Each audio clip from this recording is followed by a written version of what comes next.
Hey now, what is going on, guys? It's your boy JG, And I am back. We'll just leave the music running for a minute. Yeah, anyway, I'm back. You're back. We're back for another game day at Auburn. Finally, it's time. After the Kentucky win last week, everybody was like, is this real progress? Is this team actually getting better? And now we get to find out because Vanderbilt is a tougher opponent than University of Kentucky. They have a quarterback who has been deadly for Hugh Freeze for a number of years now. Engineered a big upset over Liberty when he was there in 2022. And then last year, of course, New Mexico State wins inside Jordan-Hare Stadium, a very quiet Jordan-Hare Stadium, I should say.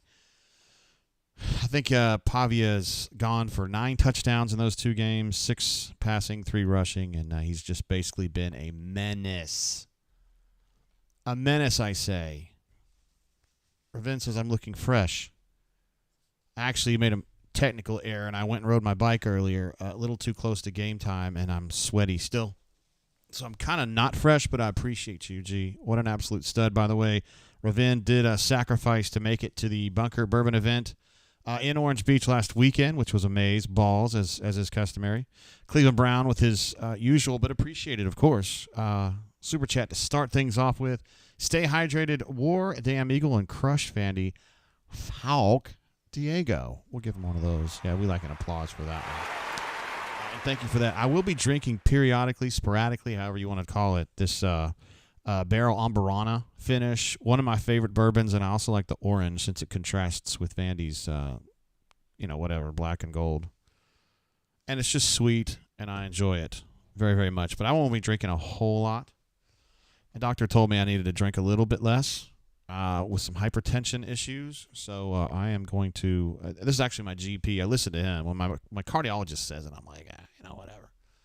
But my GP, I've known like 20-something years, and so when he tells me, that's what I got to do. I mean, I still like the bourbon though, but maybe just don't drink quite as much. Anyway, Cleveland Brown, appreciate you. G, let's get over to our fresh game page here, and hopefully our widget will populate today. I did figure out what the problem was last time. If you guys recall on our show last week, it was because we were doing the show in Orange Beach at my home. I still had it on, and so it was populating at home but not on the road. And I am not going to stand for any red chat colors today, so I had to reset that. Sorry about that, Daniel. Glad to have you here. We've also got Small Victories with us as well, Dark Side. MC Tigger with us today, one of the greats from the bunker. Decatur Tiger, Chuck H. in the Hizzle, Solo Tigre, one of our favorites. A. Robinson locked on, the man himself, the pistol whipper extraordinaire.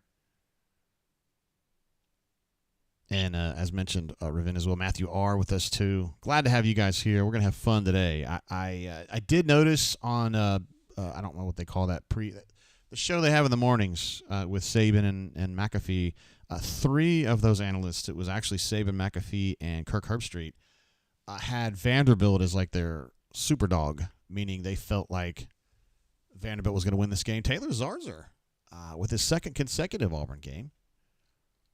Renard in the house. What up, G? Glad to have you here with us today. Oh, look at this. We got different colors now on the chat. I have never seen that, but I like it. I don't know why Diego had to get the red treatment. I did not do that on purpose, Diego. I would have given you whatever color you wanted. He says, yo, JG, love the brain, but we still suck. LOL. I can't fix that problem, G. And I would argue that Auburn does not suck, actually. Auburn, I think, is actually pretty good. They just couldn't get there. They just kept tripping on their dick. Last week against Kentucky, no tripping on a dick. No dicks tripped on. Wake up quick at about noon. Just thought that I had to see my Tigers duel. I got to get drunk. No, we're not going to do that. I got to get hyped before the day begins, before my wife starts bitching about my friends. I don't know. Hey, Patrick P. with a good one right there. We're going to give you a laugh for that one. This is it's a chat stripe out. It's kind of, we'll just let it go today. I don't know. I don't know how to fix that one. I mean, it's not really maybe it's just it's not a bug. It's a feature.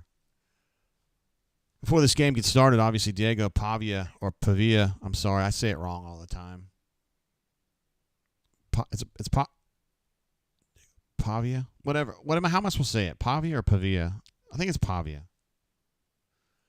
is a problem, as we mentioned earlier. Vanderbilt, I did the defensive scouting report on Vanderbilt and was not blown away by them. We also got Shane in the house. Says, what's up, peeps? He's got one of these right here. Super chat. Says, what's up, peeps? Do we get it done today, Ward M. Eagle? I've got Auburn winning this one 27-17. I feel pretty good about how this is going to go. I don't love Vanderbilt's defense. Listen, we know Auburn's got some shortcomings, is one way to put it. But I just think Auburn, if they stick to the plan, the things that we know work, which is hand the ball off to Jarquez on some zone stuff, on some gap stuff, mix in a little Jeremiah Cobb, mix in a little Damari Alston, maybe you give the ball to Malcolm on an end around, or maybe you don't give it to him on an end around and you pass an RPO off of it. Just a little game, lean on the run game. Let Peyton Thorne be Scottie Pippen, so to speak, maybe Horace Grant, and then let your stars shine. That's what I think they ought to do. And that's what they did against Kentucky. And if they do that again, I think they can win this football game 27-17. Stranger things have happened. I almost feel like, honestly, in the Monday press conference when we were talking to Hugh, if you recall the UK game, they started out passing the ball and it was ass, right? First quarter was ball bag. And then they were like, oh, shit, it's not working. Let's start running, at which point things got really, really good, right? It was almost kind of like they fell into it, a serendipitous twist of fate. I mean, doesn't exactly inspire a coaching confidence, I wouldn't say. Dion, my man, glad to have you here. He says, Award Am Eagle at JGT. Appreciate you and that. Super chat. Glad to have you here, man. All right, we're switching over to 1Q. First quarter. Let's see what we get here. I like this tight formations. You'd think it'd be a run right here. Little buck sweep to Jarquez Hunter. He was one tackle away from going about 30 on that bitch. It was 15 as it stands. Luke Duke in the hizzle. Glad to have you back, G. So what's going on, JG? Let's get this win. That way I control Bama fans. They can't lose today, so we can't give them too much trouble. Jarquez, that was a 15-yard gain on first down, guys. He's more than a tenth of the way to a 100-yard game. I predicted 150-plus, actually. They didn't have anything open. Just throw it away. He caught it, but there ain't no way he was in bounds, right? Nope. See, I don't like that play. I like the idea. I just don't like the concept as much. It's just defended too well. Little surprised. Vanderbilt in the games that I was watching, which was Alabama, Texas, and Kentucky, didn't do a lot of man coverage. And on that play right there, they were in man. So a little unusual look for them. They always have 4 on the line. Usually 5. Now they're bringing 6. No, they backed one off. Got a little Malcolm Simmons action there on second down. Gets about 6. I like it. Our Stu's in the chiz. What's up, man? In the his. Yes. A little pregame stuff. They were honoring the 2004 Auburn Tigers. We got an injured player. I believe that's their safety. Dericky Wright, is that right? He is he's their highest graded regular on PFF. He's their highest graded regular defender. There's always somebody that plays like 6 snaps and they have like a 92 rating, but this guy, he plays a lot. So they would be not happy about losing him. However, Vanderbilt's deep at safety. They still have 2 guys that are good, 1 and 2. They like to use 2 more as a nickel, but he can slide to safety. Chaz has Auburn winning this bitch by 12. I like it. I'm for it, G.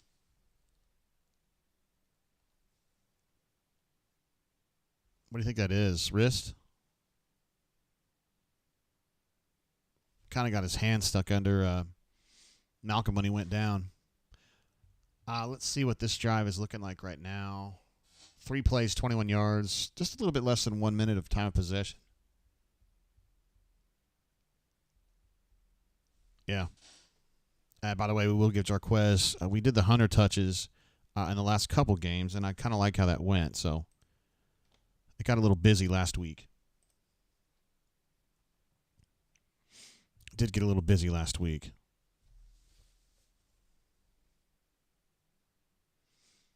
All right, let's see. They put 34 out there at their deep safety spot, so I'm not sure who that is right off. You think this would be a running formation. Looks like he's got Damari and Jarquez.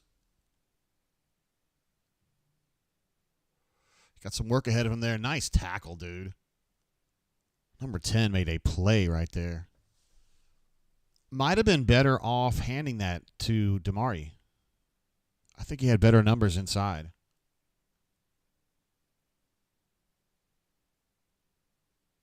It looked like at the time of the pitch, it looked like it was going to set up nicely. But then the run responders really got there quickly. Hugh looks a little frustrated by the choice, maybe. Probably should have gone to Damari on that one. Ravin, my man. Again, saw him in Orange Beach, and he's an absolute legend. He says, don't be cute with the play calling. Run the ball. War Damn Eagle. Here's to a great show, JG. Super chat. Appreciate you, man. Great seeing you last weekend. And I actually had this premonition, I think it was 2 nights ago, watching the Thunder play. No, yeah, 2 nights ago, watching the Thunder play. It's going to be Thunder Celtics in the NBA Finals in June. It's going to be me against you. My Thunder against your Celtics. All right, Diego. Chuck asks if Hunter got hurt. I did not see that.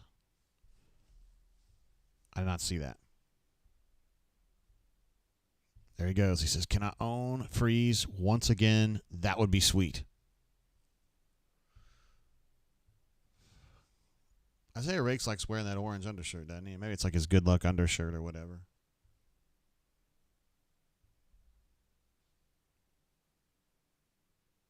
Decent run, whatever. 2nd and 6-ish, 7-ish. Ravin says you might be right about that. Damn right. Gas DP. I had a chance. He was just texting me. Yesterday was the first day of the Breeders' Cup, so we were watching some of that, watching Citizen Bull win the Juvenile. It was exciting. Looked good doing it, too. Auburn stacking that line of scrimmage a little bit, maybe forcing a throw here. Yes, good perimeter coverage. He had nowhere to go on that. Keldrick Falk doing what Keldrick Falk does, pursuing and finishing. That guy's a badass. Let's see who wins inside. By the way, you're playing DeMarcus Riddick early in this game. He is playing that perfectly. He has outside leverage. He has his outside shoulder and arm open. Couldn't have played that better. Funneled it inside just like he was supposed to do, and Keldrick Falk was there to finish the play as he does. That's how you play it. Auburn's showing 6 on the line of scrimmage right now. I bet Eugene's going to back out. No, they back 2 out. And then how Eugene Green dogging and Jaron damn near picked that ball off. Man, that is some really fucking good defense on that 3-play. Outstanding. I like the jamming of the 3 receiver. Some coaches don't do that. I like it myself. And both Auburn and Vanderbilt are now 0 for 1 on 3rd down. So, starting out slowly. Although, oh, wow. Got very close to blocking that. And whoever did it made a really wise decision to not hit him and get away from it. Admirable restraint. Darren Bates wouldn't have done that 10, 15 years ago or whenever he played. But he didn't have to. It wasn't a big deal back then. I wasn't trying to rag. Yeah, defense was terrific, Spicy P. What's up, G? Glad to have you here as well. DP in the house, too. He thinks Keldrick's a monster. I think that's a good call there. You must know football because he's a badass. You're right. He's going to make some money. Well, he's already making money. You know what I mean. In the NFL. Look who it is. The aforementioned Casa DP. Wow, what a super chat. Says, yo, Drainers, let's take it to the New Mexico state of the South. My man, there it is. And Travis jumping in with a super chat, one of our favorite brain drainers in general. Says you missed my super chat last week, but I was present. Just saying, War Eagle JG. Hit that like button. Let's go. Sorry for missing that, bro. Super chat. Something was like we were doing the show live last week, and it was just a little. I was distracted more than normal. Like here, it's just me and you. We got this, but I got a little bit out of it. But I appreciate you, G, both for being there last week in a show that was a little bumpy, and also super chatting. I'm sorry I missed you. I would never do that on purpose.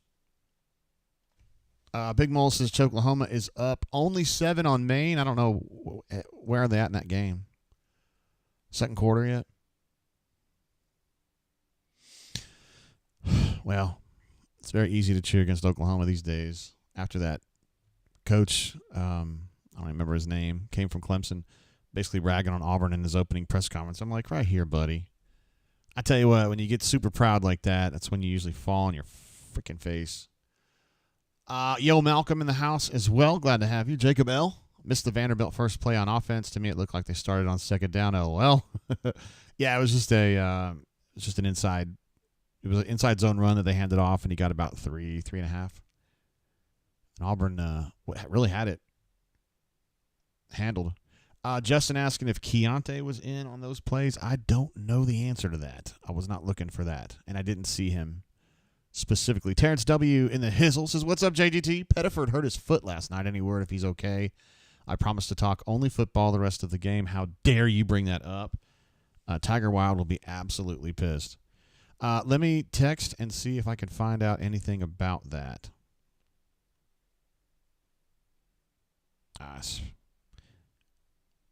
My iPhone does not like the word Tahad. I've texted this a bunch of times and always changes it.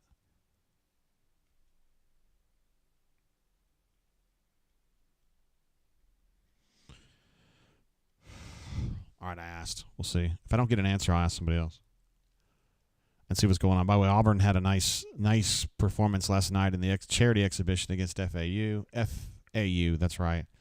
Ja'Kai had really the two freshmen had terrific games. Miles Kelly, as I told you guys, that is a stud, was a stud. And, of course, Janai does what Janai does. Really, the game looked the statistics looked nice. I did not watch the game myself. B-Matt and Henri were on that one, but did well. Shot 3-point better than they did in the first game, the first exhibition, I should say, and ended up plus 13 or 15 on field goals attempted. So lots of steals last night, and they also rebounded pretty well. A 4-man cluster here on 2nd and 8.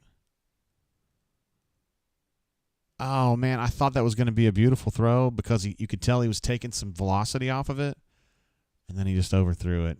That's a 20, 25-yard game blown right there. Fuck me. Beautiful. You see, and this is the kind of shit, like, when they end up with look, he's wide open, dude. That might be a touchdown. It's not going to be a touchdown, but he's going to get 30 yards on it. Now you're at 3rd and 8. That's just bad, dude. And that's not on Hugh. It's not on the quarterback's coach. It's not on D. Nix. That's just on Peyton.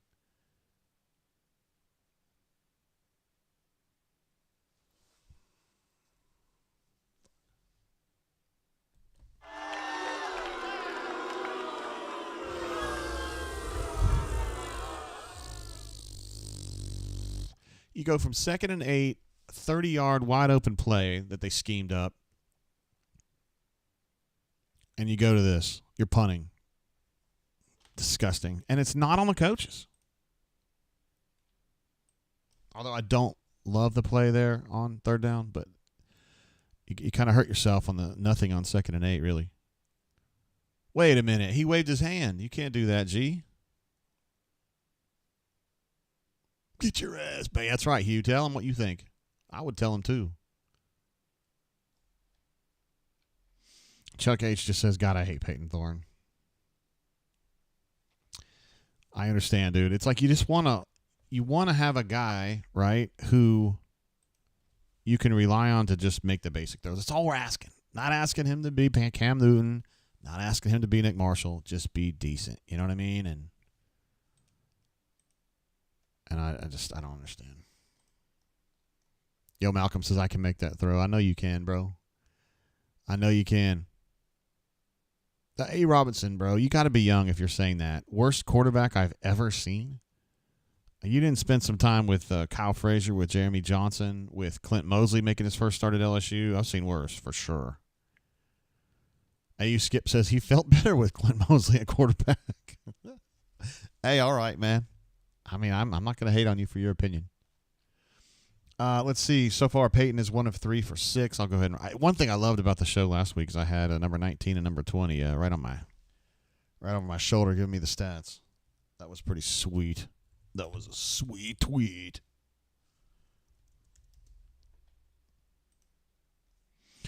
Just got confirmation from J-Head that he is in for the post-game show tonight. I also, this afternoon, I should say, I also checked in with Coach Hunter, and he has a speaking engagement this afternoon. If he's not available for halftime, he promised me faithful that he will be here post-game. So we got Coach Hunter today, which is going to be awesome. And then talk to somebody else. I'm sure we'll get Alex for sure. So we are Gucci. Cassidy P jumps in with another super chat. What a stud. He says another counter graphic idea is machismo plays from Razor or unmachismo plays. Maybe we can have like a plus minus, like at this point he would be -1 on the machismo meter, on the Razor machismo meter. But if he makes 2 good plays, then he would be +1. Robert S. says Jeremy Johnson had a big road win against Texas A&M. Hey, man. What about the Iron Bowl last year? Never mind. Thanks, Ron. I mean, Peyton's he's just not it. We know that. I mean, we don't even need to fight this anymore. It's not worth fighting anymore. Poppy Clan just says run the ball. I think we could all get behind that. First play of the game. 15-yard run. Buck sweep to the left. Pulling two linemen. I'm just saying. Machismo meter. I don't even know how many touches Hunter has, though. I'm not keeping up. He has 2 carries for 17, so 2 touches. Pavia back with the ball in his hand. Zzz. He has 2 hands, we believe. Looks like a running situation. Auburn going man above that. Auburn run blitzing. Outstanding outside contained by Sir DeMarcus Russell. Good God. DeMarcus Riddick. Sorry. There's no DeMarcus Russell. There's a Jamarcus Russell. So Riddick playing a bunch here. He was playing in that first series, and now he's playing here. And now you know why. He is certainly Auburn's best athlete at linebacker, and I think it was just a matter of, him. He's a true freshman. Make it so he doesn't fall into those mental traps that offensive coordinators set up for you, and they're confident that he's doing a better job with that. So, boy, Eugene's on his ass. Damn, Caleb was just like one step short of blowing that play up, man. And it's a game of inches, is what Clyde Bolton used to say. The great Birmingham News columnist. He said it. That was a great throw, by the way. He said it facetiously, but it is a game of inches in a way. Cassidy Peace, there's an Eddie and Jimmy Russell. Yeah, Eddie. Perfect, man. Pavia play. That's exactly what that is. Just creative. The previous play is under review. What are we reviewing? Skip says Pavia, much better QV than Thorne. I have to agree with you like that. MC Tigger, I'm sorry. I'm usually a little bit behind everybody. Oh, shit, I didn't realize he went helmet to helmet like that. Oh, no.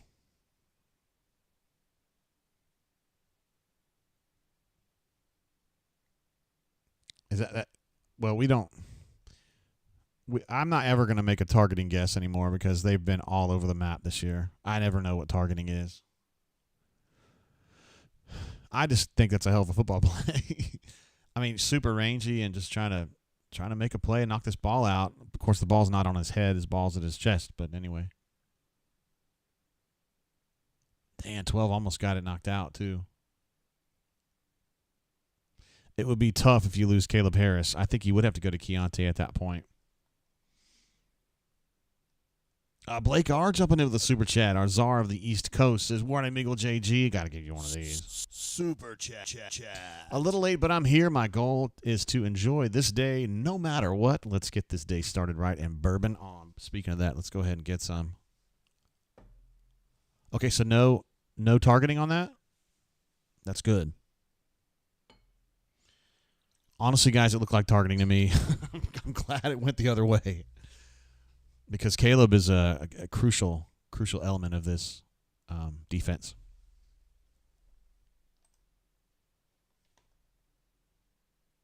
That's a hell of a lick, man. Because Caleb Harris is a badass. We don't talk enough about Caleb Harris. I mean, a true freshman playing this many snaps. He plays probably at this point in the season, he's playing 85 to 90% of snaps on defense. He can play true safety, or he can play like that dime/nickel. There he is right there. And solid tackle. Yeah, Daniel says it's so difficult for a defender coming in from the side and trying to make a tackle good on them. Yeah, it is. I mean, that's just how you, as a safety, that's the play you're taught to make. He just aimed a little high, I guess. But no harm done.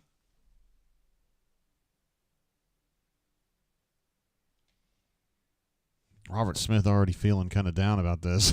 He's foreseeing a touchdown already. Let's see. This is their version of a 40.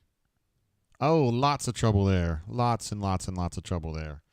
That is, now I didn't watch Vanderbilt. I didn't scout Vanderbilt's offense last week. I was doing defense, but I didn't see that formation from them before. Obviously, they were a little unsure about it.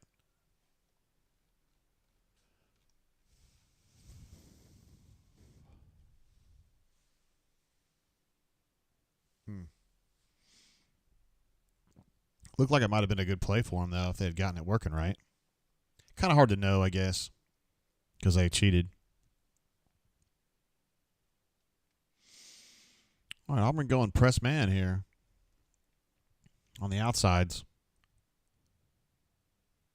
Got to get to Pavia here and do it thoughtfully. That's a missed tackle right there from Riddick. Although he was a spy on that play. And I'm curious to see if the fact that he's spying him full time is going to influence Pavia's decision making. Because even though Pavia's a good runner, he ain't DeMarcus Riddick. And he's certainly going to get his ass beat if he tries to go one-on-one with DeMarcus Riddick.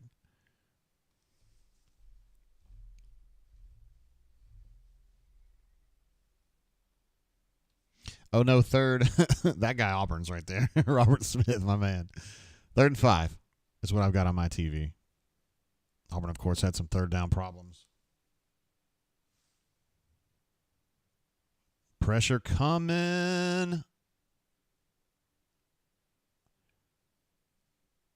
Keys got to him and was kind of hanging on him, and he threw the ball out of bounds like the fucking pro he is. Good pressure. Auburn has been playing some really good defense today. What's impressed me most is that they are staying disciplined in their rushing lane so far. They're not getting too far at field. They're not losing their gap integrity, I guess. I'm not sure what the phrasing is on a pass rush, but they're not losing sight of their overall responsibility. Keontae Scott back to field this punt. But Auburn has gotten... They were really close to a block on the first one, and they were fairly close on that one. Boy, that was a hell of a punt. They're going to have to start at the 1 now. Sheesh. Let me get some of these numbers updated. Vanderbilt's now 0 for 2 on 3rd down, I believe. They are indeed. Thorne is currently 1 of 3 for 6. Jarquez is 2 carries for 17. And Keandre hadn't caught anything, and Damari hasn't run anything yet. So there you go. Stats are updated as of now. By the way, just running some stuff through you. Total yards, 31 for Vandy, 21 for Auburn Tigers. And there's really not much else to say. Time of possession, don't have it. Oh, no, 451 to 315. But you'd expect Vanderbilt to have an advantage. Their whole offensive paradigm is to hold the ball, possess the ball, and limit the number of plays on defense. I think in that Alabama game when they won, when they beat Alabama, I think Alabama had something like actual offensive plays was like in the 40 range, which is really low. AU Taxpin says, this is where Hugh calls 3 straight pass plays. That guy Auburn's right there. Ravin says, so this doesn't look good. I don't know what he's referring to, though.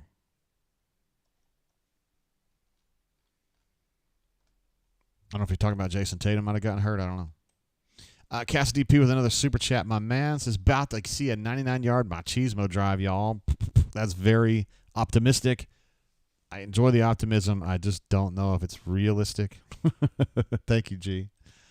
Whale driver jumping in, checking in. We're losing 20 yards each exchange of punts. That's not a big deal, man. Field position, that's some shit that Chiswick would talk about. Nobody cares. I'm just kidding, of course. Hey, when you start at the 1, that drive could be good or bad. Sometimes it may be good, sometimes it may be shit. Could be. You have choices. Run a 24 in the house. What's up, G? Run a 24 says that would be nice to have a machismo 99-yard touchdown drive. Small Victory says, please, Dre, save us. And Ed D says that throwaway from Pavia is a winning play. It sure was, man. That was going to be, maybe a 15, 17-yard loss, and instead it goes for 0. He's a smart player. He's a good player, and he's a smart one, too. AU Taxman says, great seeing Chiz on the field today. I will withhold comment from that. I mean, yeah, you guys know how I feel about him.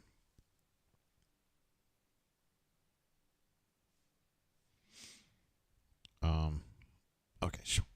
That Ford F-150 advertisement just like froze, which freaked me out, but we're back now.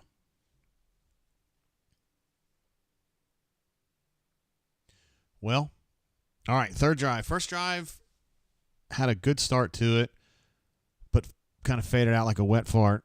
And then the second drive had a beautiful play drawn up, schemed up out of a 4-man cluster on 2nd and 8 that should have gone for 25, 35 yards, and Peyton just blew the throw. So here they are. The third drive is going to start on the 1, and they're going to run an RPO to Cam Coleman, who gets probably 4 yak yards, and they're at damn near a first down here, so that was nice. Sam H. in the hizzle. My man, what's up? Just checking in. Hunter about to take it 89 yards to the house. I love it. I love it. I love it. Splash. I would love to see it. Absolutely. Chuck, on the other hand, says pick 6 loading. That guy Auburn's.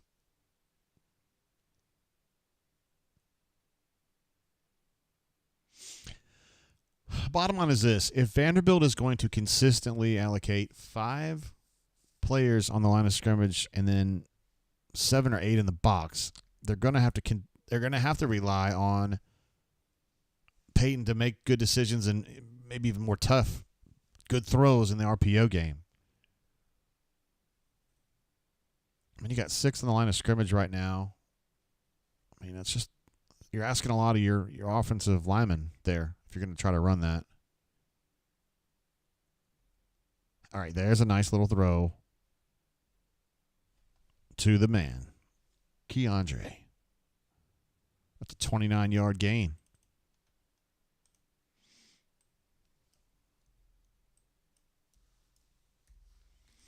I don't know I didn't see the whole play, but it reminds me of the kind of, when you're throwing into a zone, you're attacking a zone concept.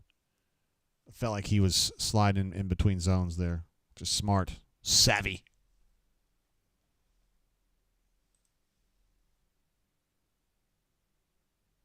Auburn hasn't gotten to a third down here on this drive yet. Oh, of course, now I just jinxed him. There were some questions on the bunker this week about, do you think that they will stay with the same alignment on the offensive line? I was like, hell yeah. They actually got pretty damn good production on the offensive line last week, so they are definitely back, keeping D. Wade at left tackle and having Joyner in there at left guard.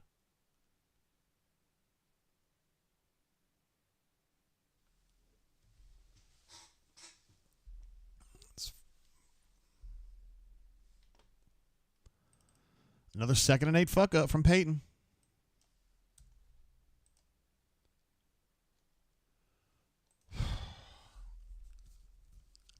That's another 2nd and 8 play, and I don't know if it's a first down, but it's definitely a 5-yarder. And just throw's just not where it needs to be, period. This is actually a decent running situation, honestly, if you can kind of get to the edge on the right side here. They're not going to do it, though. The problem is when they... Yeah, I didn't think a sticks concept was going to work there. The way that Vanderbilt plays, they're always trying to get depth on 3rd and 6 or longer, and so they're always going to be playing up on you. So if you throw underneath them, they're almost always going to respond quickly, and you're going to end up short. So, not good enough. I don't really think that's on Fairweather necessarily. I don't understand. We kind of know what Vanderbilt does defensively. We know what they're going to do. That dude almost got hit with the ball, didn't he? Better be careful, homie. Big Mole, that's something that I feel kind of big on. He says, I'm not opposed to going for it on 4th down. I'm not either. Still hasn't made it to like mainstream football yet. I think it will at some point where it'll be more common to go for it on 4th down. But we're not there yet. Everybody's still kind of in the punting paradigm. And you see some silly ones too, like these 4th and half an inch or whatever. They're like, no, I can't do it. Like, okay.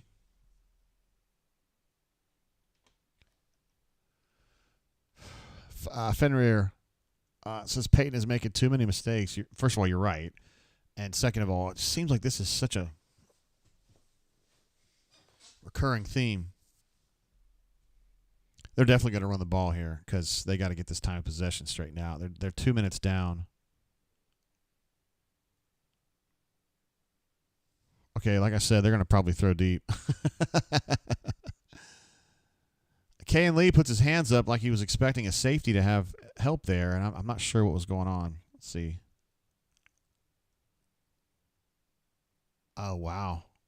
That is an unusual look. I'm not sure exactly what was going on there, but K. Lee playing center field is not normal. A good lick, man. I think a lot of receivers would have lost that one, but not this guy. 1st and 10 from midfield now for Vandy. Little speed sweep, and Auburn's all about it. So Vanderbilt is trying to challenge Auburn's run defense laterally, and Auburn's too quick out there, and I think this is probably about it. I mean, Vanderbilt's taken too many L's for this particular run concept going wide. I think they've had better success inside, and I think they may need to rethink that. Spicy P was saying that's not on 4. I completely agree. He was playing center field. He actually did a hell of a job to get over there. I'm not sure exactly what was going on. Looks like DeMarcus is going to come. Oh, no, he's not. Yes, he is. No, it was actually Sly. See, that's a good throw right there. That's the throw that Peyton doesn't make. Eli Stower's coming over from New Mexico State with those guys. Robert S. says, damn, we need a quarterback that can just make a simple throw. You're right. You're absolutely right. It's a problem. I still think Peyton is far and away their best choice, but that's like saying he's the prettiest girl in the ugly sorority. You know, I mean, like, it is what it is.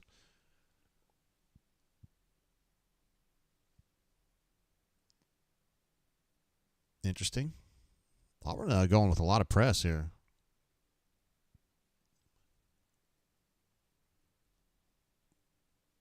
Whoa, heads up, Caleb. Watch out, buddy. Caleb Wooden playing center field on that one.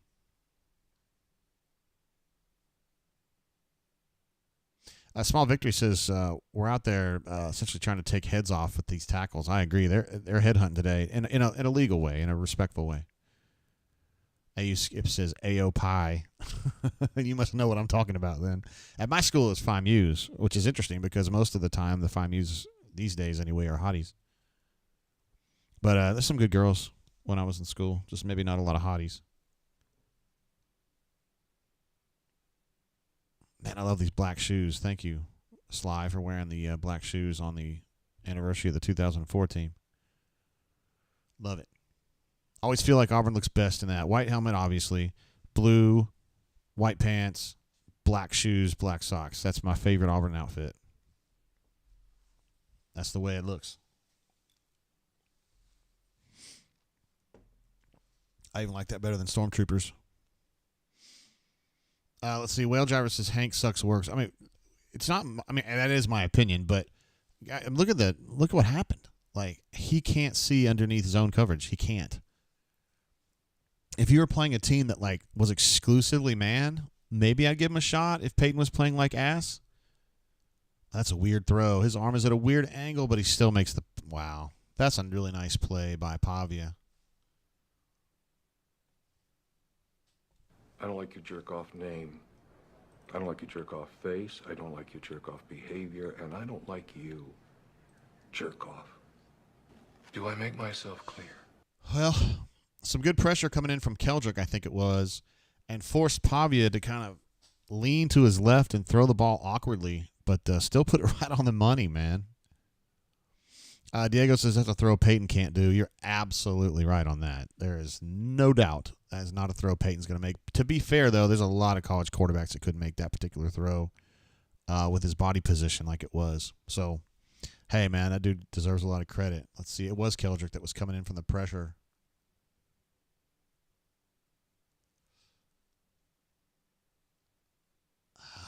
Just a step.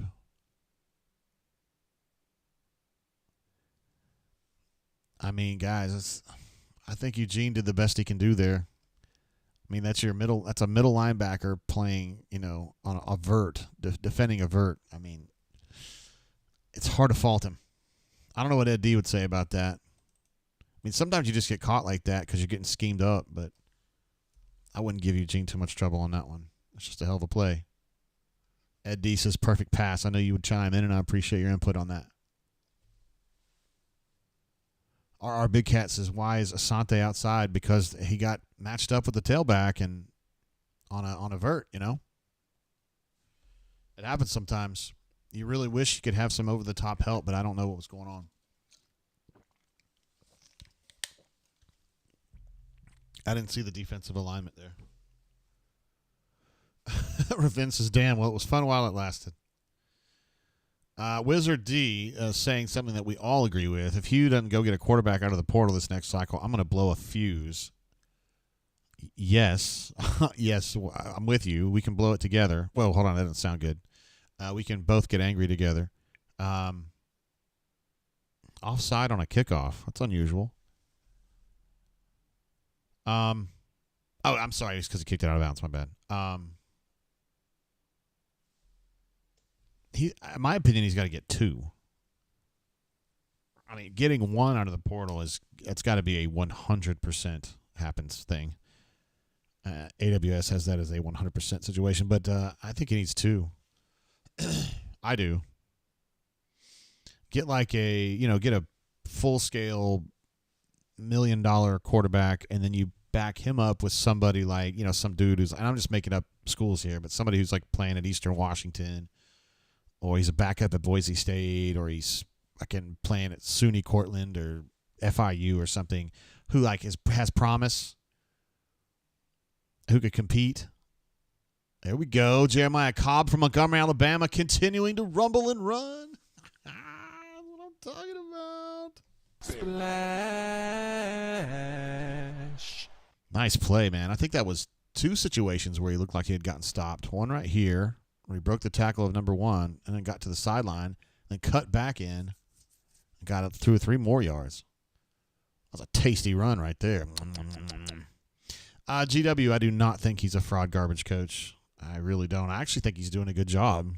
He's not doing the job maybe the way that I would do it, but I also have 0 wins to my credit, so I don't want to be too smarty pants about it. We got to have something here. I just don't have any idea what that could be. Cassidy P jumps in. 1st to 7 field goals wins this thing, y'all. I feel good. Of course, Cassidy P very sensitive to the team's needs for field goals. It always feels like a game is winnable with just enough field goals. Honestly, I mean, if you hit 10 a game, it gives you a good chance, you know. Mitch JP says, it's amazing. When we run the ball, we move down the field, end of the first quarter. And first quarter this time reminds me a little bit of the first quarter last time against Kentucky. It was a kind of a dreary first quarter. They were still kind of feeling around to try to figure out what they wanted to do, and I still feel like that's what they're doing right now. They should be running the ball a little bit more. I think T-Park, let's see if he says something about this. Time for the DL to shut down this nonsense, damn it. Here's to Thorne not lofting balls all damn day. War, damn Eagle, JGT. Super chat. Thanks, T-Park. Appreciate you, bro. One of my favorites over in the Atlanta area. Well, Cassidy P is as well. Lots of great bunks and Auburn folks over in the greater Atlanta metro. T-Park, one of them as well. Thank you, bro. CJ just says, Zemba. What happened? Did you see him? Did you talk to him? Is he in here? What's going on? We love Lee Zemba. I did a radio show with him years ago and enjoyed it. He's an entertaining dude. I always liked him as a player.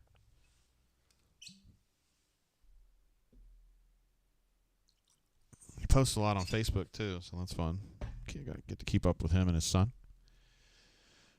Let's see. Kind of a hot take, but I think I agree with it. AU Taxman says play calling has been good. Quarterback play is the difference so far. Definitely, I agree with the second part for sure. Two crucial missed plays. One, the throw to Jarquez, which was kind of just an outlet throw, but should have been 5, 6, 7 yards. And when he's got the ball in his hands, like he's always a threat to break some tackles. And then, of course, the throw to Luke Deal where he just blew it. Small victories. He can't jinx it now. He says we made it through a quarter without a turnover. Drop.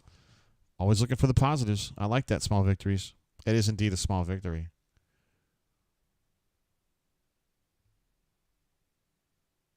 Let's see, GW, who earlier was trying to put words in my mouth, but that's okay. We're just having fun here on a Saturday. Says a coach that loses to the Vandy's, Arkansas, and Memphises for his career consistently is garbage. You can sugarcoat a turd and call it a donut. It's not going to be one bite and see. Hey, man, I'm just telling you my opinion. I tell it to you honestly. I'm not tight with you at all. I speak it true. I do think he's softer than he should be, just in a general sense. But I understand why he is the way he is. If you take into account how he got to where he is today, and the fallout from the Ole Miss situation and what happened at his opportunity at Liberty and kind of the improvements that he made. We've talked about this a lot, but I think he has gotten a little softer. But this team should not be 3-5. They should be better than that, and they are what they are. And you don't make up bullshit for the losses, because a loss is a loss. It's ones and zeros. But I don't think the coaching's been poor. Cass DP wants to know what's in the glass today. It is the Amburana barrel. I just was in an orange mood, I guess, and so that's what I've been drinking. Can't drink a lot. But when I drink it, I do enjoy. Robert says, Peyton is the reason we're losing today. Time to throw, and he can't make a high school throw. I don't know I think it should be, I don't know. That's too far down the road for me to say what would happen if he completes those two balls. I think Auburn would have points on the board. I don't know that it would be a touchdown just because you know how it goes.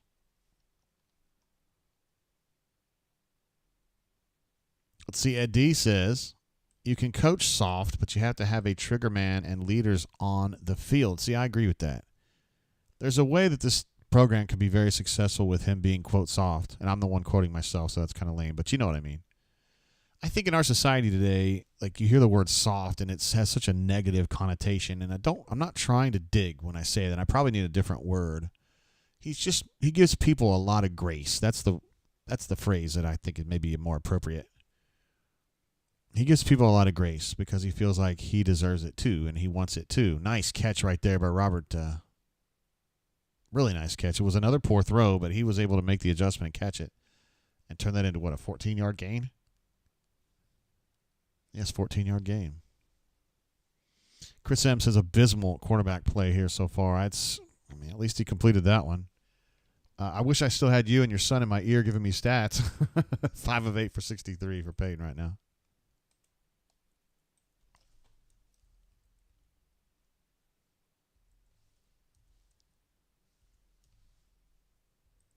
Jeez. Was that really necessary? Third down, by the way, is Auburn's 0 for 4. They're 1 of 3.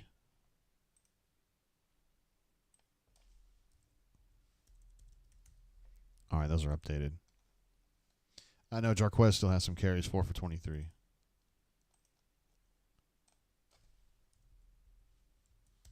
All right, now it's updated. A little more confusion here. So they got it straightened out, though. 4th and 3, they're going for it. I like this idea. Don't like that throw at all.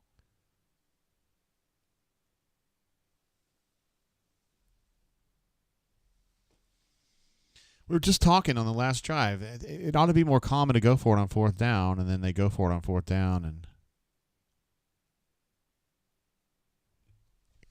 I don't know. I was just about to say, Chris says, where was the ball thrown? My goodness gracious. What the fuck is this, man?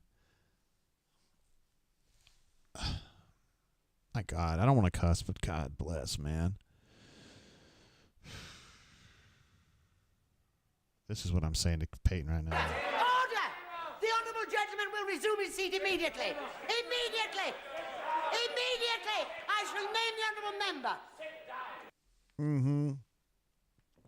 He needs to sit down and think about it. Fenrir says Peyton is in his head today, and I agree. It seems like he's mentally not in it right now. I just don't know if you can go to Hank, man. I don't know if you can go to Hank. No touches for Jarquez on that drive, I don't think. We had, he got sacked on a play that was, obviously going to be a pass play. He had the throw to Robert Lewis. He had the scramble on 3rd down, and then the incomplete pass. They actually had the official stats say it was intended for Cam. I honestly don't know what was going on. Terrence comes through with another one. JGT again. Thorne must be endorsing ED medication. He makes everything harder. Well done, sir. That's good stuff right there. And T-Park wants to know if maybe he had a late night. Not him, but Peyton had a late night at Sky Bar. MC Tigger says foul language is not accepted. It's expected in this situation. Damn it. I don't understand what is going on, man. He's a fucking 5th-year senior. Like, he's got to make these throws. Spicy P wants to know how much they'll pay for a transfer quarterback this year. The going rate, I believe, is going to be somewhere in the neighborhood of, for the kind of caliber player that Auburn's going to need, 1.25 to 2. Somewhere in that range. But they need more than that, honestly. They're getting a lot in this signing class, assuming they hold it all together. Which I think that they will. Maybe not 100%, but better than 95. I don't know, man. Got to have a quarterback. Shane says the guy is ass. No ifs, ands, or buts about it.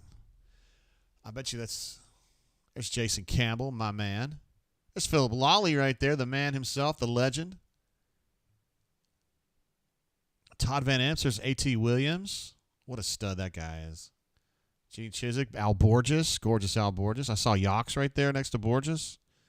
That's some absolute studs over there today. These are the kind of days I really miss not being at the park because some of those people, Tommy, I spent so much time with Tuberville through the years, and he helped me a lot as a reporter. When I got covering, don't you do it. Okay, thank you. I was like, don't you call pass interference on that. When I got to Auburn, I was 25, and I'd been in a small town prior to this, so I'd never really had this opportunity. And so I made some mistakes, and he gave me a lot of shit over it. But eventually we kind of moved on. And look at Brett Edens in there. He's mugging. What a badass. Like Brett Edens. Liked him as a player, like him as a person. Now, stud. Courtney Taylor, I see there in the middle. Man, it was fun covering that team.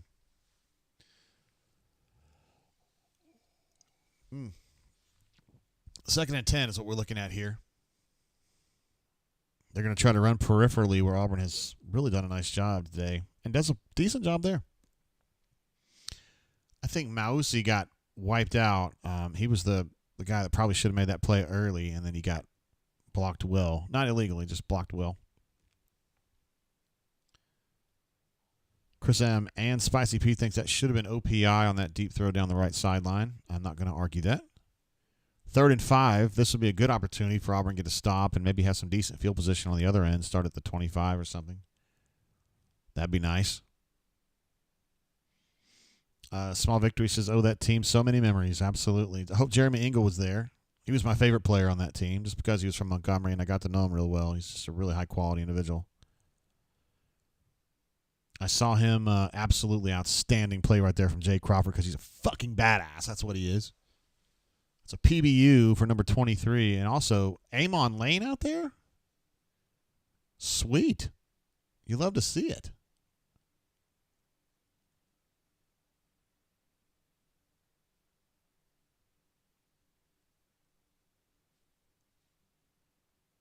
Wait, what am I missing here?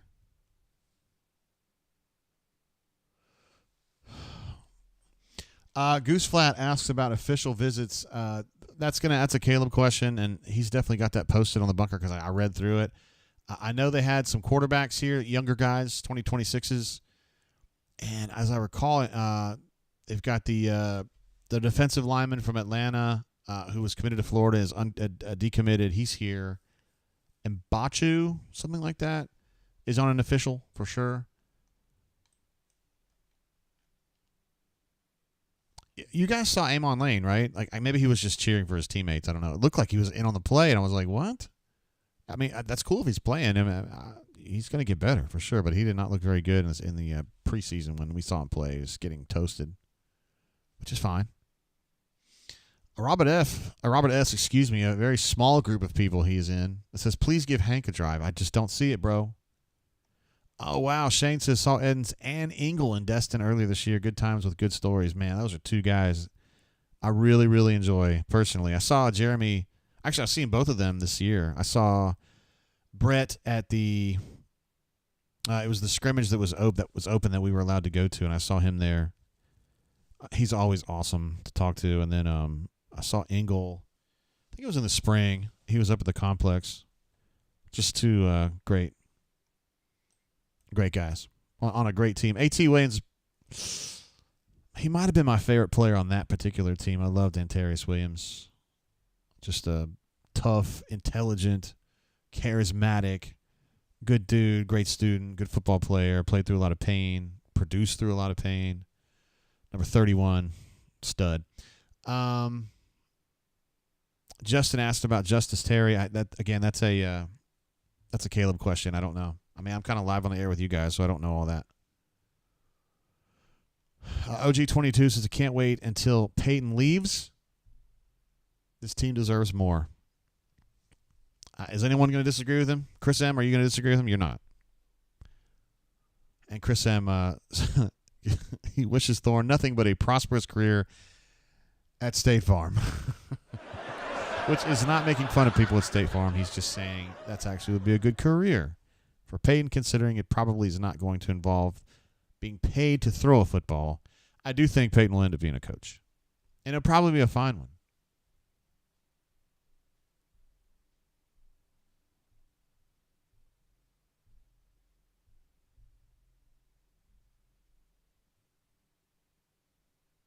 Oh, there's Carnell. That's what I'm talking about. That's the game at Mississippi State.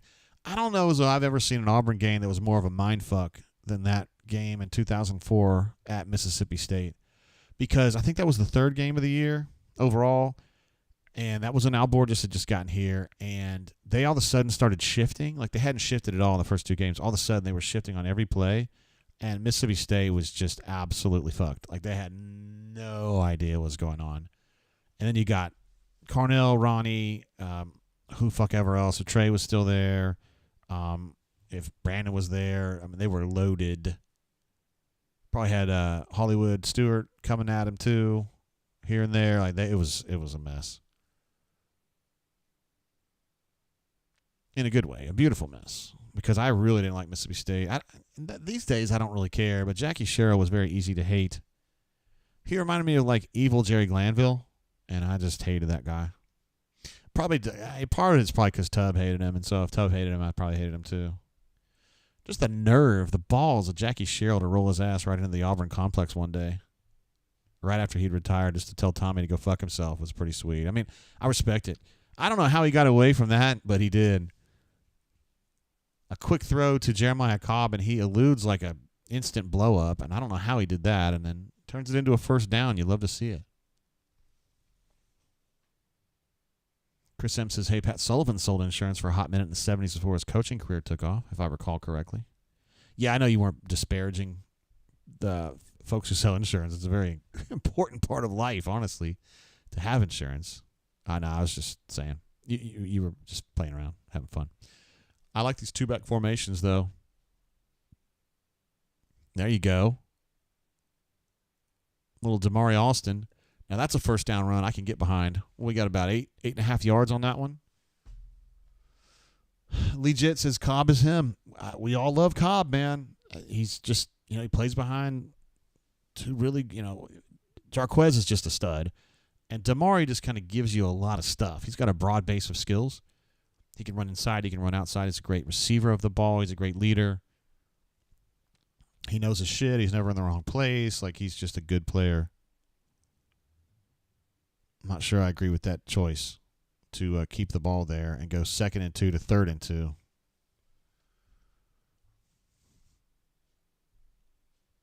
Terrence says JGT Thorne's piss poor passing. That's the triple P's.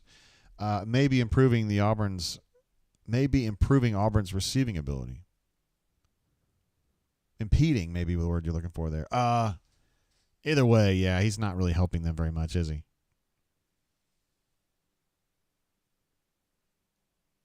Auburn is 0 for 4 on 3rd down. Not sure they got that one either, fellas. They're going to mark that a little bit short. I would still go for this, if nothing else, to teach your players something. I mean, honestly, this season's fucked anyway, and you're at home, and it's Vanderbilt, and you've already fucked up a 4th down play. Just do it again. Like, just say, hey, man, you're going to have to want to win this game if you want to win it. You know what I mean? Like, we're not just going to roll out here and pussyfoot around and get a 21-point win. Okay, I like this decision. By the way, that's a 2nd and 2, a 3rd and 1, a 4th and 1, and Auburn got it, but not by much. I'm on board with the go for it there.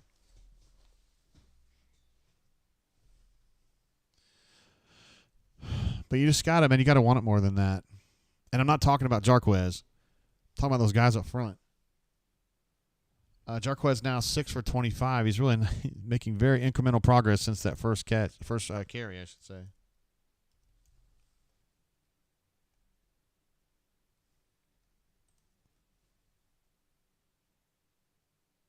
Oh, my God. Ball batted at the line of scrimmage into a dangerous area. Fortunately, nobody caught it of the Vanderbilt persuasion. Solo Tigre says, our Wildcat sucks. It doesn't seem to work very well, does it? Auburn 0 for 5 on 3rd down. Is that bad?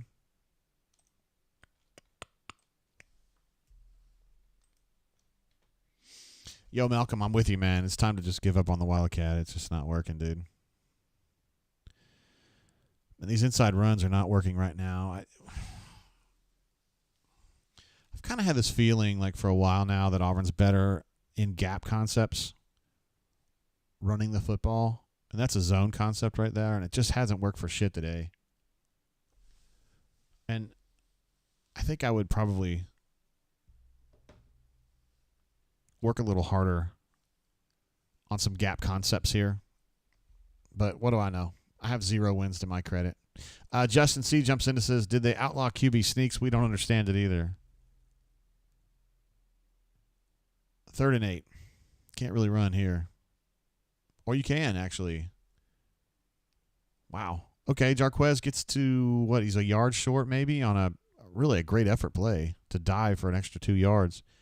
They're still a yard short, so we're looking at a 4th and 1 again, maybe a long one, as Rod Bramlett would say.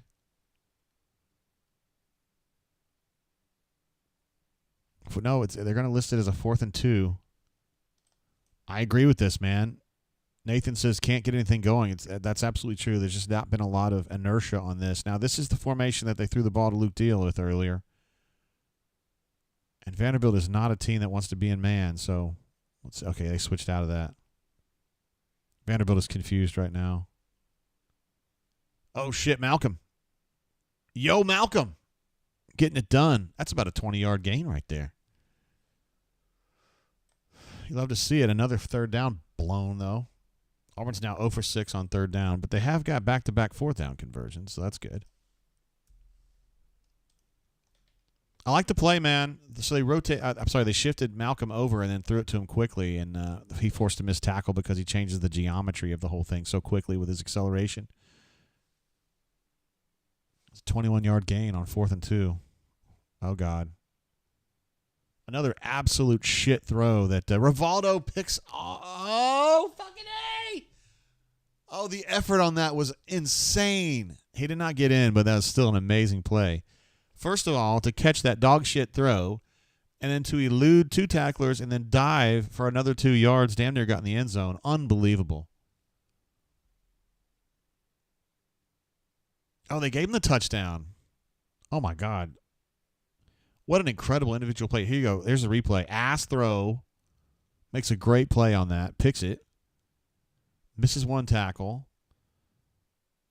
And then just kind of pushed off another one and just put that sumbitch right on the pylon.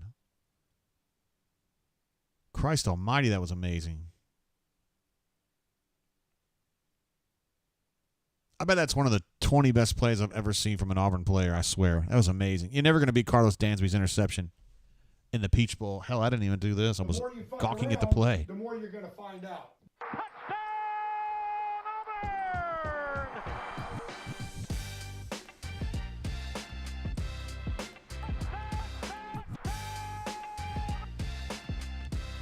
Damn.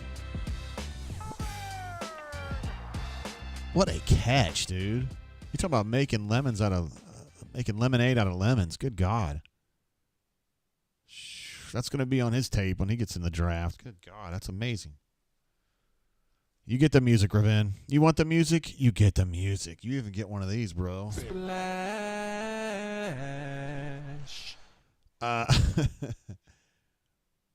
Oh, there we go. Appreciate the update, bro. Now I'm getting texts from number 20. Giving me the updates.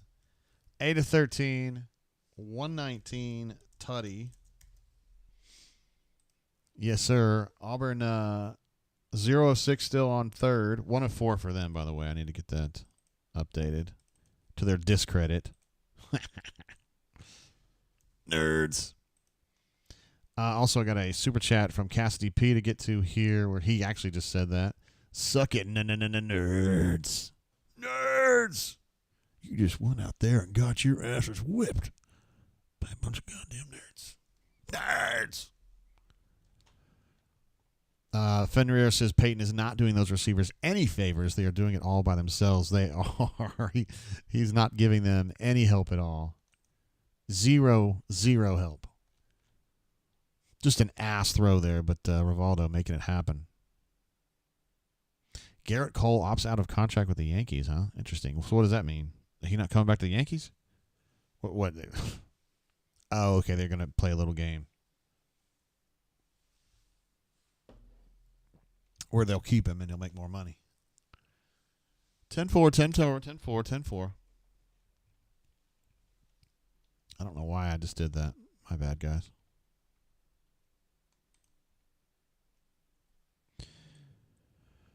Courtney says that nobody can read the type in the chat anyway. I don't know if that's true or not. Where do you guys read the chat? Do you read it on the main page, like on the Brain Drain page, or do you read it on the YouTube chat frame or whatever? Because I read it. I kind of read them both, but let's see. Jarquez, by the way, is at 8 carries for 33. Need to update that, so we probably need to update the touches too. Damari's definitely got some carries. 2 carries for 13. Andre still with the 1 catch. What's up, CJ? Thank you, bro. Jacob G says he's reading it in the YouTube chat. Buzz Great says YouTube chat. GW in the YouTube chat. Okay, cool. Mega Tiger as well. So I think the only people that are going to watch it on the main screen are going to be people that have it on their TVs, probably.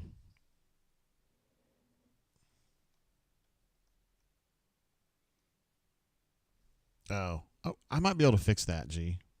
I wonder if I could.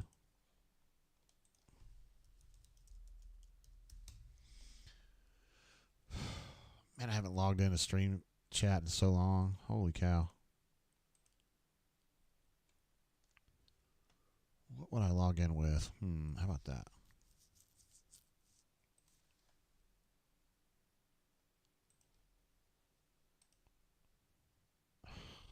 God.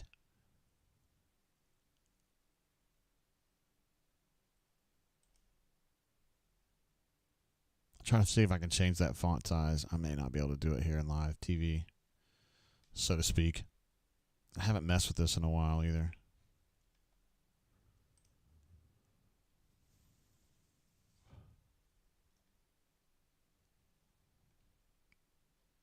Font size. Let's bump this up a little bit.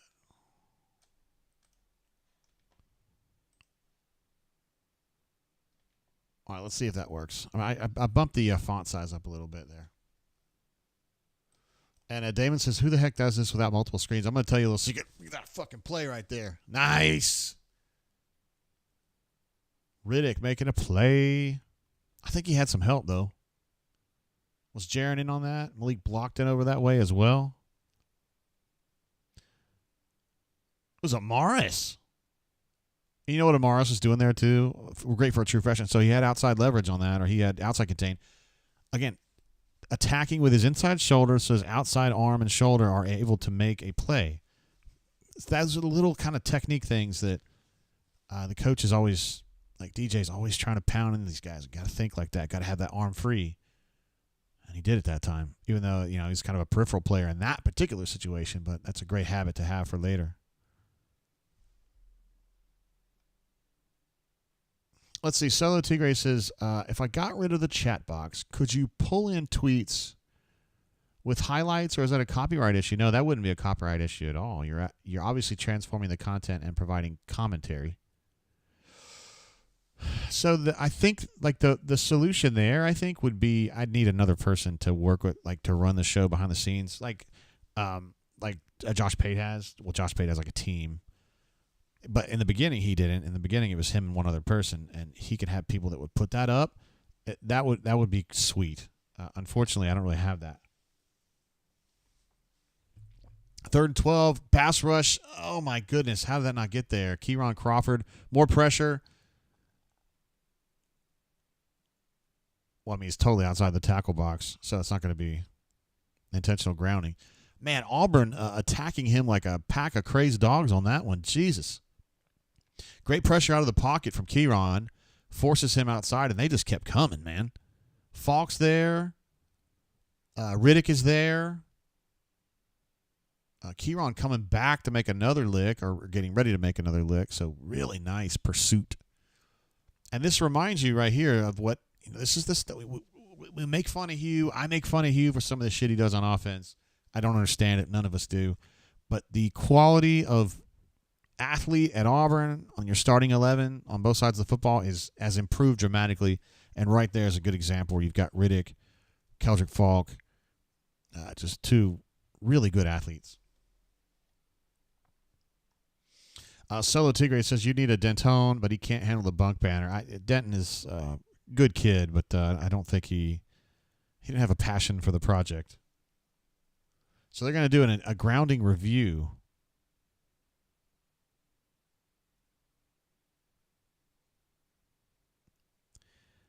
I mean,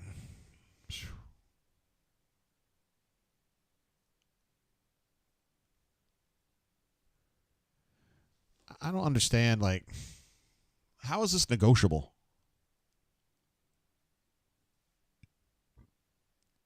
Oh, wait, he's about to run into Rich McGlynn there. I know Roadrunner would have a field day if Rich McGlynn got rolled up.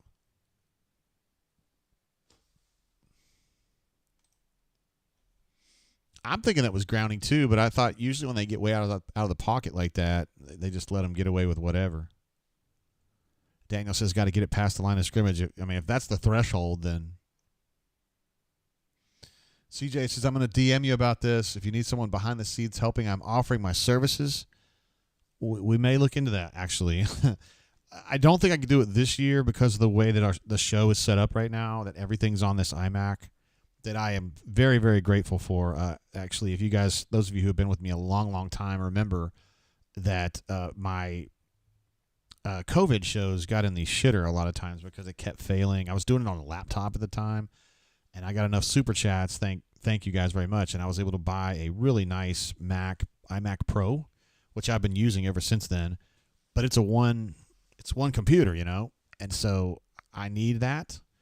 But I can set this up where I can do it. We can set it up differently for next year. Bo is great. Says Denton was a one-hit wonder. He flamed out too early. He's like Dexy's Midnight Runners, right? He came on Eileen and then he bounced. That was it. So I got an oh wow from Pocket Watch, but I don't know what that means. I couldn't hear.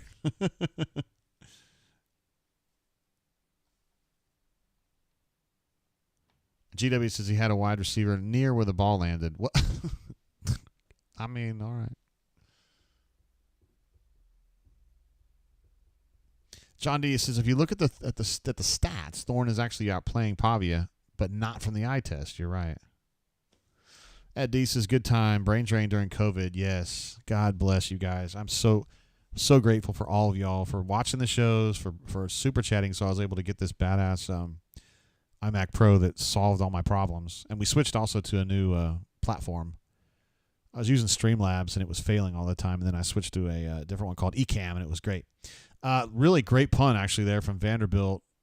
Keontae got another 6 or 7 yards, but this field position is just so, honestly. But with 5:15 to go or 5:13 to go, you got plenty of time.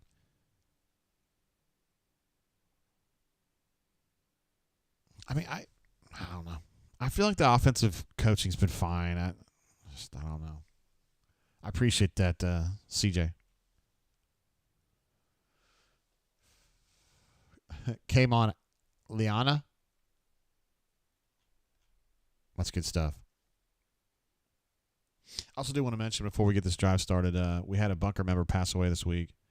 Bull, the legend himself, who had been sick and unfortunately passed away, I think Wednesday or Thursday. So to Bull. Bull's called in. I think he called in twice during the COVID shows with Papa Bear. I think they kind of called in together. And he's going to be missed, both on the bunker and, of course, on the show and just everywhere. His daughter and his family and everybody. So, yeah, I'm going to drink one to Bull right here, which may not be the most appropriate thing to do, but I'll do it anyway. Because that's how I show respect.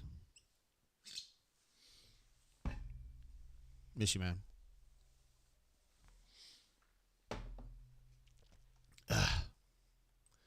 Sucks. And he was not an old dude. He was only a little older than me. GW's pulling for yeah, you Skip, sorry. No, he wasn't particularly old. So I'm 52, and I think he was 56-ish.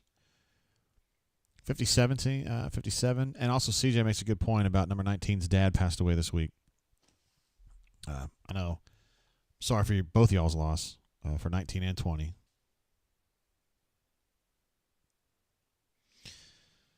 Guys, here we fucking go again, man. 3rd and 2. I can't get a freaking inch, man. God bless. This is actually a gap concept. You know, I've been pushing for gap concepts, and that was a gap.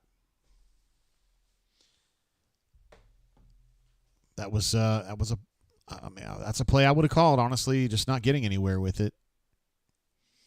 You've got Jeremiah Wright pulling one gap over, and they should have an opportunity to get something there, and they don't do it. And so they turn around and give the ball away. Oscar Chapman with a whale of a kick right there gets them started on the 6 with 3:11 to go. 311 day, guys. What's your favorite 311 song? The answer is none, because you don't listen to that. CJ wants to know if that's Zion Gapers. I don't know.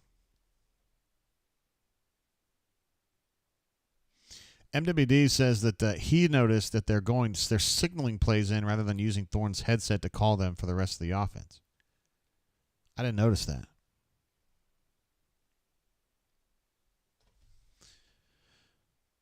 I did not notice that. I think putting Pavia back out on the field right now is just a bad idea, but it is what it is. I feel like the play calling's been okay. It's just offensive line's struggling right now, and I did not think that would be a problem. I didn't think Vanderbilt's defensive line looked very good previous games. Auburn's defensive line's looking pretty damn good right there. Keldrick Falk in there again, man. This dude is getting really good. He's getting really good. I mean, who's the last Auburn player that was like on that level? A player that played that same role, because like Keldrick can play 3 technique, he can play end, and he's kind of a thinner dude. He's got more acceleration, so he's not like a Senderick Marks. I guess he's more like a Jeffrey Holland, but who's better against the run. And if you're making that Frankenstein Auburn defensive end, I mean, who would the pieces be? Some Jeffrey Holland. Maybe some Marcus Washington, although he was kind of more of an outside backer. Big Mullis is 311, is so 95, 96. That's like when they were really popular, wasn't it? I get that era of my life was just such a weird time. I lost track of years in that frame. From 94 to about 99, I just lost track of years. Runner 24 says Marlin. That's good. I feel like Quentin Groves. That's a good one. Narlob, to me, would be he's more of a – he doesn't have the quick twitch that Keldrick has, but they both play with such incredibly high effort. And you're right, Marlin could play like a power end, or he could play 3 tech. So, yeah, that's also a good one too. Yeah, Quentin Groves is probably the closest thing. That's been a long time ago, you know. Rest in peace, by the way, to Quentin. Truly one of my favorite Auburn players of all time, just as a person. I played Call of Duty with him a bunch, and he just loved to have fun and cut up and laugh, and had a lot of good times with him. That was back in the era when reporters could really know players. These days they're so cut off. It's not their fault. It's the way the programs are set up. But MC Tigger liked the Marcus Washington call. Marcus was a lot like this, wasn't he? A little bit different in the sense that Marcus was under-recruited coming out of Auburn high. Oh, you got to make the stop here, guys. Fuck. They got the first down on that. 2 of 6 now. And Auburn's 0 of 7, by the way. Auburn has not had a third down conversion this game. What the hell, man? Marcus was kind of a under-recruited player out of Auburn High, and then he comes to Auburn, and he played great as he got later into his career, and then he went in the NFL and played for a while for the Skins as an outside backer, even though he played end here. And then Stanley McClover, R.W. Stews, there's kind of a stigma with him, right, because of some of the other stuff. But I think as a player, that's probably a good comp too, yeah. Very different kinds of men or people, you know, but I think physically, yeah, similar. Definitely Stanley had that quick twitch and some of that portability.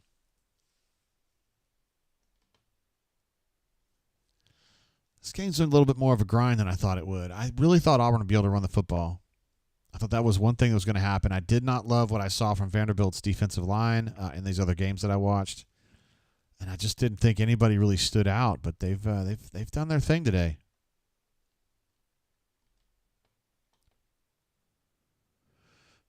Let's see. Carl Lawson's a good one, Jesse. Carl definitely had some of that too. Definitely had some quick twitch. Could play a little 3 technique in what they called the rabbit package back then. And MC Tigger says Marcus Washington, decent basketball player as well. He's a good athlete for sure. Robert Smith says Ole Miss is stomping Arkansas. Figured that would happen. Ole Miss still a pretty good team.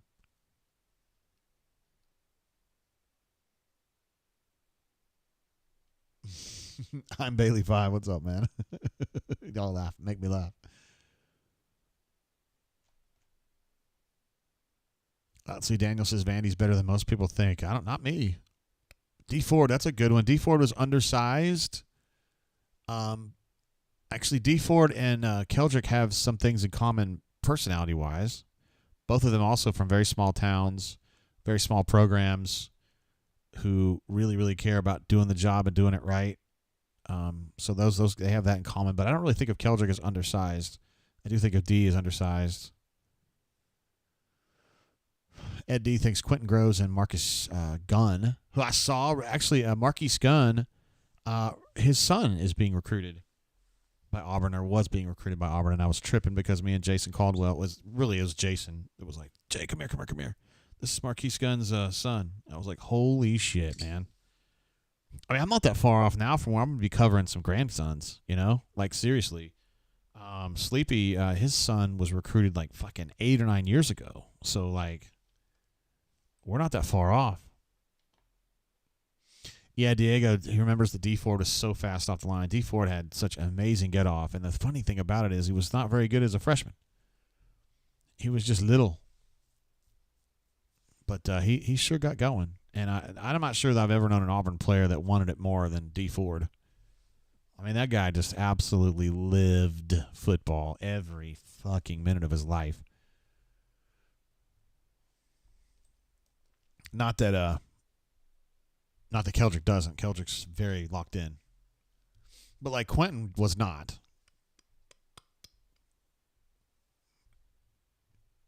This is an interesting alignment for Auburn's defense here.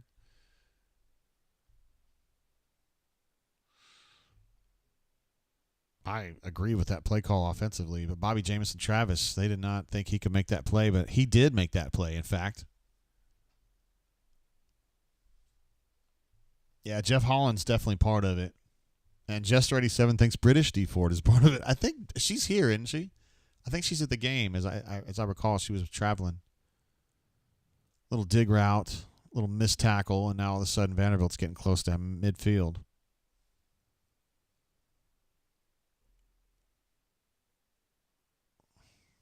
Interesting. Well, Keldrick, I think, is going to end up, by the time we're done here, I think he's going to be one of the really, really good ones, at least of my era. So I've been covering Auburn since 98, so in that era. And when you go back to, like, you know, Zeke Smith or guys like that, I didn't get to see them play. Eli Stowers had that look on his face when he got up after the play where he thought it was, he had to look like something had gone wrong, and I guess he was right. There was a hold.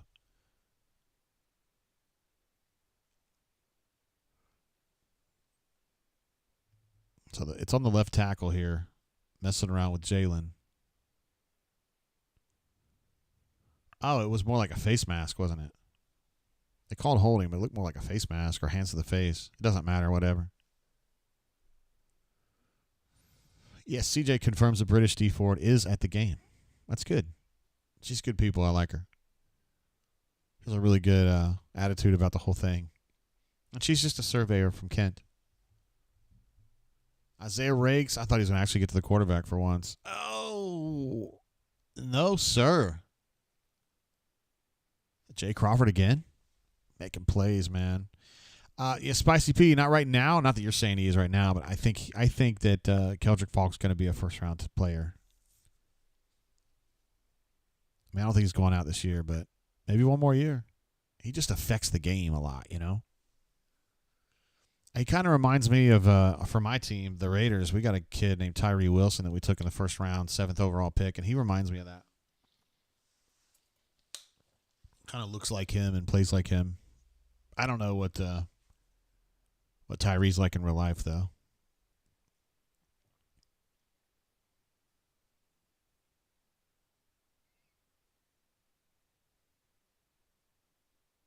Now, I might levy a little criticism on Keldrick for this play right here. I think he made a mistake. It didn't matter because it didn't get a first down, but I don't think Pavia should have been able to roll out so cleanly. I feel like Keldrick got caught up with his eyes in the backfield or something. Yeah, Wizard D says, why did we stop bringing pressure? I'm not sure. Legal man downfield, they're just going to probably, yeah. All right, so they're now 2 of 7 on third down. Keldrick kind of got his eyes in the backfield, and then he just kind of ran into a tackle and got knocked off there. Somebody's got to have that outside leverage there. I don't know who it was supposed to be. It was either him or Riddick. Those are the only choices you got.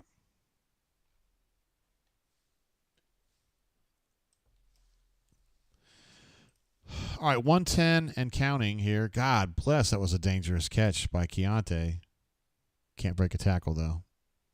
So you got about a minute to go, and they're at the 34-ish. Something along those lines. What time is it? It's 1:12. And let me see. I think Hunter said he's got a speaking engagement at 1:30.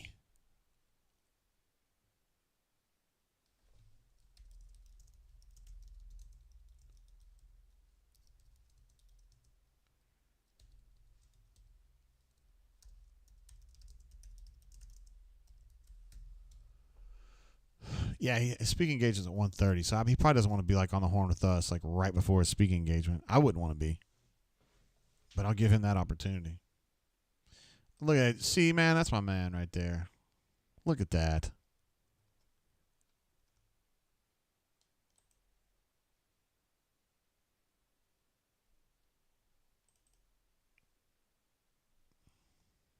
Now, these are some dudes right here. So my friend AU Duck Hunter, from the bunker, he passed this picture along. These are some dudes that I really like right here. You got left to right, you got Jeremy Ingle. Hold on, I'm watching this play. Peyton Thorne with the rushes for the first down.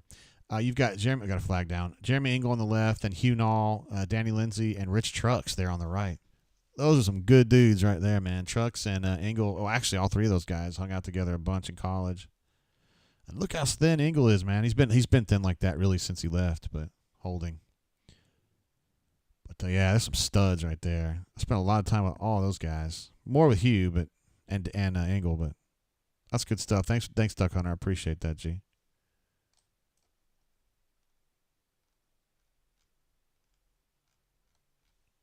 Man, I can't. Yeah, Jesse,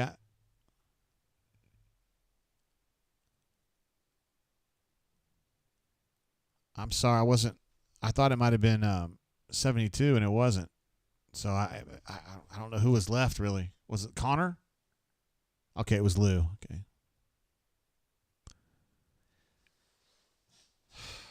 I feel like that was an avoidable sack right there.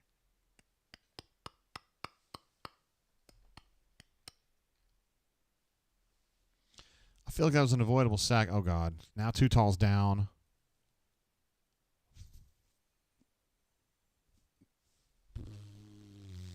Just when they get the offensive line situation sorted, but it hasn't necessarily been performing great today in the run game.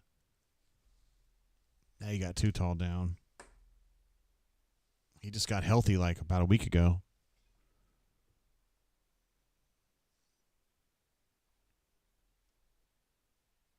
Ambitious says, don't put Percy in. So if I don't really know what your choices are going to be here. It looks like he might have gotten whipped in the head by a teammate who was kind of rolling around behind him. I think your best plug-and-play option there at right tackle would be, I guess, Ronan Chambers.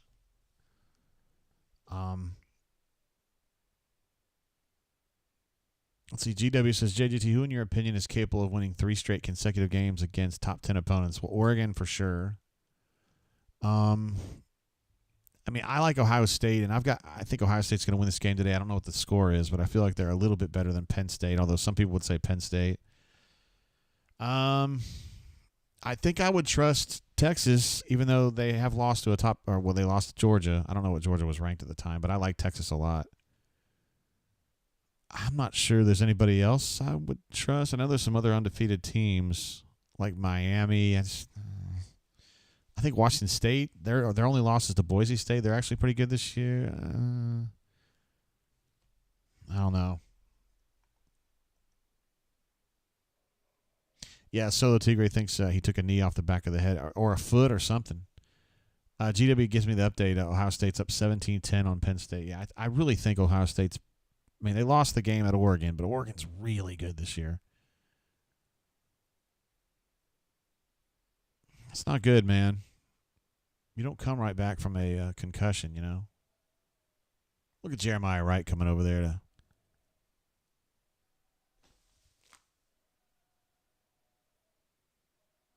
Hold on, my dog's making weird noises. I got to go check on this real quick.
All right, so they just go into halftime. My dog, every now and then, like once a year maybe, when he's sleeping, he will absolutely lose his shit in his sleep. He's having like a nightmare essentially, and so he just starts like bawling. That's what he was doing. Freaks me out. All right, so halftime. Oh man, weird end of the half there. I think with 5 minutes to go, Auburn should have had an opportunity there. There's Jarrell Bostrom there against the goal post. Should have been able to do something there at the 5-minute mark, and they didn't do shit. Let me get some of these numbers updated. 11 of 16 for 138. Well, I can do this. We'll get maybe I can get B-Mat on the horn. Let's see what we can do here. Sorry, I usually get this stuff worked up ahead of time. Yeah, Hunter's going to have to do this. He's going to have to go talk on his speaking engagement. So,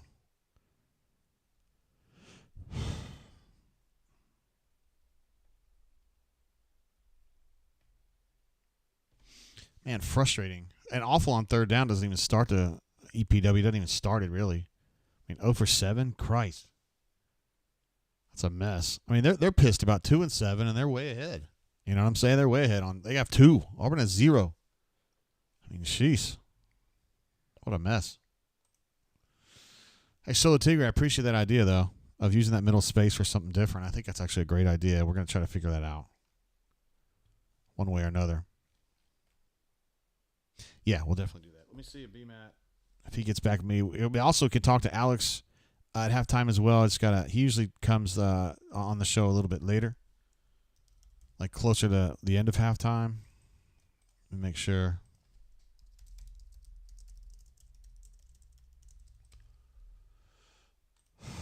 We'll see if people get back with me here on this. I'll go ahead and fire Skype up and get it ready. New Gus Who Dis thinks Gus doesn't. I'm sorry, that Hugh looks like he doesn't have any answers. I don't know why I just said Gus right there. Stefan thinks the hold call on Lou there late in the half was BS. Yeah, I didn't see anything like of significance there. But you know how it goes. They do some weird stuff. Let's see. Okay, so we're going to start, looks like with Kozan. Looks like he's ready to go. So let me switch this over to on the horn. Yeah, so we'll get Alex Kozan here on the horn right now.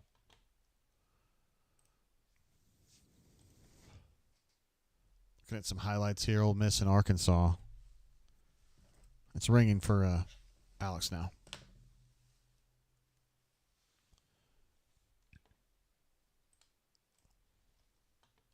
Hey, Jay. Hey, what up, Alex? It was sloppy. Yeah, Took for me a second. sure. It was, I mean, if you take away the first run from Hunter and that one run from Cobb, I think that was like the third or fourth drive. I mean, they're rushing for 2 yards a carry. They just are not getting any movement off the line of scrimmage. You know, to run the ball effectively, you've got to be able to displace defenders, and they're not doing it. Either vertically or horizontally. So it's pretty poor. Yeah, and I was doing the defensive scouting report this week on Vandy, and I felt like they got pushed around a bunch by Texas, by Alabama, and then I thought Auburn would have a pretty good shot at doing that because usually Auburn's run blocking is pretty good, but today it's been kind of bad. One thing that I see is just it might be the way the coaches emphasize it, but on the double teams, I would prefer them to stay on the down linemen, so the defensive tackle longer than have one of those guys on the double team just go off to the linebacker. It's an art. There's an art to it, but to me, it starts with movement. If you're not getting that movement at the point of attack, that the rest of the run doesn't really work out. That's what I'm saying on the interior offensive line at least. And then, I think the tight ends are having a pretty poor game blocking as well. You don't expect those guys to win the game for you, but I've seen a couple of times where they've just gotten knocked back. And those guys are too old and have too much experience for that to happen. So you at least have to stalemate and hold your own. I mean, Vanderbilt's defense, to their credit, they've improved since last year, and they have a couple of players, but this is not an elite SEC defense. You're 0 for 7 on third down. I mean, it's just you're not going to win games that way. Yeah, you can't. It's interesting you brought up that the double team blocks. You're just saying you'd like to see one of those guys kind of hold it a little bit longer because I did a play breakdown this week where I thought he broke away from an ace block a little early, and I didn't know if that's just something that happens. Yeah, to me, you gotta win at the point of attack. You gotta get movement on the downfield defensive lineman, on the down defensive lineman first. And once you've knocked that guy a yard and a half off the ball to where the first offensive lineman has momentum, that's when you go off. It's tricky, and it's something where a lot of younger players get it wrong because you can break off too early, and then that down lineman either comes off or you hold on it too long, and then you miss the linebacker when he steps up. It's that's where all the reps you put in the spring and summer in early parts of the season come in handy because you develop that sense of timing with your back on different plays to where it sounds like something you might overlook, but that extra half a second makes a difference between when you come off and when you hang on for one more step or one more push on the defensive lineman. I know I'm getting into the nitty gritty here. No, we love it. All that timing really matters when you're blocking these defensive linemen. So to me, base football though, I would hope that Auburn's offensive linemen would be able to get some more movement against the Vandy defense. So yeah, for sure. That's the run game. I think Vanderbilt's done a good job of taking that away. I think on pass blocking downs, I've been sort of disappointed there as well. I don't think Miller's had a very good game blocking. And then on the left side, they missed two really easy tech stunts. Tech meaning that defensive tackle tries to pick the tackle and the guard's got to shut down the defensive end when he screams inside. They missed two where the defensive end came wide open, and it put some pretty big pressure in Thorne's face. So pass blocking, I didn't think it was great either. So I don't want to blame this whole game on the offensive line, but they definitely have room for improvement because I don't know. The defense, to their credit, they've come out and have been pretty much lights out. Other than they had that one mismatch where they got the backer Asante covering their running back, who's really more of a wide receiver than a running back, and they had that mismatch and got that touchdown. But other than that, they've shut him down. They've done a great job of containing Pavia. And then Jay Crawford, my God, he's had a phenomenal half. So you look at all that. There's a lot of positive on the defensive side. It's just the offense has got to get their act together to take advantage of this. Yeah, from a general perspective, do you think the play calling's okay? Do you think that the concepts, what they're trying to do, makes sense to you? I think it makes sense. I mean, they're having a lot more success running kind of off tackle with those buck sweeps. So I'd like to see a little bit more of that. But I think it's. I hesitate to say you need to throw the football and take a couple more shots, because Vanderbilt clearly has found something in their run defense against Auburn right now, and Auburn needs to change something in the game to make them account for more of the field. It's just been such a kind of right in front of you game. I think Thorne's made a couple of throws and it's just that this offense is. So I look at that, being able to take a couple of more shots. I also look at, the margin for error is so low. It's so low with this offense, and a couple of times they've had phantom holding calls. I hate to blame this on the official either, but one play they called a holding on Miller, and Miller had fallen down on the play and didn't touch anybody. And then they just called another holding call before the half where it clearly wasn't. It's just when you add all that to the pot, this offense is not one that's going to be able to overcome it. I don't have a lot of great answers for you here. I think you have to throw the football a little more effectively and to keep the defense honest. And then, like I said, in the run game, I hope that you're able to get a little bit more movement on the down linemen, and that can help open some things up in the run game. But fundamentally, players have to win one-on-one, or you're not going to win in the SEC. Incredibly. I mean, you were talking about how good the defense has played. It was a good point. Auburn's still plus 80 on total yards, and Vanderbilt only had 5 first downs in that half. And Auburn had 9. So, I mean, yeah, no, it's really all Vanderbilt was able to do in that first half was Pavia had a couple of nice throws when he was able to change his throwing angle launch point, getting out of that pocket, which is kind of his bread and butter. But I mean, all in all, I think the defense played really well. Word. What do you want to see in the second half? If you're someone who played a lot of offensive line, when you have a game like this where in the first half you're just not physically as imposing as you want to be as a line, can the coach just say, hey, guys, we got to be tougher, and you just go out and play tougher? I mean, what could actually trigger, what can make a difference for the offensive line in the second half? I mean, if it was me, I would pull your tight ends, get them out of the game, get an extra offensive lineman in the game to where you have a mismatch in the run game, and simplify things a little bit more, and then force Vanderbilt to account for that. We had some tight ends that were decent receivers, but weren't the best at upfront blocking. To me, the tight ends aren't winning at the point of attack, so why not give yourself an advantage, put an extra offensive lineman in the game, and see if you can spark a couple of runs. And then they've tried to go tempo, which I think will be successful against this Vanderbilt defense. They've just, for whatever reason, I think one, there was like a legitimate injury, another one, the official stopped it, and there was some sort of review. So I'd like to see that as well. But I'd say throw an extra offensive lineman in there and see if you can pop a couple of runs. That sounds like an offensive lineman coming up with ideas there, but I still like it, though. I mean, hey, if you have an offensive lineman at the point of attack, Jade, versus an edge defender or linebacker, usually that guy's going to whip somebody's ass. That's what I'm talking about. That's the way I see the game. So. All right, Alex, thank you for jumping on with us and giving us some football instruction. That's what I like about you. You know so much. All right, thanks, Jay. Have a good one. See you, man. Bye. There he is, Alex Kozan, former Auburn. I think of him as a guard, but he played some center too, I believe. Played a lot of games for the Auburn Tigers and giving us some inside baseball type stuff there about he would like to see, instead of a tight end, just use somebody like Jaden Muskrat as like another, first of all, you're extending the surface for the defense in the run game, so that's another gap they've got to worry about. And then if it's somebody like Muskrat who can actually block out there versus, I don't know, Luke Deal or whoever else who's not getting it done, that could be a big plus in the run game. It's an interesting idea that I really hadn't considered. Super chat coming through from War Eagle 0008, one of our favorites. Says, family, Ward M. Eagle, not a sexy first half, but the stats say we're moving the ball. Let's get this W in the second half. Thanks for the show, JGT. Super chat.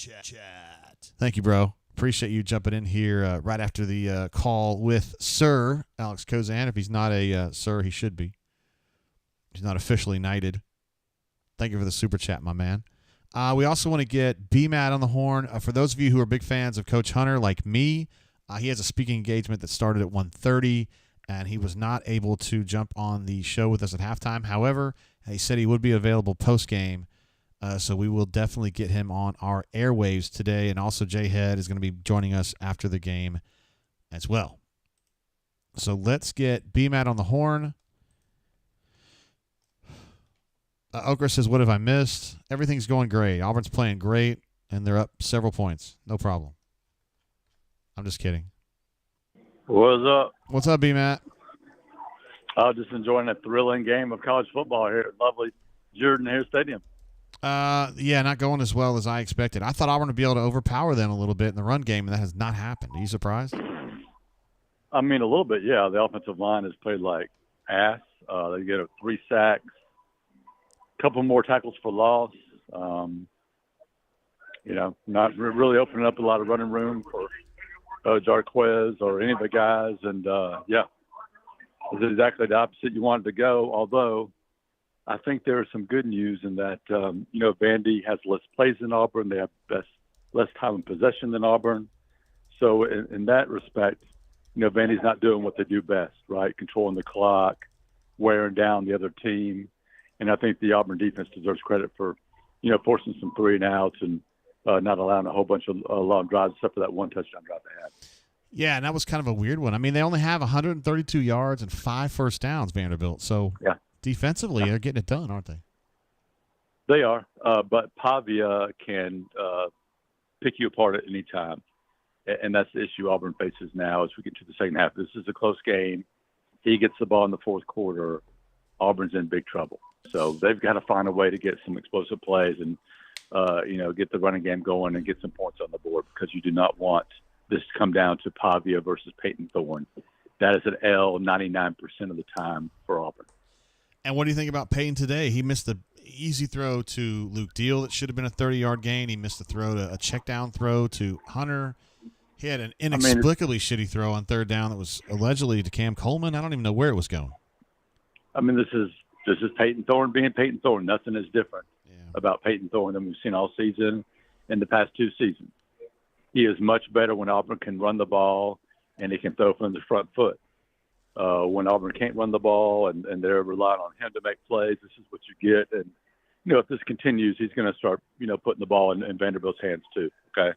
So this has got to stop. They've got to find a way to get somebody else to run this offense through. Jarquez Hunter's usually a pretty good guy if he can get some help up front. You think they're going to be able to run it in the second half? You think they'll find a way to get it done? I think they should. I don't think Vanderbilt is a good rushing defense coming in. They're doing some things, I think, confusing the guys up front. But you would hope that they can figure it out in the first half. That needs to be the plan. If they come out here trying to throw the ball at Peyton, that's a formula to get your ass beat again. Boy, he couldn't take that one. I mean, another loss to Pavia? Ouch. Yep. Anyway. All right, B-Matt, get back to it over there in the flying Lego in the sky, my man.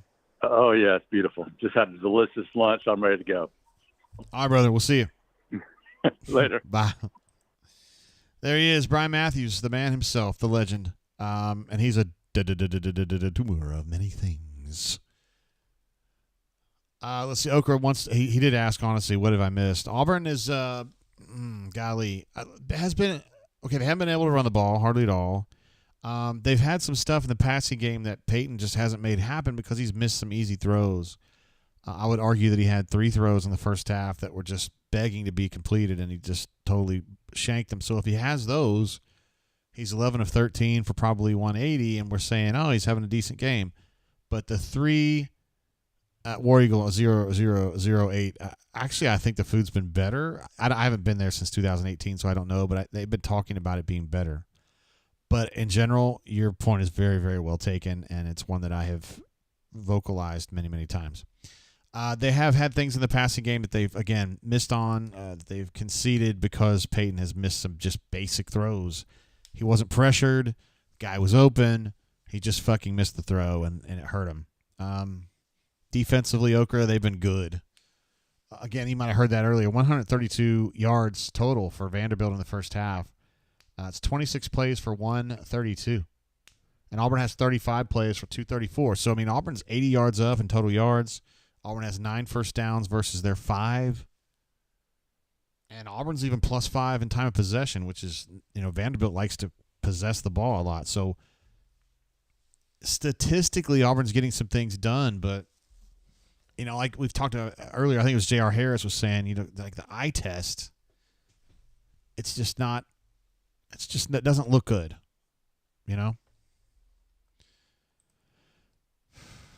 Let's see. James says on 2 of those throws, the offensive lineman completely whiffed. May have been what Alex was talking about on some of those tech stunts that they were just completely missing. By the way, just to recap some of the things Alex was talking about, he'd like to see a little more tempo. He felt like they were starting to get a little bit moving with the tempo that they ran a little bit in the first half, but one was a penalty and one was something else that had just kind of inadvertently slowed them down and gotten them off. He thinks the tight ends have been. These are not his words, but my words. The tight ends have been kind of ass today. Thinks they haven't gotten the job done in the run game, and he'd like to see them maybe trade out a tight end for another offensive lineman and actually have some brawn. And some blocking skill on the edge. It's an interesting idea. I don't know that Auburn has that person unless it's Jade Muskrat. He just wants to see more winning at the point of attack. He just felt like Auburn was getting essentially just, unable to get much push at all in that first half. And I'm surprised because Vanderbilt, to me, that's their biggest weakness of their whole team is run defense for me. And it's been a strength today so far, so we'll just see what's going on. Daniel says Ole Miss is now leading 49-17 on the Arkansas Razorbacks. I saw that one coming. Ole Miss is a good team. They feast on bad and mid teams like Arkansas. But we'll see if they feast on that. I don't think they have to play any of the really scary teams. But if they get in the playoff, they'll have to do it then. Collins M says, JG, different first half if we complete the gimmies. I know. But you got to be able to do that. I mean, for goodness sake, he's a fifth-year senior. Like, come on. When are you going to – if you're not going to make open throws now, I don't know when you're going to do it, brother. But anyway, it's a new half, a new quarter, more football. Vanderbilt's going to take over to start the second half, and we will move forward from where we have been so far. Jarquez, I got to change Hunter's touches. It's up to 10 now. Still a little low, but, considering the situation on the offensive line, I'm not sure that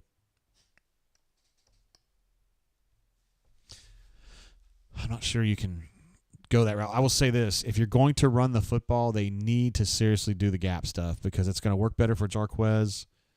And it's been working better for the line, in the last month. Now, today, not so much, but anyway, Vanderbilt's got the ball now at the 25. Let's see what Auburn can do here. Again, defense definitely was strong in the first half. Auburn's got this run handled pretty well. Looks like DeMarcus Riddick was the guy there again. He's been spying Pavia most of the day. And he's a lot bigger, and he's just as fast. So I think he's had a good game today, honestly. 11 of 16, 138. Thank you for having me update the numbers there, CJ. All right. We got Peyton's numbers updated now. Jarquez is now 10 for 37. I need to update that.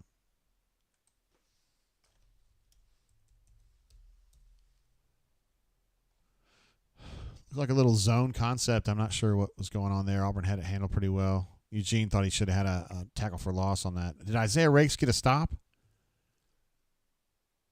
I swear that guy plays so many snaps and doesn't have a tackle. It's weird. Yeah, Jarquez's thing, man, his first run, I think, was 15 yards, and so that means his last 9 were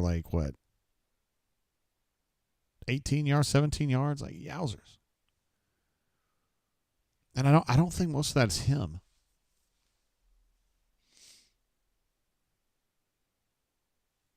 Third and 4. Let's see if Jaron Thompson can make this play. He can. Hey, man, great angle for Jaron, and also DeMarcus was going to help him out there. Another kind of ass drive for Vanderbilt. They got to 3rd and 4 and really didn't piss a drop there.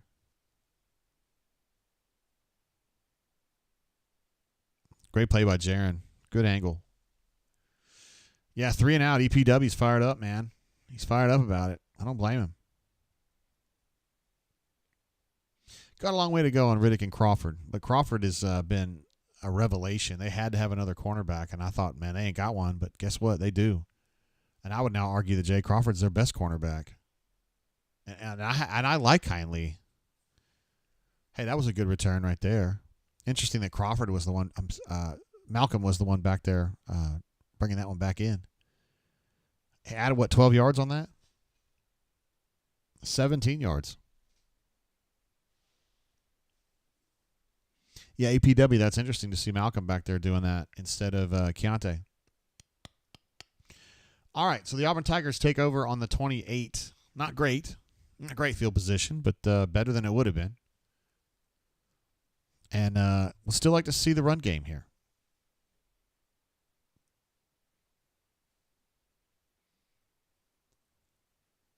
Looks like D-Wade at right tackle. Yeah, D-Wade's at right tackle. There we go. First play is a pretty good one, just like it was in the first half. I think Hunter had 15 on the first play of the first half, and now he gets about 8 on that one. So if D-Wade's at right tackle, then does that mean Percy's at left?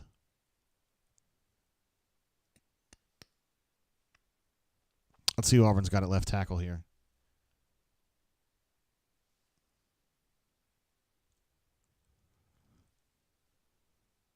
Yeah, it's Percy.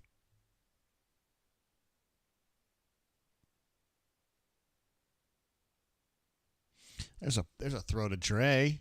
He's got about 20 yards on that one. 22 yards to say it exactly. To put a fine point on it. That puts Dre up to 51 yards. Peyton is now 12 of 17 for 160.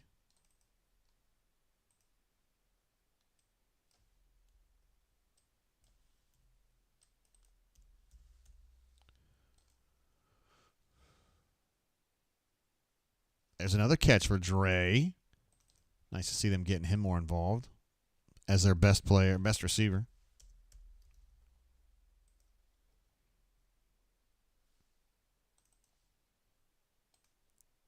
Hunter, by the way, I'm updating his touches there. So it's 2 catches for Dre on this drive. A little slant there. Had kind of a flare dump pass previously.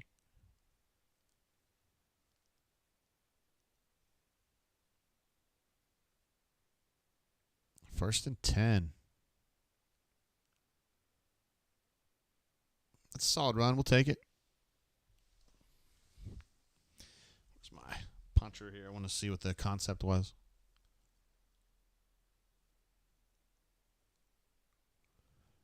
And it's a one-back power where Jeremiah Wright was pulling. So that's a gap concept.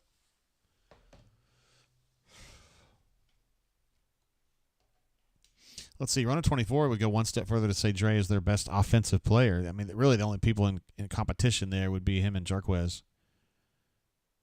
But you can make that argument for sure. I might even buy it.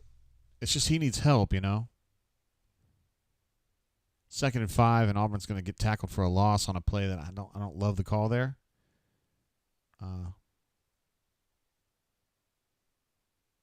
Just had too many people coming in. That was their safety coming down. And Auburn just didn't account for that.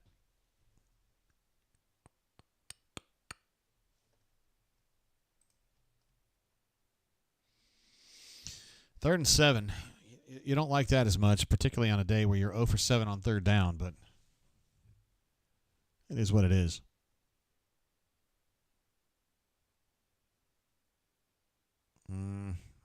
It's a throw to Perry Thompson, but Perry didn't really have much of an opportunity there. If you're going to try to throw sticks routes against these guys on 3rd and 7, like, you're going to get fucked. Like, they're this is the way they play. They're zone droppers, and they're guys who know how to break downhill on short throws like that. That's their whole paradigm defensively. And that's the second time Auburn's done that on a 3rd and 6. Well, I think earlier it was 3rd and 6 or 3rd and 7 now. Well, they got Towns kicking this ball. I guess they consider this a short one.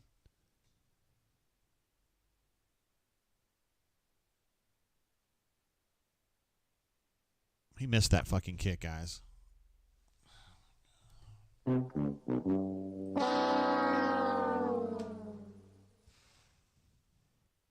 Spicy P says he throws short of the sticks every time. To me, that's not a Peyton problem. That's either a paradigm problem or a receiver problem. God, another miss from Towns, man. Fart. Whew. Oh, Chris M notes that McPherson's not available to play today. All right, very good. I wasn't sure. Yeah, he's played the last, couple weeks maybe?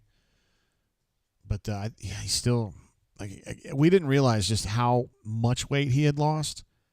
He said he had gotten down to 100 pounds. Sheesh. Talking about Magoo, he misses every week, which is actually true, but, he's still not.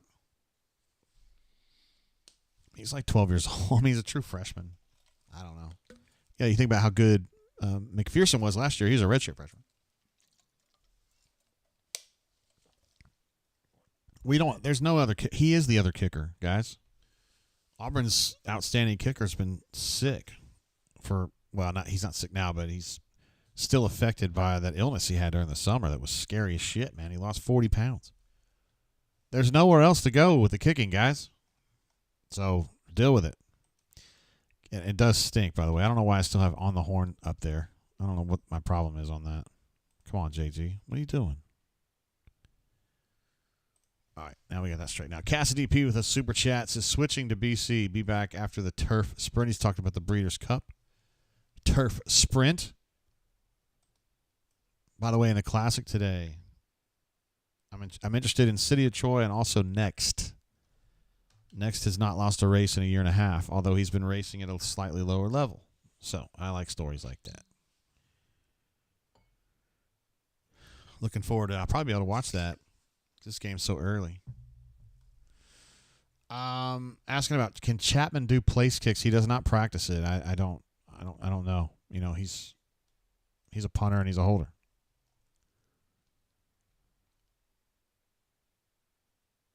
Let's see. Ambitious Engineer thinks Magoo ain't made for it. Psychological issues. Interesting. Young Bezo says, is Vandy deep at D-line? I think of depth as one of their strong points. Yeah, they switch in and out. But I just never thought they were very good. They got displaced so badly by Texas big time. And Kentucky was doing some of that too. Just literally knocking their nose tackle, 5 yards down the line of scrimmage. But we just haven't seen that today from the Auburn Tigers, at least not yet. But the good news is that the defense has been very, very stout for the offensive, for the Auburn Tigers, I should say. So we'll see if they can continue that. Pavia really hasn't made much of an impression in this game. He hasn't really been allowed to. There you go. Nice play. They're trying to run a little slip screen there, and Auburn was pressuring Pavia again. Getting up on him. CDF jumps in with a super chat. My man, we are now on schedule. We just need a broken coverage 70-yarder for Vandy, and we accomplished OU 3.0. We got to give him a laugh. Appreciate it, CDF. Yeah. To me, this isn't as bad as Oklahoma because they literally had a 3rd and goal at the 1 and didn't get points, which is impossible. That last drive needed to happen there, and they didn't get it, but that's kind of an interesting call right there, although he made the wrong choice. But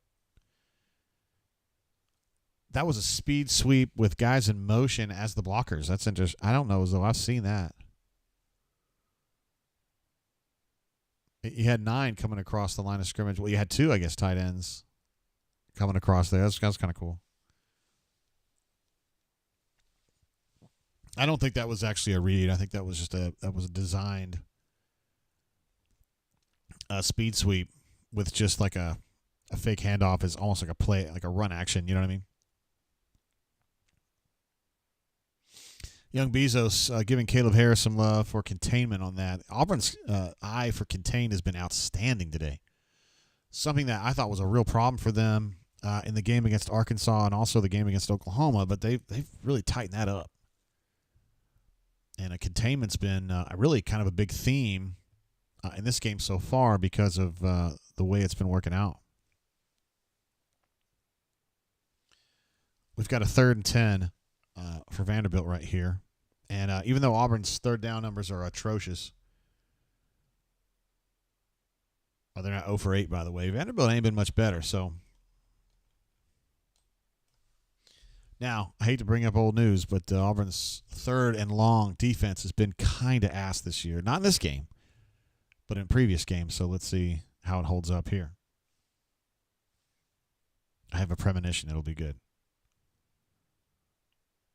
Pavia has nowhere to go. He's getting hit as he throws it. Ball damn near intercepted by Keys. That's going to be another stop.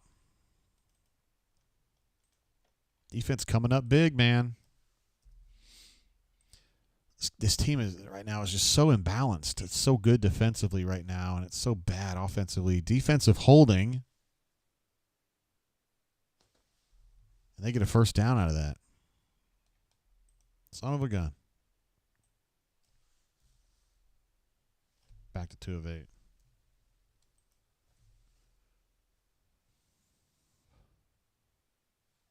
So who's holding here? I call Jay Crawford. I think that might be fair.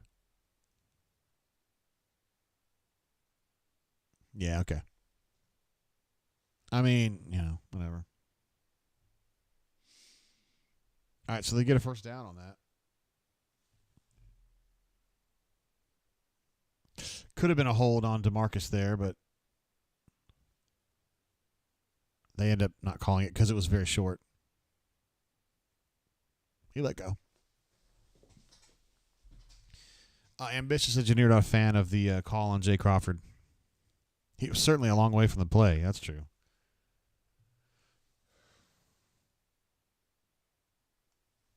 Time possession, by the way, Auburn's up 21-14 on that one, so 7 minutes. But they have possession right now, obviously.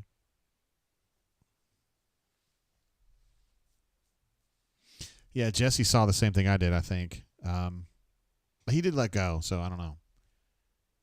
Not sure he impeded them. Oh!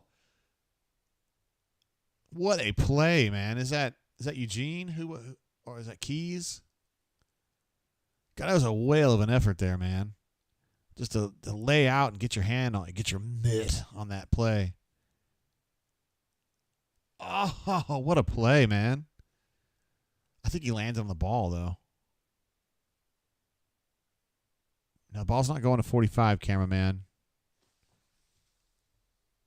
Dude, get Keys out of there, man. He's hurting. Can we sub somebody else in there? Okay, whatever. Whatever, 3rd and 6.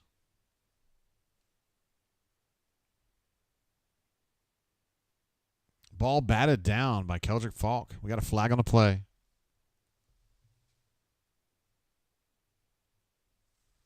Trying to see what the call is. Ryan, what's up, bro? This is I'm a national treasure, which I'm definitely not. Thanks again for bringing us all together each game day. Love you, man. Glad to have you here, G, and I appreciate the kind words and the positivity in this era of Auburn sucking. Well, not sucking, but you know what I mean. Being very, very mid. So some kind of a penalty on Auburn. Illegal substitution. Okay, fair enough. Third and 6 goes to 3rd and 1. Interesting.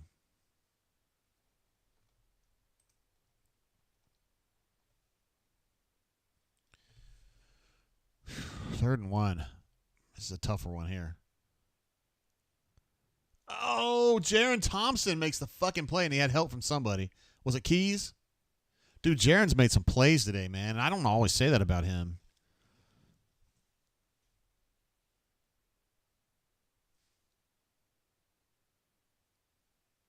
No, that was a nice lick. Legit, I'm with you on that one. No, sir.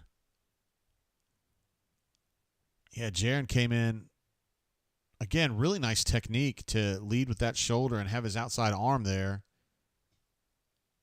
And I think it was Keys that kind of supplemented it. Now, 4th and 1, they're going to go for it. I don't blame him on this. But if they don't get it, this is where Steve Spurrier would kick you right in your balls because he'd come at you with a fucking bomb coming out of this if you get it.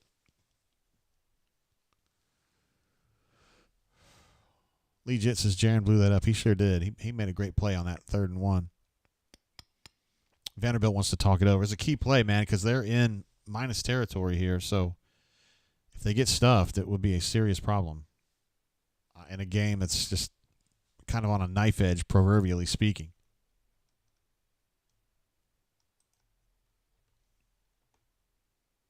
Yeah, Bezos, he says, you got to love what Durkin is getting out of this defense right now. You're absolutely right. They're playing, they're on a mission.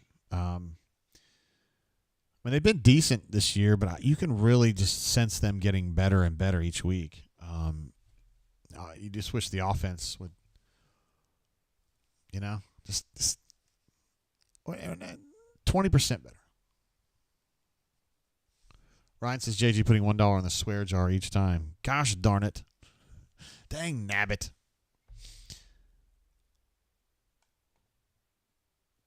Let's see. EPW thinks it was a bad spot. He never crossed the 46, and it is officially at the 45. I've got it as the 45. How do they not lose yards there? I don't know.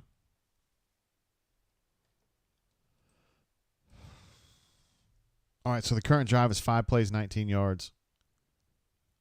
150 TOP. The time possession is still well in Auburn's favor. Auburn's plus 6.5 on time of possession. Total yards is 260 to 141. So Auburn's extended its lead. It was about 80 at halftime. Now it's 120. And first downs, Auburn's at 11. They're at 6. So Auburn's 0 of 8 on 3rd down, as you can see on the screen there. But they are actually 2 of 3 on 4th down. And I need to make sure Vanderbilt gets bumped down to a 2 of 9, which is where they're at on 3rd down. Since that last play was a false. They did not get it done. Scott gives us an update. The Ole Miss Rebels have 606 yards of offense, and they still got plenty of time to continue cranking. Having a good day. CJ reminds me, Peyton Thorne, 14 of 19, 173. So we'll get that updated there. They said Cam had a short catch earlier. Yeah, Chris jokes that Arkansas maybe ought to consider or just straight up agree to running clock in the 4th quarter. That would probably be helpful because that game, I just got the Ole Miss side of it, but I'm sure they're up by a lot because Arkansas's offense is going to keep up with that. Coleman has 1 catch, targeted twice. Because they called that pass that we had no idea where the hell it was going. They called that a throw to Cam. I guess he might have been the closest receiver. He could have had arms that were 15 feet long, and he wasn't going to catch that sumbitch. Honestly, I'm surprised that Vanderbilt went to a timeout and came back to run something. I thought they were going to change their mind and punt it. To me, this is a very risky choice.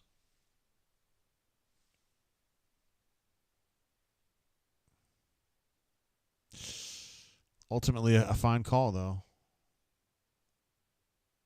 Why did the running back slow down and just go out of bounds? He just not want any of Austin Keys, I guess? So they had those 2 tight ends or H's back-to-back, and I thought for sure they were going to pull them around and do that thing again. But they didn't. And that's a call they hadn't shown before in this game, so give them credit for that. All right, Vanderbilt's now at midfield. Got 5 minutes left in the 3rd quarter. In a game that's just kind of painful to watch, honestly, unless you love defense. Which I would respect if you did. And there's some defense being played right there. Dorian Mousey with backside takedown on a gap run that took just a little bit too long to develop. And Mousey was up to the challenge.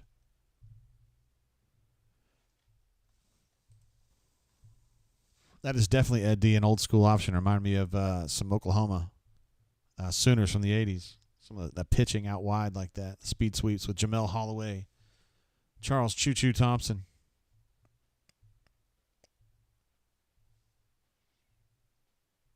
These are condensed formations. I like it. They're going to do an end around here. Oh, they're going to try to throw it. Incomplete pass. So sorry. 3rd and 10. Great pressure again from Keldrick Fall. Keldrick was the one that changed kind of the way that play worked out. He's been bringing it today. He's played a lot of snaps, though. Well, actually not. They've only defended 43 snaps so far, but I feel like Keldrick's been out there for every frickin' one of them and still playing at a high level, so good for him.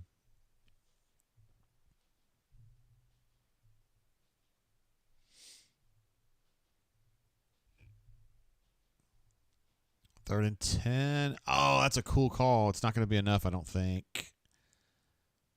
Like a misdirection sweep. I think Stan used to call that a smoke draw.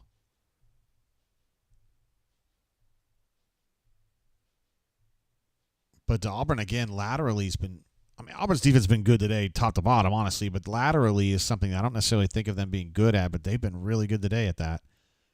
Vanderbilt's been really trying to push them wide, and it hasn't worked. So they've got problems of their own. They're going to punt this ball away, and they're already down 3.5 minutes on time of possession, which, again, is very weird for them. They've got a fetish for time of possession. Damn, they almost had that down to the 1, but he rolled into the end zone, didn't know where the ball was when it had it attached to him, and now they're going to have a touchback on that. Or are they? Are they going to give him credit at the 1?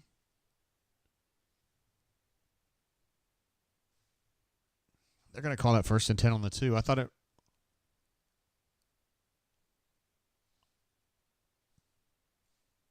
What?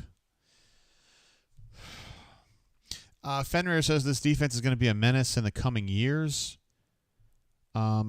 Yes, assuming that DJ stays. I mean, he's definitely been a good hire. It was funny. Remember when he got hired and a lot of people were fussing and saying this guy sucks and he's a dick and one of his players died at Maryland and he's he doesn't deserve this. And I was like, what?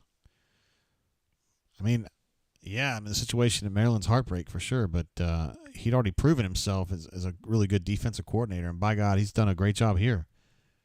I don't know how much longer he'd stick around, though. I don't understand either, Jesse. I mean, if you get the ball and then it rolls into the end zone, like in the NFL anyway, I know for sure that would be a touchback. Now, I guess there's a nuance in the college game. It says, Ed D says, no touchback, ball is dead when you catch it in college. Fair enough. There you go. There's the answer. By the way, Vanderbilt failed in their last 3rd down attempt, so we're going to go ahead and bump them to 2 of 9. I'm sorry, 2 of 10. And, we can sit here and make fun of Auburn, and they certainly deserve to be made fun of for this 3rd down performance. But Vanderbilt at 2 of 10 ain't great either, so it's better than 0 of 8, though. That is true. Keandre's 3 catches for 61, by the way. All right. Got him updated. And Jarquez, 12 for 50. That's right. He had that nice little first run there. Been tough sledding for Jarquez so far. He just hasn't. I mean, I feel like he's run fine. He just doesn't have a lot of help up front, and I'm still surprised. Jesse says Town needs to go practice right now, like back at the facility to be with his thoughts. They need him. They got to have something, man.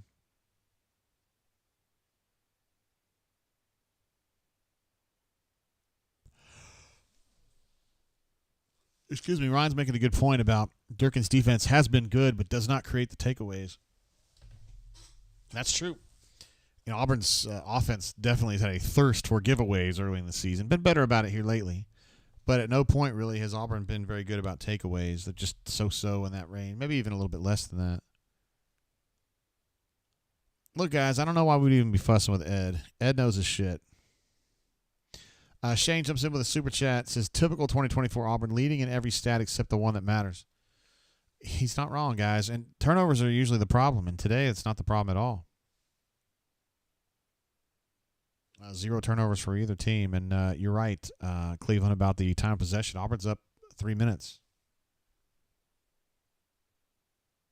Auburn's up 3 minutes, and if you want to look at it, they're down a drive. But there's another example of, there's like an inside zone run, and they just can't get anything.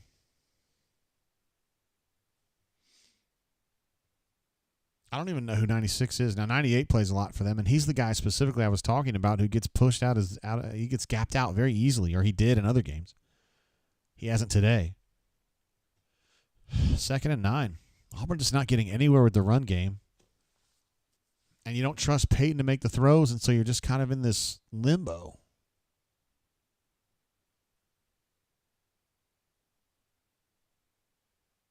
And that's not going to be a safety, but he's going to be at the half-yard line or something. The last thing you want is Peyton.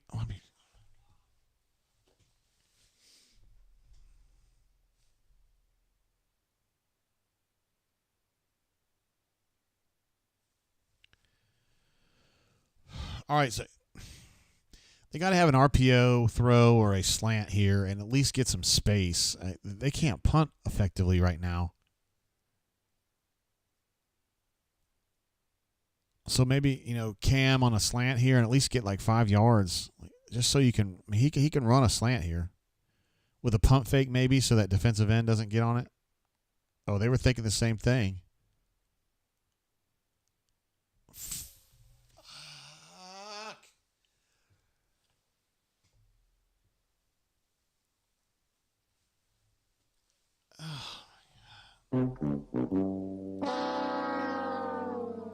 I think the throw was good enough to compete for it. I mean, it could have been better. I'm not saying it was a great throw, but it's not on Cam for catching the ball, for not catching the ball, whatever, but could he have adjusted a little earlier? I don't know, man. Thank you, number 19. I got you. Thank you for that. Oh, God. Oh, no. Somebody called this in our chat earlier. Said some bullshit like that's going to change the game. Great punt return for them. He fields it around the 40, about minus 40, and he gets it out to like the plus 25, plus 20.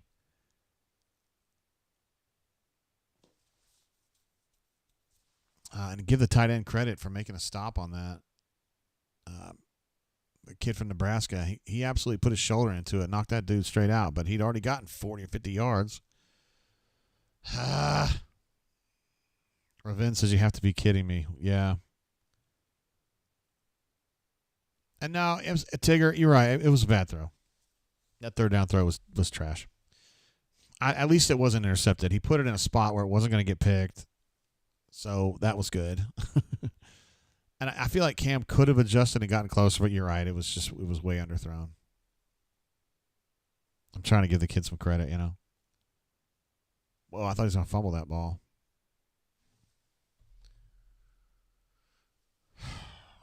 Maybe this is a good thing. Maybe they get their field goal and Auburn gets down, and then suddenly the offensive line starts working a little bit better.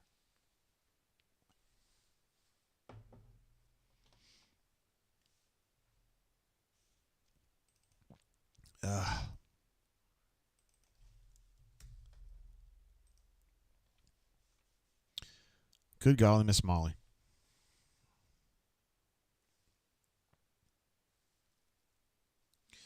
Oh, let's see. Okay, you guys saw it better than I did. Roy Strong says, put it in front, and it was a freaking TD. He's talking about the third down throw to Cam there. I didn't know if he had a step on that guy or not. I'm sorry. I just didn't see that. I was like typing and all that kind of stuff. Are they saying that's a turnover? If so, that's massive. Seismic. Oh, holy shit, it is. It is. Hey, we got to have a sound for that, man. I don't know what sound we've got, but yeah, I'll give you that. That's one of my favorites. And how big a boy are you? Well, it don't make no difference. Just bring her on down. You're tough as hell on this phone. Somebody created themselves a turnover, and that's a clutch moment right there. It looks like Keys. I can't tell if he actually lost it or not, guys. I mean, he lost the ball, but I can't tell if he was down or not. I mean, it looks like he'd been down that whole time.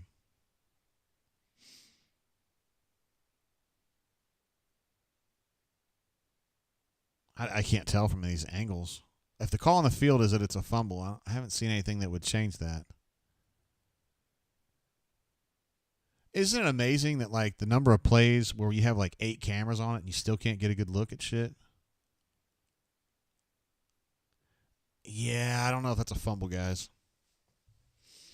Fat Crack thinks that he's down on that one. I think I agree.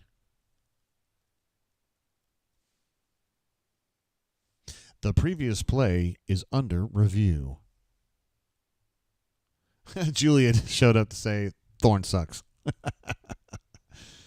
All right, noted. I will write it down for posterity's sake. Julia, Thorne sucks. Do I hear a second? Motion carries.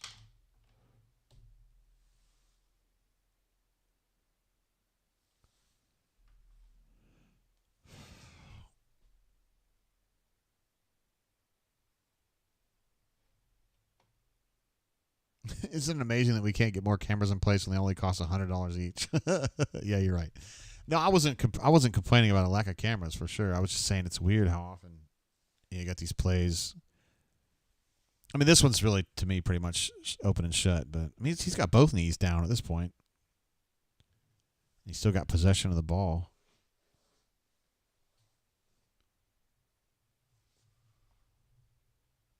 Auburn Gal says, "Can you see the ball through when the knees are down?"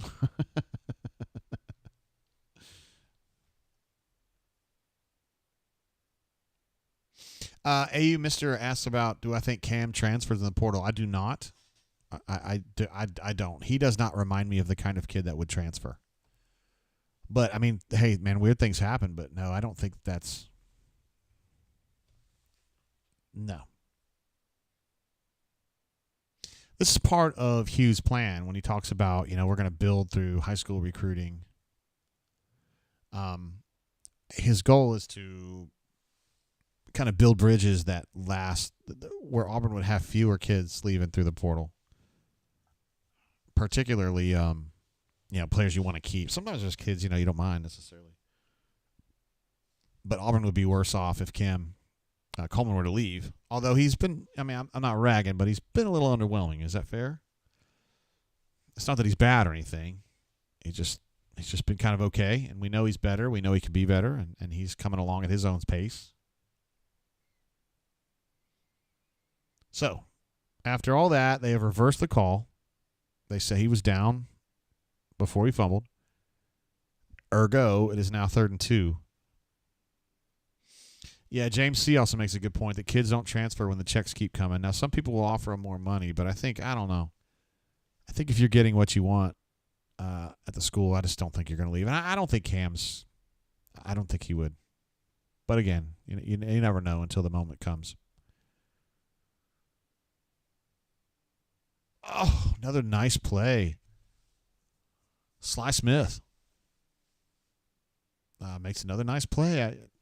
Been several plays like that today across the middle where you've got, Austin Keys had a play maybe earlier in this drive where he made a diving stop like that. Maybe it might have been last drive. And then right there, Sly Smith gets over there and gets the PVU. Big time play. Great coverage. All right, so here comes Brock Taylor. Their kicker's been good. Apparently he's got a great long range, but he's just a good kicker, so you kind of wish Auburn had one of those too. Or at least, one that was healthy.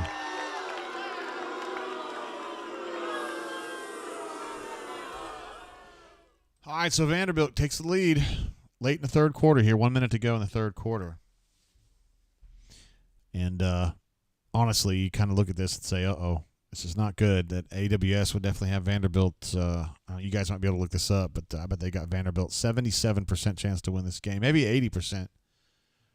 Because at this point, Auburn has not been able to move the ball with any serious conviction in a while. Really had one good drive in this game. And conversely, Vanderbilt's had, 1.5 good drives. That was actually a shitty drive that they just had. It was set up by a really nice punt return. I mean, the drive itself was 4 plays, 8 yards. So, Ambitious Engineer says, where are the idiots always criticizing our defense? I would like to see these people because they're dumbasses. The defense has played great today, and they've been playing great for a while now. Shane H. says, ball game, ? I think it might be trouble.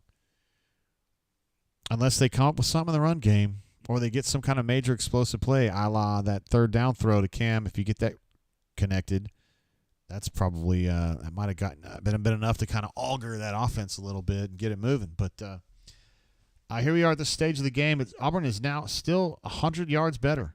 259 to 158 total yards is the situation right now. Third down, obviously a disaster for Auburn. 0 for 9. They're 2 of 11. Go ahead and update that. It's been piecemeal, spit and toothpicks with both of these offenses today. But you just kind of wonder, what's Auburn got here? What can Auburn come up with? Do have Malcolm Simmons in there right now as a de facto H. I like that. Vanderbilt getting very, very cheaty. Thinking about cheating up on the line of scrimmage. Oh, is that a face mask? I don't see a flag, so no. The way Damari's head got turned around like that. Had a lot of blitzing coming up the middle, and so I thought they were going to have a chance to break something wide there, and it just didn't really come together. Ryan says defense hasn't given the offense a short field this year. Boy, I'm not gonna be able to defend you on that one. Crocky Poo, I thought I saw a face mask on that too, but these zone blocking hasn't worked for shit today. It has never worked. So I don't know why they keep pursuing this. I know it's part of their DNA, but it just hadn't worked today.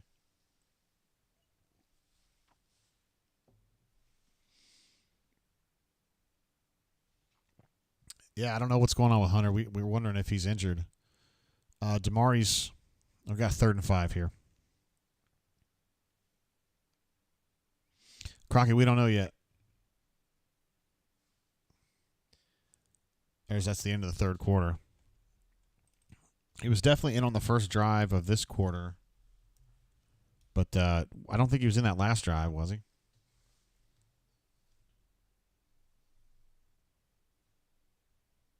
So I got my stats over here.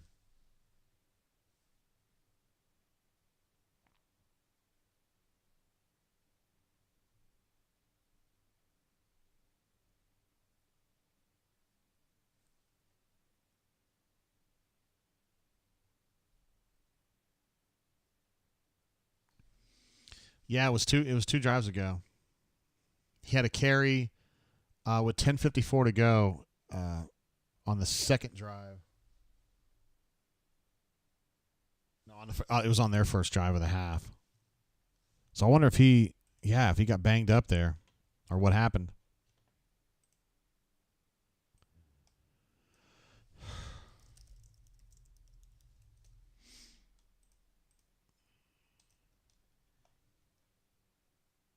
All right, let's see. Trying to catch up on some stuff here. Snowburn says, is the Vandy DL better than Kentucky's? No. The answer is obviously no. So what happened? Vanderbilt's playing at a higher level today. I don't know what else to say because they, on tape, they looked legitimately fairly bad in the run game, honestly. And today they've been much more stout. I'm not sure what the answer is going to be to that.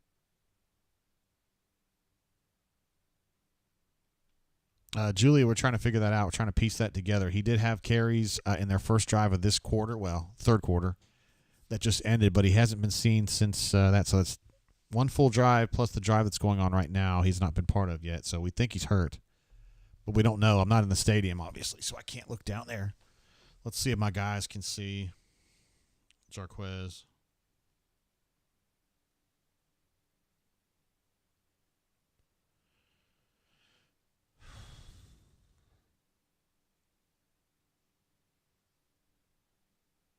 Yeah. My man Chris Lee, who runs the Vandy Sports site, he says, you cover a strange team. Yeah, that's understated. It is true.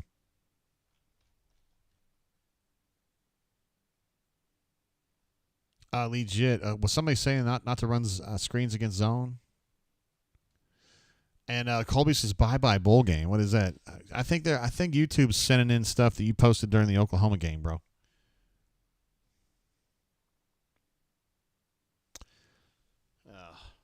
Man. I think this is something that Brian was talking about. He said if it comes down to quarterbacks in the fourth quarter, Auburn's going to get fucked. And I think he's right. I mean, that's not a hot take, you know, to think that Diego Pavia is better than Peyton. I mean, Peyton has good games. I don't think this is one of them. Small victories. I don't know what you were referring to, but I love it. Welcome to Auburn football, bud. I don't know where that's headed, but I like it. Regardless, it's funny to me. I got to hear what Hugh's saying here. I just got to hear it.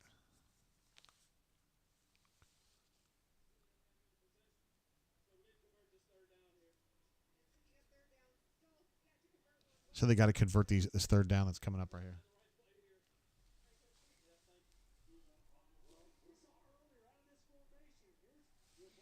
So I got to turn this down.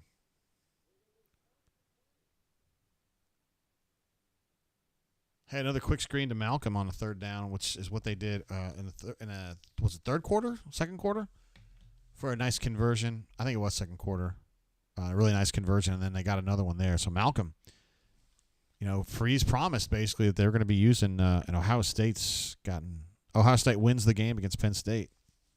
I don't like Ohio State, but I called them to win that game. Uh-oh. They're going to try something cute here, and Malcolm's going to almost die from a guy taking his head off. And lost yards. Fuck me.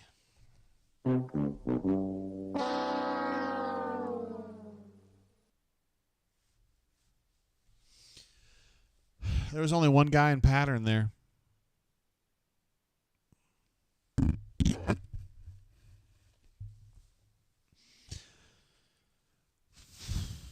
Second and 20, guys. No big deal. I'm sure Peyton will just complete, a couple 15-yarders and everything will be fine.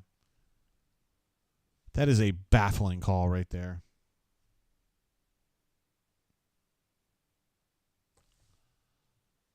That was really well defended, man. Seam throw to Rivaldo. He did not come up with it. Ball was defended well. I'm assuming he knocked it out of his hands. But that's probably Peyton's best throw of the day right there. But unfortunately for Auburn, accompanied by a fine defensive play as well. It actually hit Rivaldo's hands first, but tough situation there. That was a tough. That would have been a tough play to make.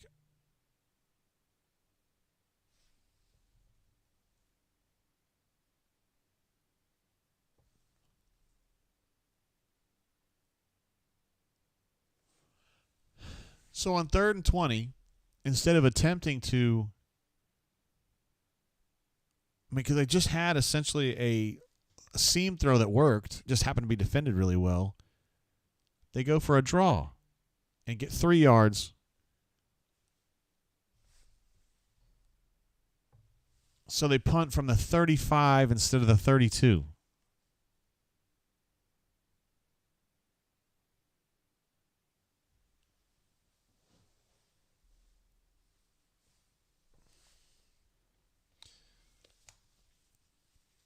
I know I get paid to talk on here. Sometimes it's hard to talk when some of this shit goes on.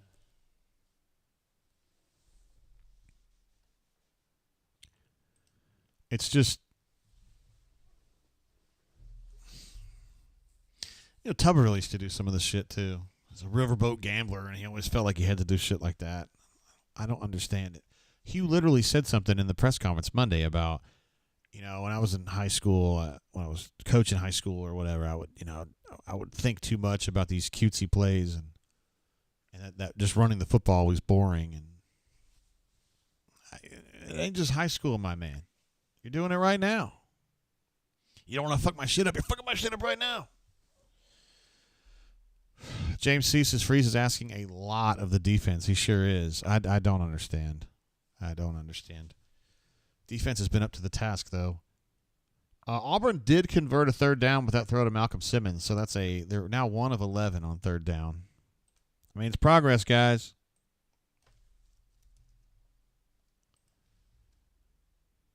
One of 11 for Auburn and 2 of 11 for them. 3 of 22. Wow. Really bringing it. Auburn's advantage on total yards is extended a little bit for what it's worth. It doesn't matter on the scoreboard, but they're still up about 120. Well, it's actually 112. Auburn's up almost 6 minutes on time of possession. Just got to get some points on the board, man. And you've got Towns Magoo kicking, who apparently can't hit a kick to save his life. And obviously struggling to get the ball in the end zone as well. So, and time's becoming a factor. 13 minutes to go. Akon says, who we respect very much, says crowd booed when that possession was over. May have been over that balls-ass play call, or maybe not. I don't know. Shane H. jumps in with another super chat. Thank you, bro. Appreciate that. You've been with us all day today for show. Peyton has been bad, but this offensive coaching staff has failed this team from time and time and time again this season. I don't think you're going to have any argument. Look at Oklahoma taking on those Maine Black Bears.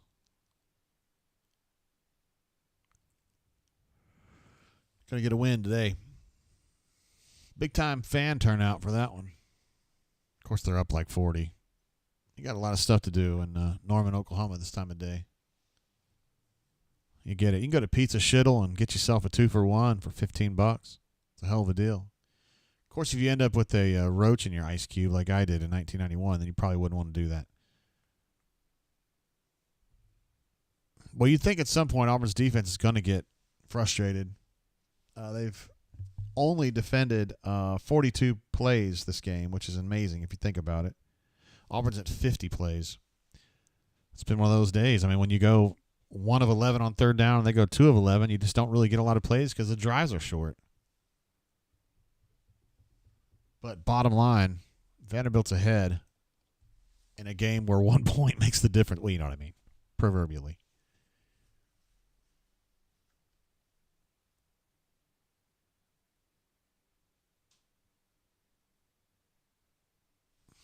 It's going to be third and a long 1 or a short 2. E-Hall thinks the defense has got to score. That'd be nice. I'd take it. Or special teams. That would even be a longer shot. Roy says if you have to take the ball out of your quarterback's hands when you need to play, you don't have a quarterback. I don't think anyone's arguing that, bro. Nobody's arguing that. Ryan, I don't remember Rose's Chinese Buffet. I may have been there. I just don't remember it. Pipe is in the hizzle. Says, howdy, folks. How's Purdue doing, bro? They're playing somebody. I think I picked Purdue today.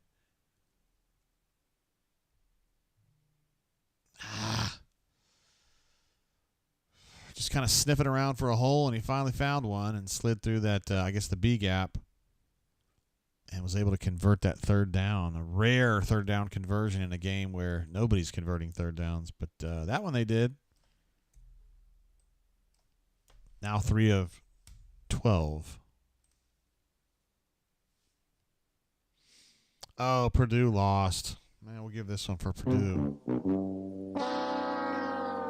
That sucks. The Auburn Tigers are staring loss dead in the face right now, as my granddad Tate would say, dead in the face. Here's a little gap run, like a quarterback power. Oh, but Dorian Mausi says, no, sir. You don't scare me none, homie. Asked Malik Blockton a couple weeks ago who talks most shit on the defense. He said Dorian Mausi. I thought it would have been Eugene for sure. So I followed up with Eugene this week. And he said, indeed, Dorian Mausi is one hell of a shit talker. He did not use those terms. He just called it trash talking. But he thinks Dorian's really good at it. I'd like to hear this stuff. All right, we got a little cramp. Is that KN maybe?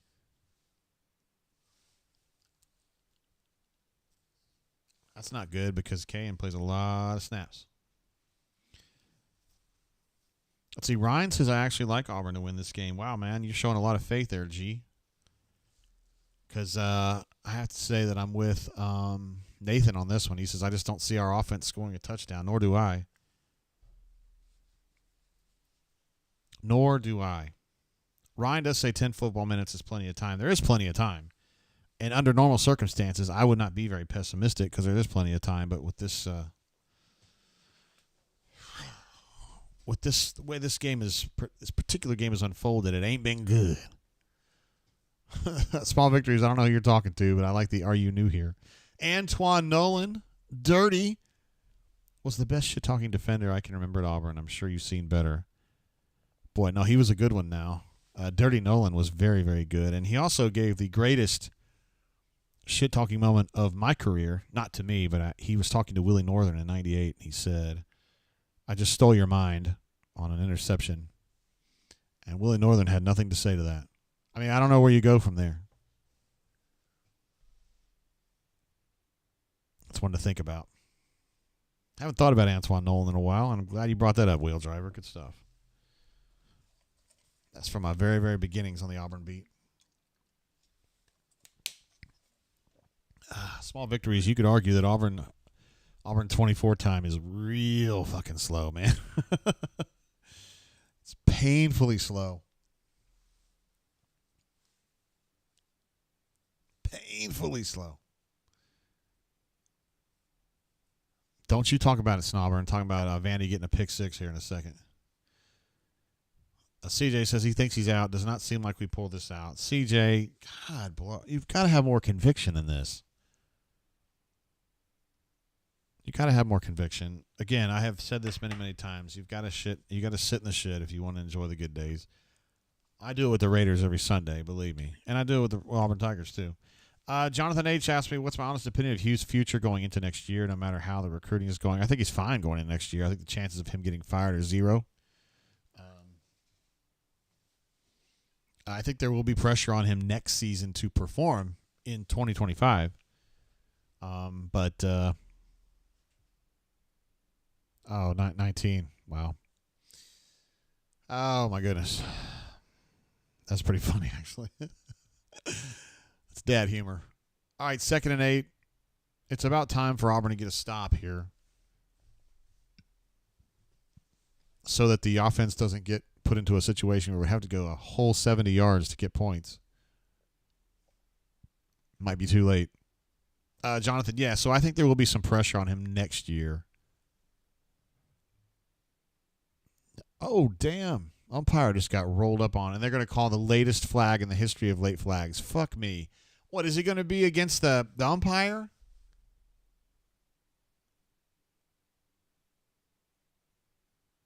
Caleb Wooden is like, really? On me? Are you serious?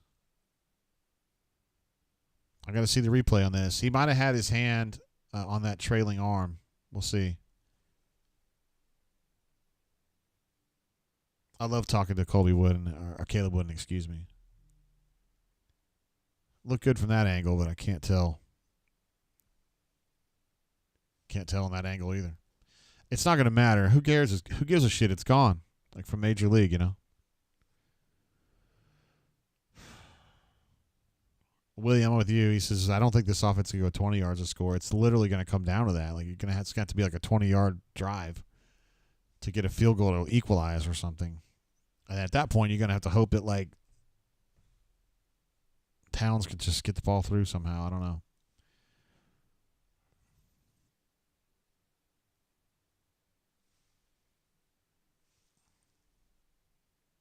Broken tackle. He's going to get an extra 5 yards on a broken tackle.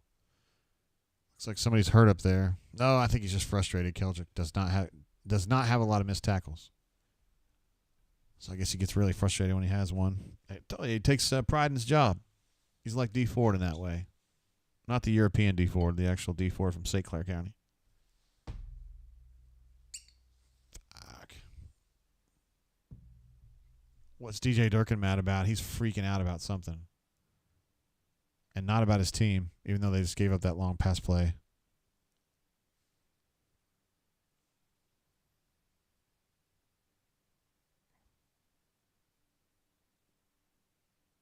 Oh, the cornerback fell down on that play.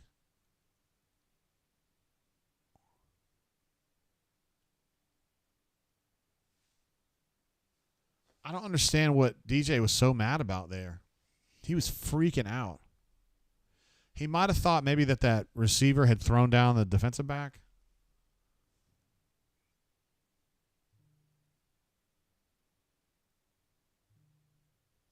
Yeah, I don't know. Ambitious, yeah. Not that you're wanting to, but you're not going to hear one word out of my mouth about any defensive failures today unless something really weird happens. Because this defense has been absolutely tight the whole damn day. You just can't. I mean, guys, come on, man. Like, this is a decent Vanderbilt team. You can't hold them to 0 points. Score the fucking ball. Like, do something. Let's go.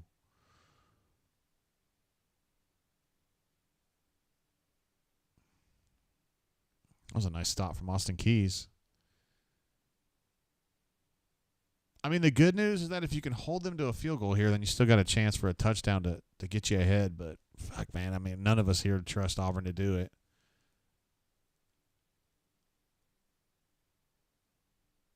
What do you guys think about that? Was that a foul, a penalty against Caleb Harris?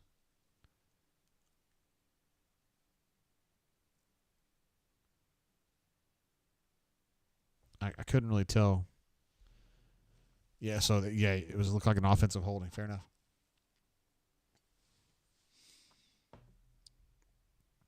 I mean, for DJ to go full Muschamp right there, he must have seen something and felt very strong about it. You know what I mean?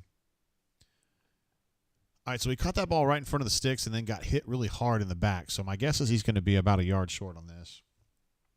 No, they're going to give him the first down. Like I said, first down.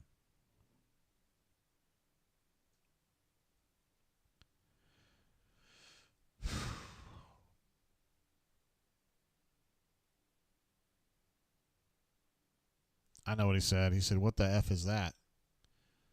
There's Malik Blockton, the man himself. Oh, they're calling 3rd and 1. I got a 1st and 10 over here, but it might be a play ahead on the stats.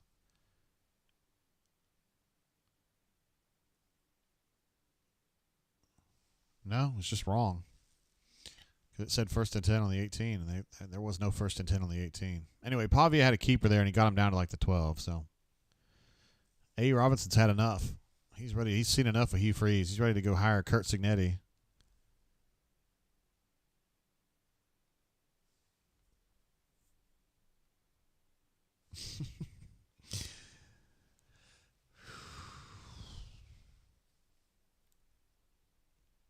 Never saw Auburn's offense in the tank this bad. Like, I never thought this was going to happen. I mean, even in the games before where they fucked it up and had a lot of turnovers, they were still generating yards. They're just getting absolutely I mean, not this moment, but when they have the ball, they're not getting anything done at all. Young Bezos says this is just gut punching to watch. It is, man. It's brutal. I mean, when's the last time the offense you saw an Auburn offense just this dead in the water? Like, Christ. I mean, even in the Georgia game this year, they were competing better than this on offense. Again, I don't know why I'm talking about so much offense with the defense on the field, but I mean, just absolutely nothing, man. This reminds me of like 2012 where there was just nothing there.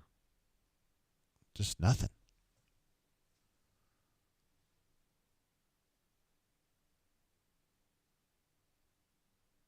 Dorian missed a tackle, but Malik Blockton didn't. Well, hey, Ryan, to be fair, like, let's see, Diego says 2012 offense was better. This is crap. Yeah, this is a bad. I bet you this Auburn offense has a much better statistical footprint than the 12 one did, but in this game, it's ass. Although 270 yards, I'm not saying it's good. It's not, but it's not atrocious. It just seems like it's just split out. They never really get anything actually done, you know? And they should have been able to hit that field goal, but it is what it is. Tumors, that person that you're describing in your head and theoreticals, he doesn't exist.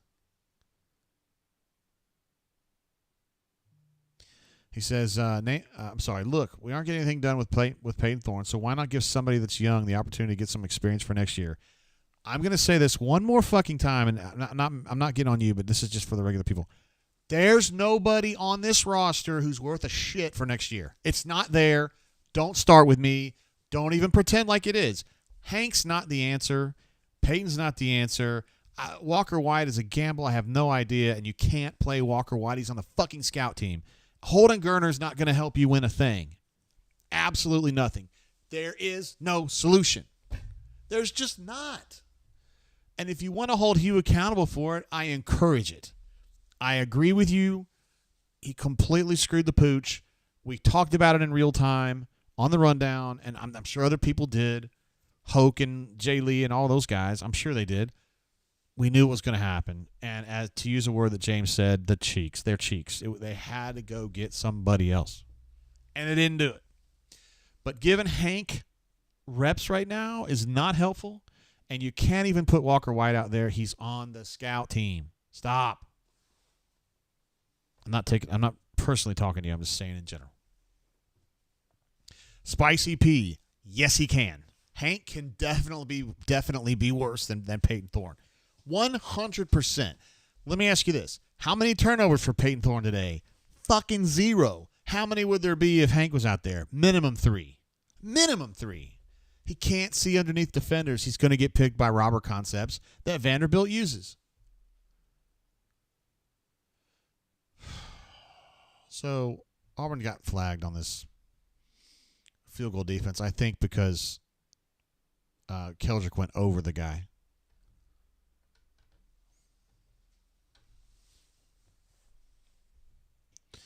Ryan's right, and he can't read the defense right now. He can't see underneath defenders. He can't. We know this.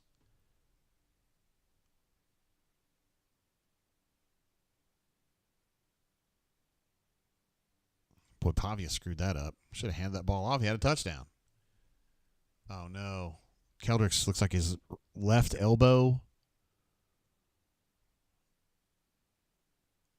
Oh, no, man.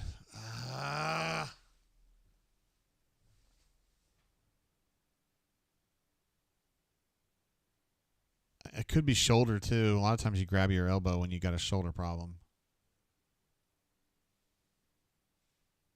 Yes, I'm going to definitely, you're absolutely right about that one, Whale Driver. Danger zone. This is your redheads, your strippers, anyone named Tiffany. This is where your car gets keyed, you get a bunny in the pot, your tires get slashed, and you wind up in jail. Boy, he's mad about something. I don't know what, but.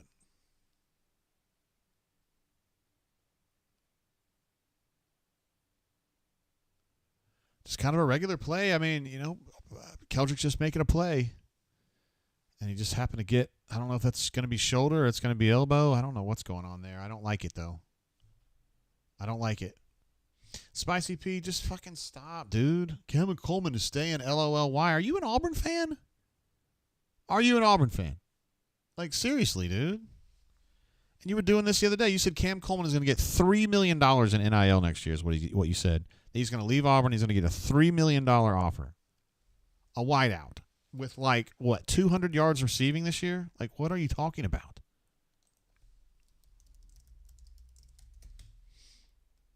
I'm getting too drawn into this, aren't I? Just having fun with it, guys. CDF has a super chat coming through. This is dumbest team in America, is what he says.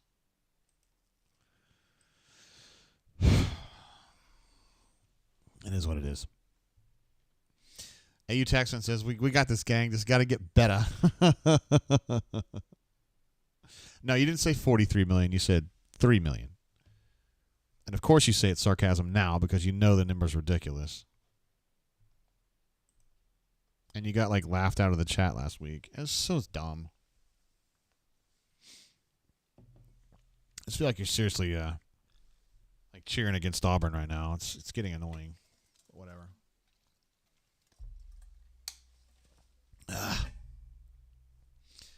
Chuck has been on this anti-freeze thing here lately. Hire a clown, get a circus. Hey, man, Harson's available. 4-hour Tigers' special teams are a disaster. Actually, we're talking about that. I probably haven't talked about that enough. Y'all been talking about it in the chat some. Special teams has been bad. It's been bad. And it kind of gets overlooked a little bit, but Spicy P, I am not. Jesus, dude. First of all, I'm not even supposed to drink at all because of my heart thing. I've had literally, I've been sipping it. I've had probably a quarter of what I would normally drink. Stop. Dude, I'm just going to ban you. I'm done. I'm just had enough, and everybody's sick of your shit, so done.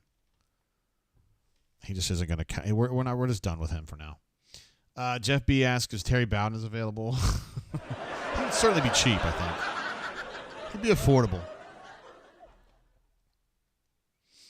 CDF jumps in with another super chat. This is the most Jabba defensive drive in history. Kind of got the stop, right? And they got the field goal, and then you get called for jumping over the line, and then now Keldrick's hurt. It's like, ay.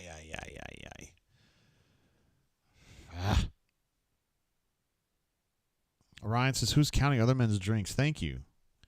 AU Taxman says to take a lap. He's definitely gonna take a lap, so that's a wrap. Look, man, he's been with us a long time. I don't like doing that, but it's just the negativity just gets crazy sometimes. Then he gets on me. Finds ways to get on me. Keldrick looked like he's getting taped up over there on the sideline. Maybe this is not like a day-ending injury. Although honestly, any snap on the defense without him out there is not great. But we'll see what happens. 2nd and goal from the 4. Auburn is stacking that line of scrimmage, and they're gonna. They got a touchdown. I don't like your jerk-off name. I don't like your jerk-off face. I don't like your jerk-off behavior. And I don't like you. Jerk-off. Do I make myself clear? Well, there we go.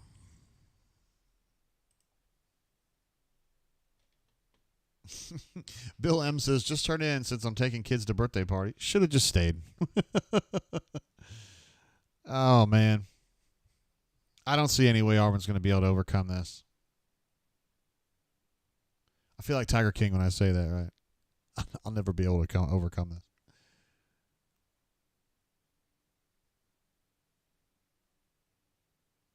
Yeah, they're going to go up 10 here, and I just think that's an insurmountable.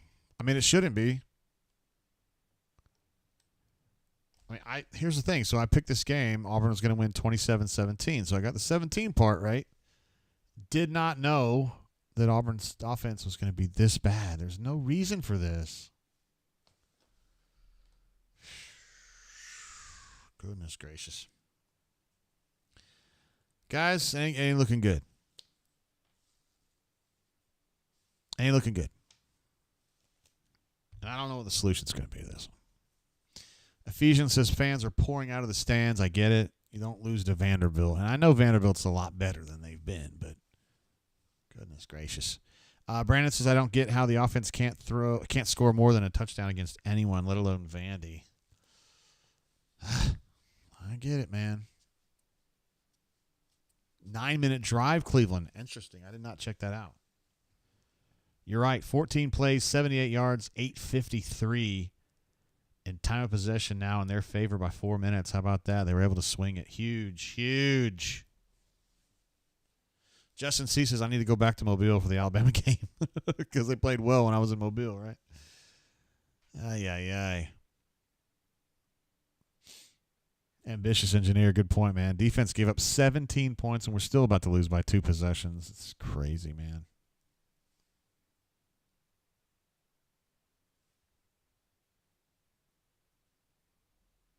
Honestly, so what Whale Driver said, I think a lot of people will just take that at face value. He says, this isn't an upset. Vanderbilt's just a much better team. My argument would be that I think Auburn would be the better team if it had that quarterback, right?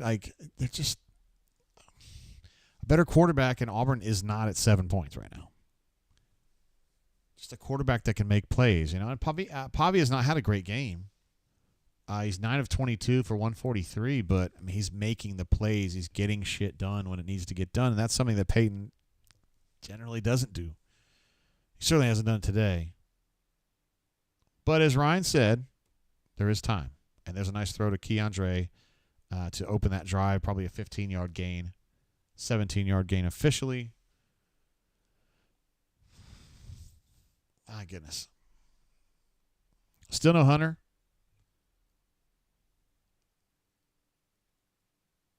Oh, no, Hunter's out there now. I thought that was Cobb.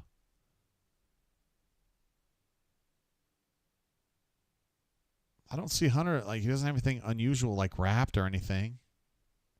I mean, now at this point in the game, you're not going to be relying on Jarquez Hunter. But I'm not saying that, but I don't know why he missed like 3. Well, he's going to catch this pass right here. Oh, nice tackle by number 24. 3rd and 3 is what you're looking at here. And obviously you're in 4-down territory no matter what.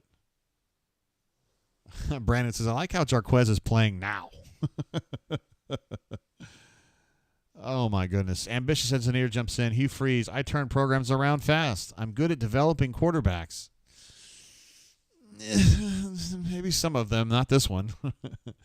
I feel like Peyton's about what he was when he got here, honestly. But, maybe some of that's on Peyton. I don't know. MC Tigger, I appreciate that, brother. MC Tigger says they are better coaches, a better coach team with a better quarterback. It's hard for me to argue that. They definitely have the better quarterback. And in this day, I think their stuff's been working a lot better.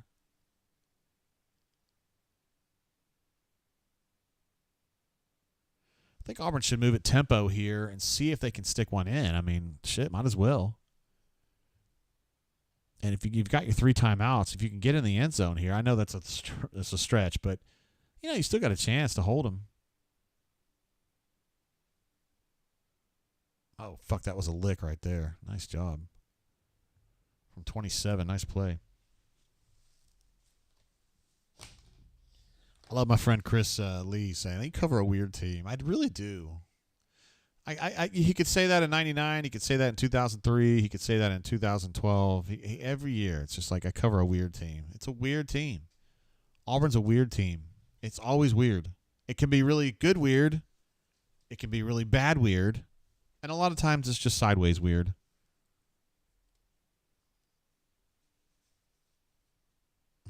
Oxyfresh, my man. He needs Dan Werner to make the quarterback good. Dan Werner. Haven't heard that name in a while. Jesse says Auburn is not good in a lot of places. It's not just coaching or players. It's almost everywhere. Lots of problems with very little good. Behind the scenes, I love the way that Hugh has put this back together and pieced it back together after Harsin. We like to joke, all of us do, about the Culture Council and all that stuff, which seems a little new age to me, but I don't know. I mean, I do not feel like these players are quitting. I don't feel like I know there's no problems on the coaching staff. It's still a pretty harmonious situation behind the scenes, but I don't know if that matters when this is going on. Dude, what about Tulsa being down 38-0 to UAB? My God. I think of UAB as a bad team, too. And that's in the second quarter, yo. Good God. Look at that lone Auburn fan. Oh, it's a guy on the fucking crane. Never mind. He's an Auburn fan, but he's not some rando. Yeah, this is just not how it works. Roy says, does Offord see enough from this D to flip? Yeah, I mean, dude, if you want to go play for a really good team and compete for a national championship next year, 700 miles from home, then go do it. I get it. But the message with Naeem Offord has never been, come here, we're going to win a bunch of fucking games the first minute you walk on campus. That either means something to you or it doesn't. You either want to build, oh, God, here comes Towns for a field goal. Metallic Ob says, oh, no, I'm with you, G. He's not going to make this.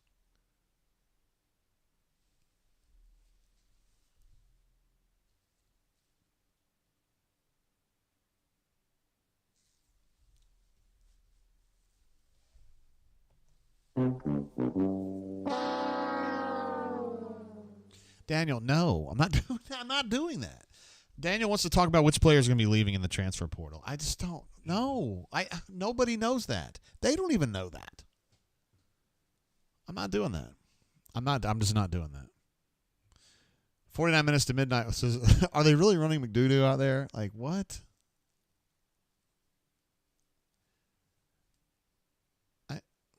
Guys, I just don't even know what to say anymore. I'm on the brain drain to say stuff too. I mean, I got to say stuff. My God.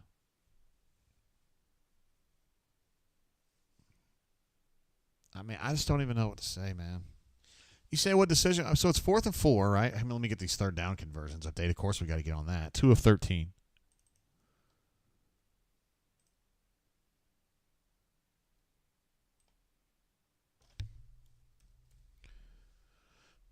And they're 4 of 14 for what it's worth. See, they got their backup quarterback in there. Auburn's getting backup quarterbacked by Vandy.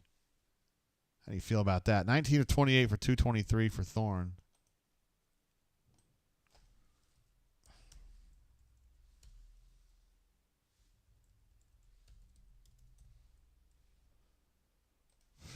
Jarquez, I'm going to update him. 12 of 50 still. That's right. He hadn't been playing lately. Damari's 5 of 19, so they've really gotten away from the run game. They kind of had to, and they get behind here. Some poetic justice to a 5 carries for 19 yards. Am I right? Number 19, if you're out there, G. Let's see. CDF jumps in again. Says, Gus, Potato, Hugh, I'm in the transfer portal. Hook 'em.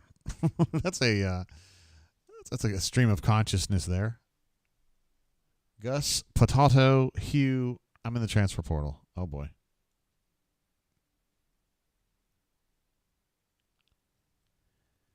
No, Y3, I don't think he'll blame Magoo. I really don't.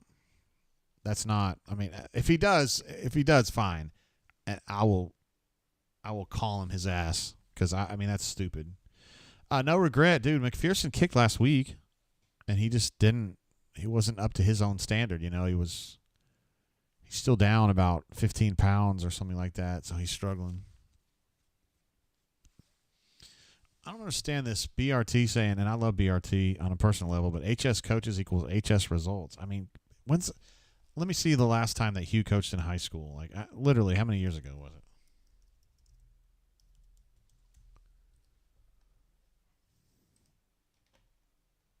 All right, his last high school job was in 2004. That was 20 years ago, dude.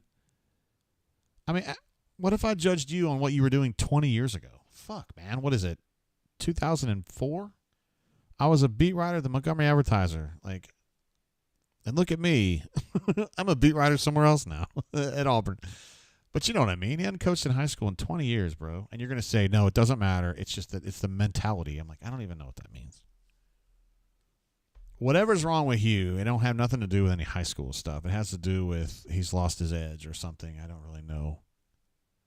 Now, Ty's making a good point. Gus is in trouble. Gus just cut our guy, Ted Roof, the other day after having sent Ted out to do interviews. Daniel P. says, do you have any idea why Jarquez wasn't involved anyway in the second half? So Jarquez was out there and caught, well, he caught 2 passes on the last drive, so he's back out there. But, yeah, there was a 3-drive window where he wasn't involved at all, and I don't know what the story is there. I don't know. I would hope that Stoltze and BMAT get to the bottom of that post-game. Big Mole says the kicker has jack shit to do with this. Well, I mean, he has something to do with this, but no, the problems that we're talking about are bigger than the kicker, that's for sure. Bill Goldberg says, my wife still judges me on shit I said 20 years ago. We're not even talking about what he said. We're talking about him being, quote, a high school coach. And it's like, come on, man. First of all, the majority of coaches were high school coaches at some point. Like, I bet Nick Saban coached in high school. Let's see. I don't know anything about his background. Okay, he never did coach in high school. Fair enough. He went to Kent State. All right, so we'll say he's a MAC. He's a MAC coach at best.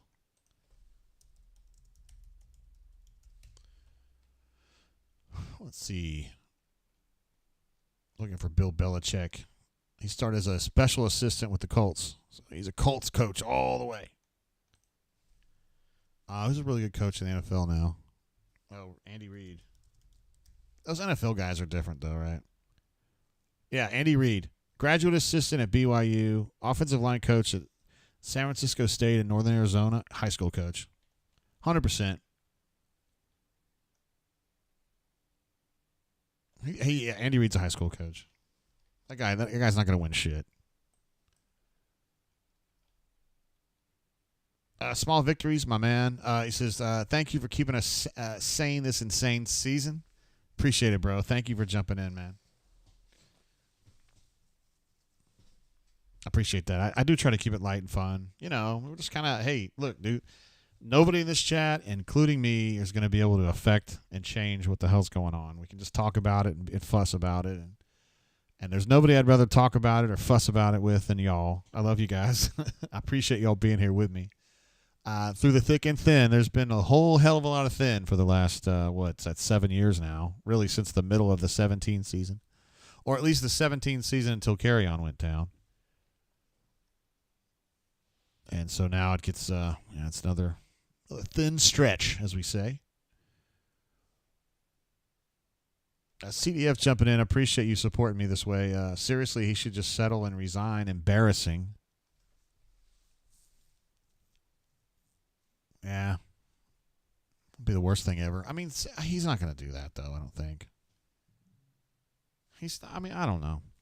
It's just not a really good time for me to, now my fucking OU friends are getting on me. My friend Macho says, glad OU didn't have Vandy on the schedule this year. I love it. Questionable call. Hey, what's up, man? How you doing? Questionable call. I hadn't seen you today, but I know you've been with us a long, long time. I'm out on freeze. Dump him and hire Glenn Schumann, who is the defensive coordinator at Georgia now.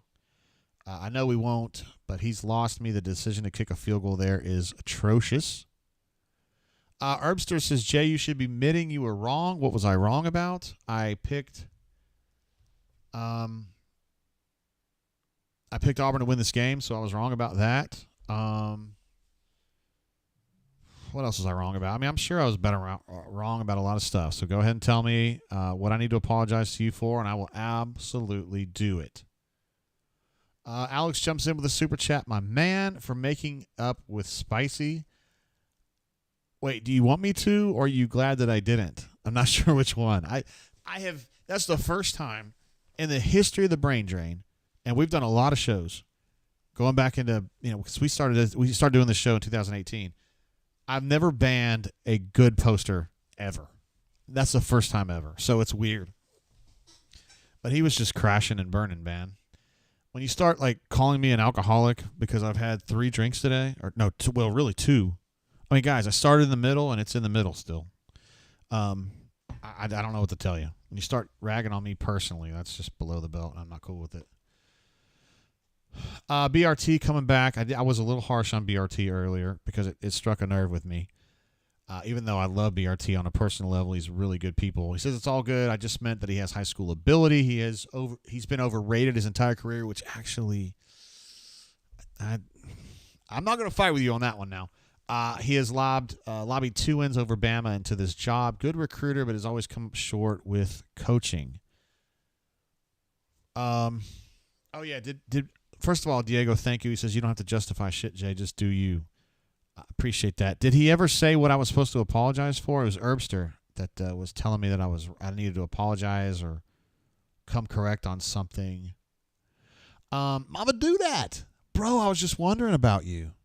I hadn't seen you on the bunker so long, and I was getting worried about you. I don't even think you're on the bunker anymore. Maybe you changed your name. I don't know. It scared me. I was actually looking this shit up. Gunner thinks that Spicy P is always annoying AF. Hey, we even love our annoying family members, and I don't have any problem with him. I just hope that he chills out a little bit on that. Julia asking, why would Durkin leave? I think the only reason he would leave is if he had a head coaching job, like a good opportunity. But I don't know. I don't know what the market is for him as a head coach at this point. But I mean, he's doing a hell of a job as a coordinator, in my opinion.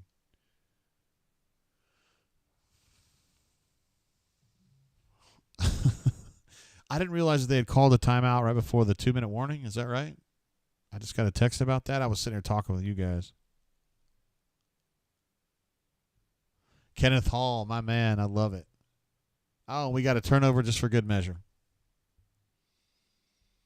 On a day when Rivaldo had one of the great individual plays I've seen, he now fumbles the ball away, and that's definitely out. Fumbles the ball away on a day when Auburn just, my God. Ryan S. jumps in with a super chat. Hey, BRT, I love you, man. I really wasn't trying to come at you, and I think you know that. He says Hugh is worse with clock management than Miles. That timeout with 2:02. I don't know about that, man. That's a strange one. And, BRT says, nice way to finish this game off. It's very poetic. They've got an Auburn fan here who's kind of in his thoughts, and I understand it.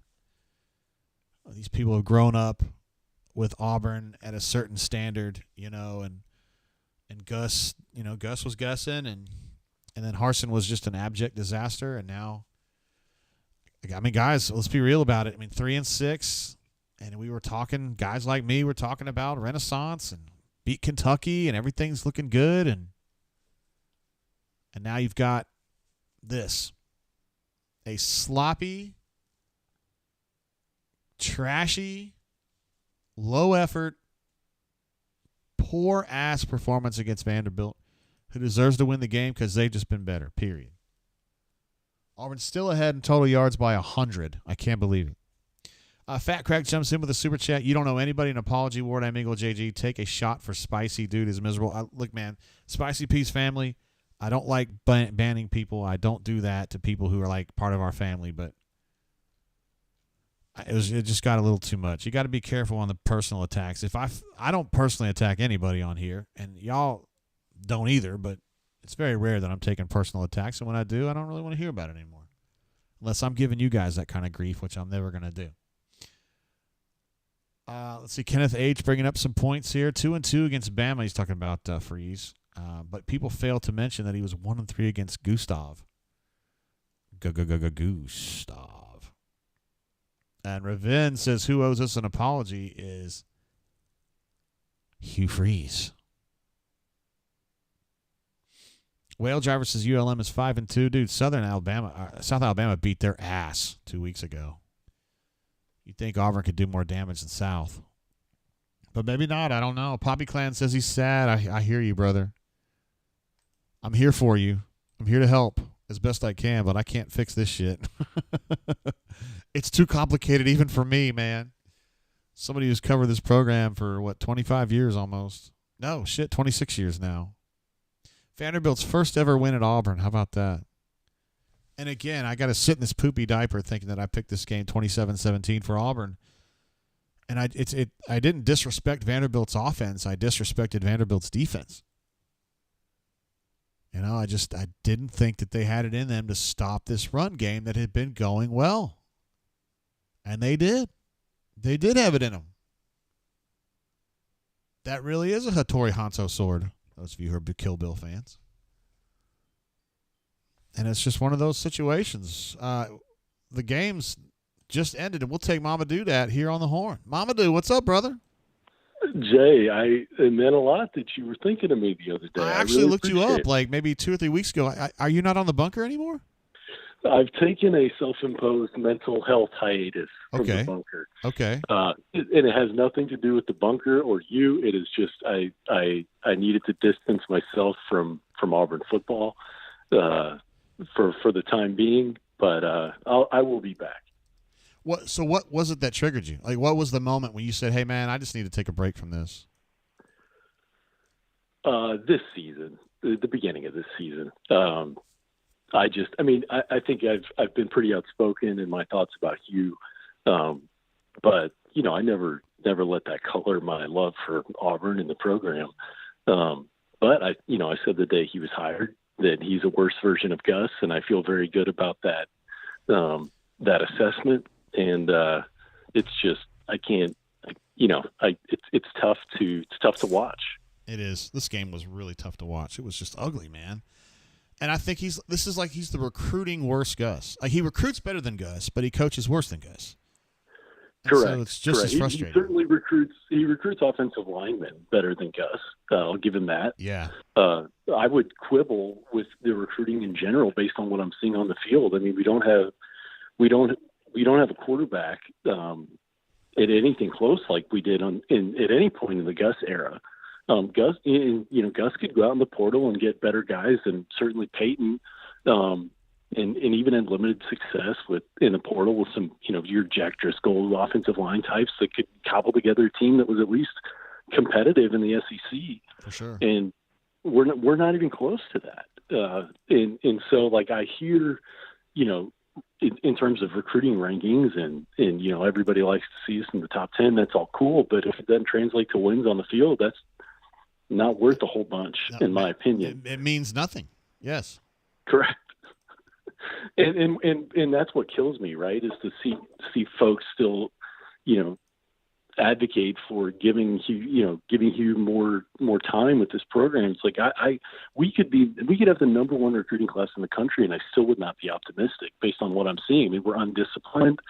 We don't execute. It's inexcusable that we continue to not use Jarquez Hunter anything close to the level that we should be. He should be touching the ball so many more times than he does. It's really, really, really hard to see where the program's going post Gus, right? And I think nobody was. I wrote for Gus harder than most, but I think everybody understood it was probably time to turn the page. But man, the alternate history of had they not done that is an interesting path, with Harsin and now what we're seeing now. I can't believe this is where they're at. I can't believe 3-6, dude. 3-6. And the schedule wasn't that fucking hard. It really wasn't. No, it was not. It was not a hard schedule, and we had a lot of people rightly pointing out that the schedule laid out for us pretty well, and that was reason for optimism going into the season. I remember, Jay, you would know for sure. I believe it was 2003.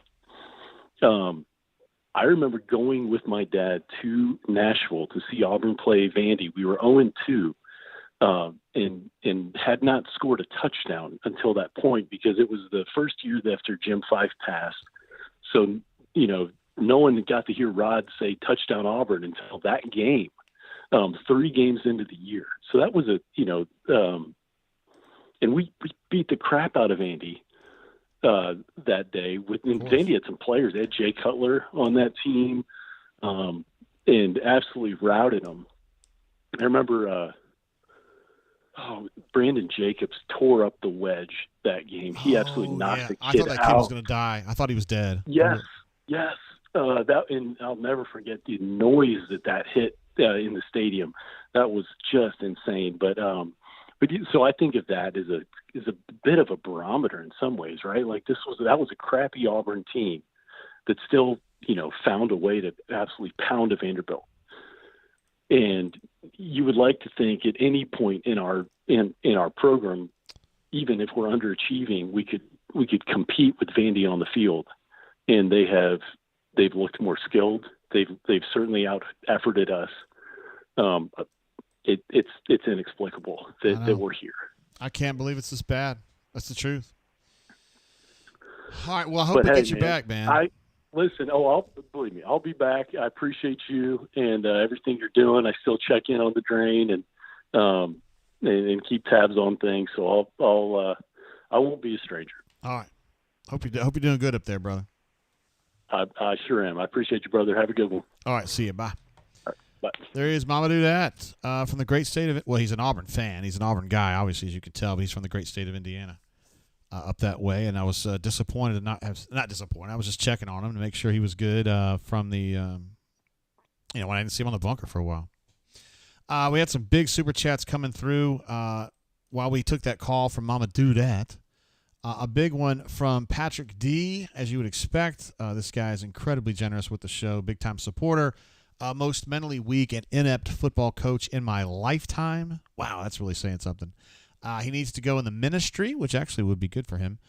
Caddy had as many SEC wins as fake Osteen. Wow, that is some heavy accusation. Well, you know what I mean. Digs there. Yeah, mentally weak and inept football coach in my life. So I would argue that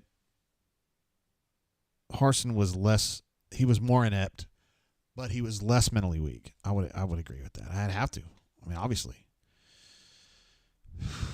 Jeez, man. That's hard times. Thanks, Patrick D. I appreciate you jumping in. We also had one from BRT who jumped in here to say, I would say I'm done with this team and this coach, but I'll be back next week. Just glad we aren't known for football or anything. Basketball school, baby. We give an applause for that. I love the approach. And Auburn does play, actually, a real, true, honest basketball game this next coming week against the Vermont Catamounts, I believe they are. Also, a super chat coming through from T Park, his second of the day, where he says, JGT, you missed my super chat, but F off to anyone who says a damn word about the Commodore. Did I miss one earlier? I did. God dang it. I'm one of the most practical football fans I know. I've spoken to him. I've met him, and he is absolutely correct. This is worse than watching a Gus offense. Freeze ain't it, as always. Thanks, JGT. I appreciate you, bro. T-Park for just being good people and being a great part of this show and a great part of the family, both the Bunker and the Auburn family. Appreciate you. I'm sorry I missed that chat earlier. I was fired up to have Mama do that on the line and just excited about it, honestly, because I really I think he's one of the really good guys. Just glad to have him as part of the group. Josh, this is Swack. Who? That's right. This is not a good time to start grandstanding for things, and having thought that Prime was going to be a good choice for Auburn is not a hill that I want to die on. But I did think that he was the right guy for the job at the time. At least I was intrigued with him, and he's done a fine job at Colorado. Maybe a really good job at Colorado. I did want to play. Thought I heard something. I did want to play that sound if I had it, but I have so many sounds now I can't find them all, and I moved it off my little board here, so I got to actually find it, but I can't find it now. They go, where's my intern when I have it? I need an intern. I can't even play the sometimes maybe shit part because it's just mostly shit now, isn't it? Sometimes it may be good, sometimes it may be shit. That's kind of how it is with Auburn these days. Let's just be real about that.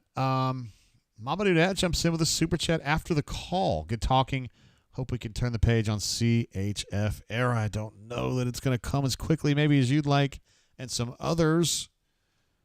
But, this trajectory does not look very good. I do think that appreciate the call and the super chat there, my man. I'll tell you what, let's get over to our postgame screen here real quick. And I got to change the schedule out, but the good news is that I have already changed it. I've already got it built. I can just add it here. There we go. I'll get it sized, and we'll be good to go. I do need to go back to Orange Beach as soon as possible because Auburn plays well when I broadcast from Orange Beach. They actually do. That's the truth. Yes, James says, almost never good, almost always shit. I need to get that edited. And then people saying about Prime, like Prime, he's got his haters, and he's got a certain way of doing things that, rubs some people the wrong way. I don't think he's worried about it. I don't think it's something that he cares about, but he's got some stuff done, and he's also a very good recruiter.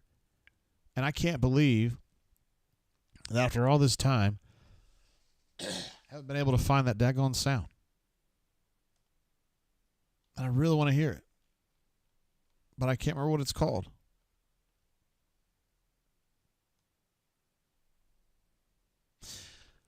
I'll find it as soon as I stop looking. Let's see. Chip says, I'll give you the door code, JDT. Of course, it was Chip's compound where we broadcasted from last week. Probably need to go back down there as soon as possible. Jackson says, let's talk some hoops. This team's shit. Yeah, the good news is that Auburn basketball looks pretty good. They've played two charity exhibitions. One at Furman, where they won convincingly, but just kind of were sloppy. They won by like 20-ish, and then last night they played FAU and won by more like 30-ish.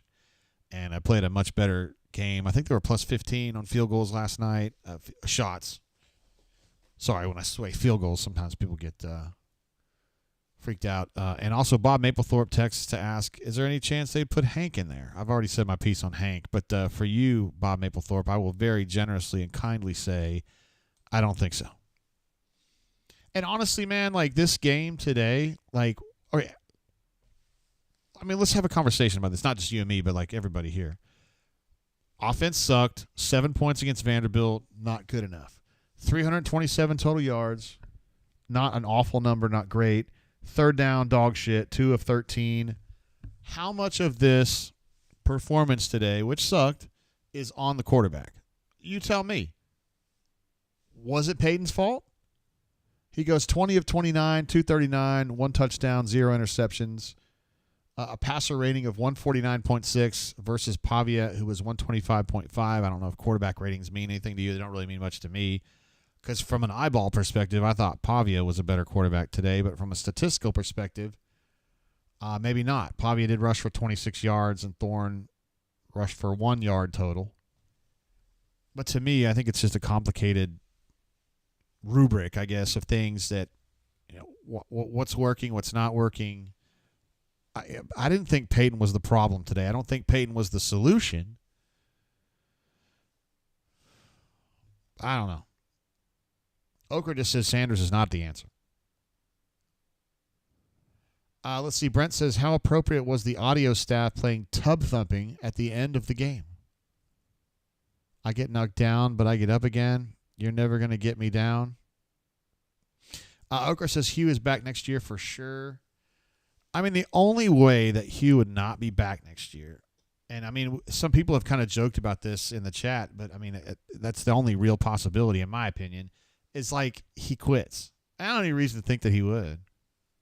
I mean, I think that he cares about this. I do. I think he cares deeply about it. I think he cares so much that it's a borderline problem for him. I don't think it's been good for his health, not that you guys care, and I mean, he's getting paid to do a job, and he knows that, and he says that. He doesn't live in a crazy world where he's free of that. But I think it affects him, and I don't think he wants to quit. I don't think that's something that he would want to do. It's just not really him. His whole thing, his whole life mantra is we don't quit. We just keep grinding. So he couldn't then quit, right? I mean, I'm just talking out loud here. James says JGT Thorne did nothing to win the game, but nothing to lose the game either. The awful run blocking was what lost the game. See, I would agree with that. Now, if the run blocking's just foobar, and that's just not going to work, you've got to come up with something else. Anonymous, easy, buddy. You're giving me like goodbye horses feelings there.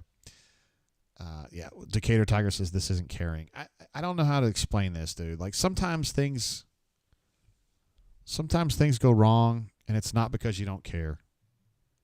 I have had friends that get divorced, and they're bummed as fuck about it, and it's not because they didn't care. It's because some other shit went wrong.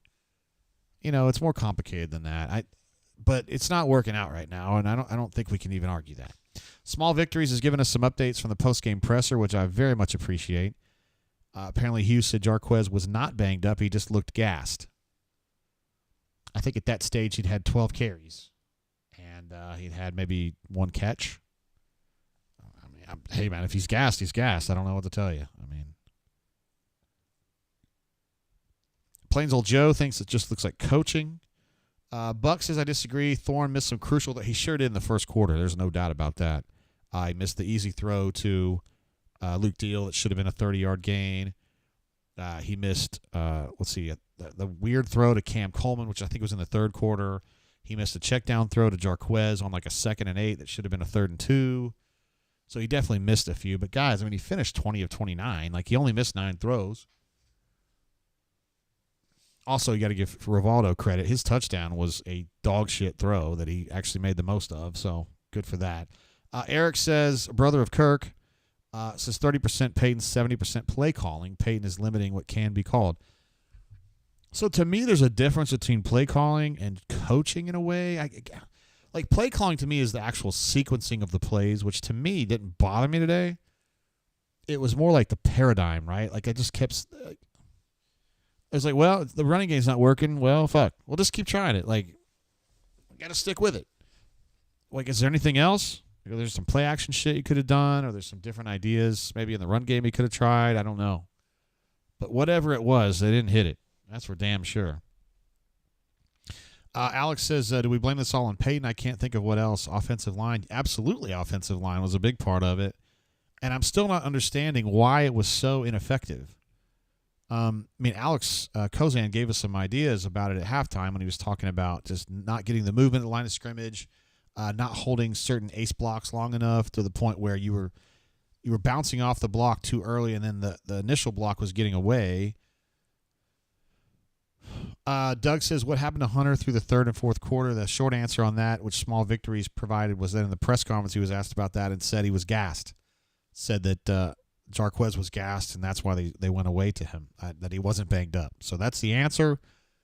Whether that satisfies you or that you are good with that answer, probably not, but that was what was explained.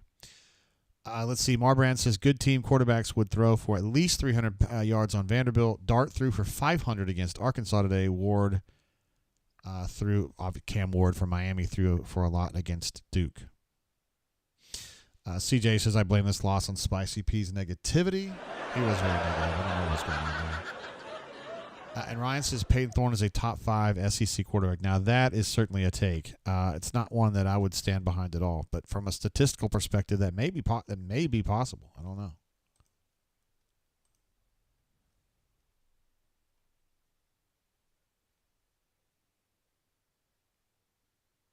Oh, man. Spicy P's mad at me.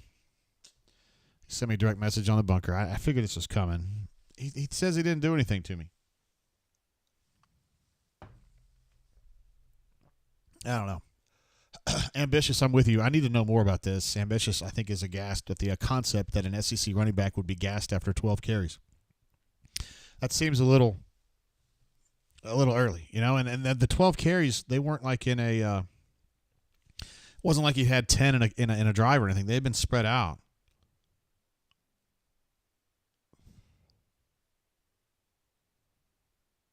I don't know who that is right off. I honestly don't know who that is. I get these texts sometimes. I don't even know who they are, who they're from. If you texted me recently, text me back and tell me who it is. 'Cause I know. Anyway, I don't need to litigate this when I'm on the air. What else we got? Oh, CJ said he missed his banning from the drain. It was warranted. No, he just got really negative, which I can even deal with that. But then he was getting on me about, are you drunk? Are you drinking too much? And I was like, dude, come on. Of all the days to be giving me hell about drinking, today, I'm not even drinking that much. Oh yes, Cassidy Pieces, Torpedo Anna wins. Is that the distaff or was that is that the classic? No, they wouldn't be running the classic this early. Blake says, oh, well, JGT, let the little children be mad. Nah, he's family, man. He's family. So, no, CJ, it's definitely one of my Oklahoma friends. I don't know which one it is, though. It's probably Devin, but I don't know that for sure. I'll just get these texts out of nowhere. And there's no context or anything, but it's all good. Let's see. Matthew says, I think it's BS that JG wouldn't try a different quarterback, just my opinion. So, yeah, I respect it that you would want to do that. But the problem is that there's not a solution. Hank can't be the guy. He can't see underneath defenders. We know this. We've seen this. Oklahoma just completely hoodooed him with underneath zones, and there was nothing. He was worthless. I mean, he would have been picked 7 times in that game. He can't see them yet, and it's not a big deal. He's still very early in his career. He's got to get better at that particular skill, but that's a deal breaker. So Hank's not even an option, in my opinion. Peyton, I don't think Peyton's the reason they lost. He could have been a reason they won, but he wasn't. 20 of 29, 239, 1 touchdown, no turnovers today. I mean, that's a fucking Peyton day. That's fine. I think it's more complicated than that. Doug says, did you agree with the field goal try at the end? No, absolutely not. Because, first of all, it's 4th and 4, which is kind of doable. Second of all, Magoo has been in the toilet for 3 weeks now. He hasn't hit shit. Like, you're just going to have to go for it. And I think they should have organized their third down call better, knowing that they would have to go for it in a fourth down situation. I don't understand that. I guess maybe some technical football people would have said, okay, in that situation, you're down 10, it's a 4th and 4, might as well get it down to one possession. I respect that thinking, but most of the people in that situation aren't going to have a dead from the neck up kicker. You know what I'm saying? Like, I don't know. Gunner said that's the most inaccurate I've seen Peyton maybe ever. I mean, dude, he was 20 of 29. He had some awful misses early in the game, but he was better. I don't know. I'm not trying to defend him, really. I mean, he played fine. I mean, to me, he played a C game.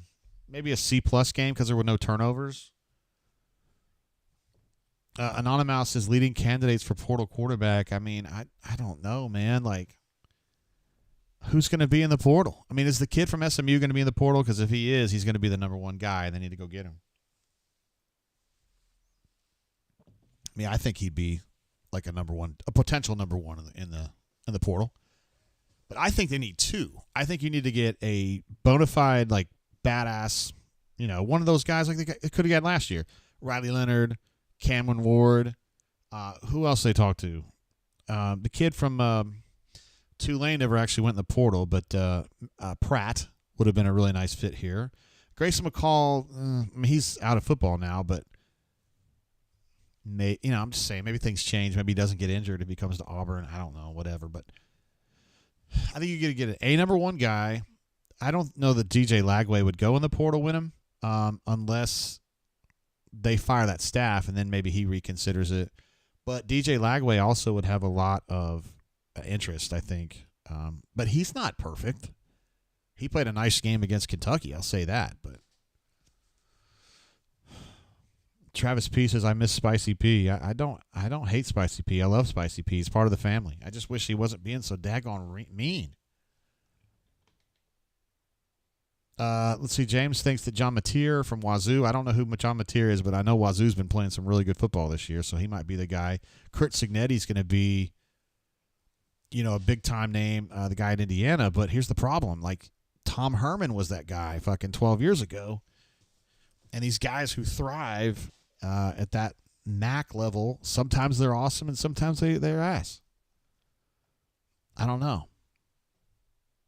Let's see. Wyndham says Lagway just threw a 43-yard touchdown. He's definitely getting better. I mean, he's a true freshman, so you would expect him to get better, slowly, gradually.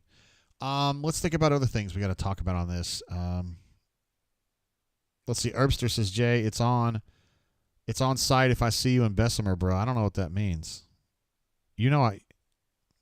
Mang says, Jay, you drank too much. Herbster, I know you're not coming at me, bro. Come on, man. It's all it's all love. It's all family. Patrick B says, are we comfortable letting Hugh continue to run the offense? I don't understand what's going on right now. I'm so confused about why this guy, I mean, Hugh's supposed to be, it just seems like Chizik in reverse. Like, Chizik was this great defensive coordinator at UCF, comes to Auburn, defense was good when he was the coordinator, becomes the head coach later, defense goes to ass and stays ass the whole way. Like, why is that? He's a defensive coordinator. He should be good he should have a good defense at minimum. Now you've got like the reverse of that. You've got Hugh, who's supposed to be a good offensive guy, and now the offense is getting worse with him in control. I don't understand what's going on. CJ says, Spicy P, I know you'll see this. Stop DMing me, please. Uh-oh. Oh, Brent, great point. Brent says, what about the Malcolm Simmons trick play? What in the fuck was that? Was it second down? It might have been first down. They were actually getting some momentum, and they go for like a reverse pass with one single receiver in pattern, and he was defended, and there was nowhere to go, and they end up going into like a 2nd and 20 or a 3rd and 20. Let's see, Jay, Slime Gang, not cool with you anymore. Okay. I don't really know what that means, but all right. Sounds good. Oh, we got somebody calling in. Who's calling in? Oh, and I love this guy. He's a Hall of Famer for me. Oh, no, I hung up on him accidentally. Call me back, bro. No, call me back. I didn't mean to do that. Or I can call you, whichever. I didn't mean to do that. That's one of my Hall of Fame callers calling in. We hadn't heard from him in a while, and I wanted to hear from him. He'll call me back. Let me text him real quick.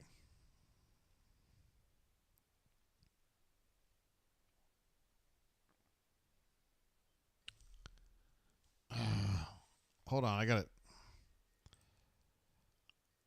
There we go. Hey, what up, G? You there? Jay Jizzle. I didn't mean to hang up on you, man. That's totally my fault. All good. I'd hang up on me, too. We got CDF on the line. What's up, G? Man, just beautiful sunshine, beautiful day. Made a lot of money on the Vanderbilt Commodores. And hey, do you want to tell people where you're feeling great. Are you willing to tell people where you're at today? About 20 feet from the beach. And which beach? Like in what state? Do you want to say? Lani Kai. Yeah, he is. Because this guy's living the fucking life. Anyway, you have been skeptical, to say the least, about Hugh. Except Saturday mornings. Saturday mornings, I'm exempt. From what? Living the life. Oh. Does it suck out there at that time? Just when the game's on. Oh, I get you. It's fair to say you have been skeptical of Hugh. Now, I'll let you have your say here. No, I think I feel like I wasn't. I feel like there was a lot of last year, a lot of kind of pissed away equity. A couple games where you're like, what the fuck? What was that? And then you had Bama, and you're like, oh, okay. And then they blow that one, right? Yeah. So you're thinking, okay, just more players. Well, now we have a lot of those players. And on defense, those players are looking pretty good. Malcolm Simmons looks pretty good. Yeah. But we're however many games and however many losses in, and we have still no identity with the exception of negative type of descriptors, right? We have a very consistent and predictable identity that is not good. Yeah. So, the fact that we're hanging on for recruiting seemingly, as many have said, like, look, we've got good players now. We don't feature them. We don't get them the ball enough. Our strategy's not great. If we're not, just routine football ahead of the chains with good tempo, we're terrible.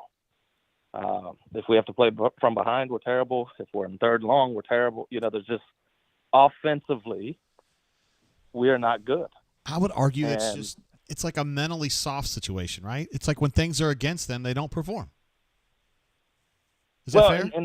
No, definitely fair. And I think that when things start to go well, which happens occasionally, they can't put it all together. When things start feeling good, then we'll hold, or we'll throw a pick, or what, just something that's like, how do you do that? And so when I think ahead, okay, we go get another quarterback. I've been less favorable to Hugh, and relatively speaking, I put more of this on Hugh and the coaches than I do on Peyton. I think you have to put your quarterback in a position to succeed, give a lot of confident, short, completable passes to begin, which, we very rarely do. Yeah. Right? If you put your game manager in positions where he has to go out and win the game, that typically doesn't go well, regardless of what team or what player, right? And we constantly find ourselves leaning on him for something that he clearly isn't. And I don't put that on him necessarily. At this point, to me, that's coaching and strategy as well. Or their assessment sucked, right? Or you play to his strengths and run the damn ball, right? And we don't do that either with consistency. I know. And so call me a little bit skeptical to think that, okay, we go get a portal quarterback and he comes in and he's the answer to everything. I've seen nothing that suggests that might be the case. I mean, Cam Newton is not walking through that door. No, he's not. And I don't even know that if they had Cam Newton, they wouldn't manage to screw it up somehow. Yeah. Right? In this hypothetical scenario. And so, you know, you have a great class in theory, right? We'll see. Yeah.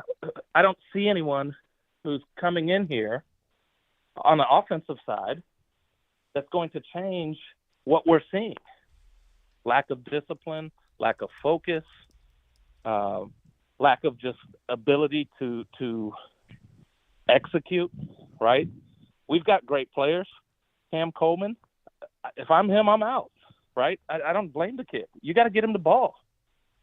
And you know, we don't get him the ball enough in enough ways. Really, with the exception of Malcolm Simmons and the kid from Penn State, we don't have any consistency in the way in which we get our playmakers the ball. So it's, you know, I think we're clearly now, it's been trending this way, but I think we're clearly in a place where we're just playing the waiting game now, and it's inevitable. You mean like just circling the drain? Yeah. If it takes a year or two or whatever, right, financially, you know, we're in a world now where if it doesn't work, the kids are going to leave. So if we're banking on recruiting, hypothetical recruiting, kids signing, they're going to be gone after a year anyways if things continue this way. Yeah. Right? So I mean, you'd hope not, but yeah. Well, that's just the world we live in. That's not an Auburn thing. That's a college football thing now. Right? And so the thought that recruiting is what's going to keep this together, in my mind, is rather naive given – you know, just given the circumstances of college football. And so, you know, I don't think there's a good answer at all. And I feel bad because I think that the kids defensively, the young kids that are playing and playing well, man, to me, that's impressive, right? Yeah, I mean, they've put a lot of tenured people with a lot of snaps under their belt on the bench, and they're playing well. Yeah. You know, these young kids are playing well on the defensive side, but when you get no help, it's hard to, you know, it's hard to win games. It is. It's extremely hard. I mean, fucking 17 points to Vandy to me is good enough. But then you score 7 and you're fucked, you know? Yeah. I think in summary, you know, you have to put your quarterback, you have to put your team in position to be successful. And time again, I watch this team and I have no clue what it is we're trying to accomplish. I used to say with Gus, right, I'd call in and we'd talk and I'd say, what the hell did they do all week during practice? Right? We're practicing. That's what we're doing. It's like, yeah, what did they do all week? And, you know, here we are again. And it's like, what did we think we were going to do? With the exception of last week, where we clearly had the intent to come out and pound the ball, right? We haven't really had a game where there's been a clear identity. You knew, you expected, and then you got what you expected as a result. So, yeah. That said, basketball season, very much looking forward to the team coming to Maui. Looks like a great field. I'm going to be scooting over there and taking that all in. And so hopeful the boys can, you know, can start fast, play well, hopefully have a little bit more success in the tournament. That's been frustrating as well. Yeah. You know, but all in all, we got to have you call in on some. If we're doing post-game shows for Maui, you got to call in, bro. Yeah, for sure. All right, man. Appreciate you calling in.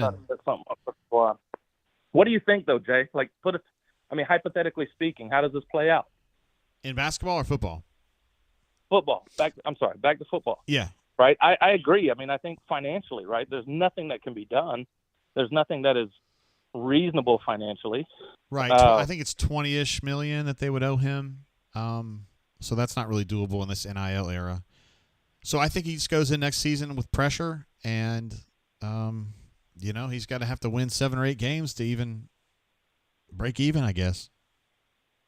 What do you think it takes for him to get, you know, I'll use the word sulking, right? Seems like he sulks a lot. I agree. I think of like my toddler children. And I don't mean that necessarily as derogatory as it might have sounded, but like what what has to transpire for him to get some fire and show some fire and coach that way? What do you think has to happen? I don't know. I think he has it on the field. I mean, when I'm at practice, he seems fiery, but when it's not practice, he seems that way. The way that you see him is the way I see him too. He gets sulky. His press conferences are bad. But I don't know. I don't know if that's really that's the real him. I just don't spend enough time with him to know. But when I see him in the field, dude, he's pretty fiery, honestly. Do you think we have accountability challenges? I mean, it seems like they just exited this Updike kid, right? So you would think that accountability is not an issue, but I mean, maybe it is. Well, yeah, they sent Spooty packing, but he just didn't show up to practice, bro. You can't do that. Yeah. I think he gives people a lot of grace. I do, and I think he might give them too much grace. Antonio Kite's not a good example, but I know what you're talking about in general. I mean, is the standard high enough? And that's a fair question. I don't know the answer to that. I really don't. We're gonna have to see how it plays out. Yeah. But how many boneheaded plays, how many errors, how many penalties does one, get that is their fault outside the coaching and strategy issues? We execute some of the dumbest football in the most inopportune times, and it's so predictable. It's not even frustrating anymore. It's just laughable. I know. It's frustrating. The good news is that the basketball team doesn't do too much of that at all. So. Yeah. Let's just get to that. Well, Jay, thanks for taking the call, brother. Thanks for what you do. It's going to suck the rest of the way. It sucked pretty much the whole way, but at least we'll have midweek basketball games to ease that pain. So yes, that'll be fun. All right, bro. Thanks for calling in. Thanks for the super chat, and thanks for always being here for me, man. You got it. See you, brother. Bye. There he goes. How would I rate the quality of this call? 5 freaking stars. Mang had appreciate you, CDF, calling in from a long way away. I'm glad they don't have long-distance call charges anymore. Mang says, hey, man, thanks for continuing to do these. A small respite for a season of tumult. Thank you. An excellent use of the word tumult, as I would expect from you, Mang. Appreciate that super chat and for just being here in general. Ben also jumped in with a super chat while we were talking to CDF. It's kind of a big one. I got to pull it down here. That's what she said. Let's sum it up. It's freeze. We'll call a timeout with 2:01 left in the fourth, right before the 2-minute warning. We use a timeout to save 1 second. He is clueless. He is not recruiting. He let the Auburn machine go do what they do. Interesting take there, Ben. The game management today was laughably bad, so you're right on the money there. We've got Chip, the man, the myth, the legend here on the line with us. Chip, what's up, brother? What's happening, guys? Word. Well, you had to sit through all that crap. I was at work. I just left there to go home so I can watch some real football the rest of the day. Yeah, there'll be some on later. Dude, that was I had it on at work. That was rough, man. Have we had the update if they fired the special teams coach yet? Tanner Burns, no, not yet. There's going to be some changes made on the staff when the season's over, though. I can promise you that. Is the clock counting down in minutes or seconds on that happening? Dude, that special teams was flat trash today. Trash of trash. It was bad, dude. 7 points against Vanderbilt, dude. God bless. About that. And they figured out how to, like CDF was saying just before, man, they figured out how to get a penalty at the worst time. Just give up a third down, 3rd and 10, great play. Oh, we held 50 yards away from the play. Whoops. Oh, we jumped over the pile. I couldn't even really figure out what the problem was on the field goal thing. Was that Falk trying to jump over the pile or holding, trying to pull somebody out of there? No, it was Falk jumping over a guy's head and landing on somebody. Yeah. Okay. I mean, that was legit, but you still don't do that. I know. You know it's a penalty. You don't do it. I know. So, Falk played awesome today. I mean, like the CDF was saying, those guys on defense, they're balling out now. That's the brightest spot on the team right now. I got to give those guys credit, man. They come at it. They do. And they just get worn out. They get no help. It looks like 2008 or some of those old teams from Tubbs years where the offense couldn't get out of their own way and the defense is pitching a shutout.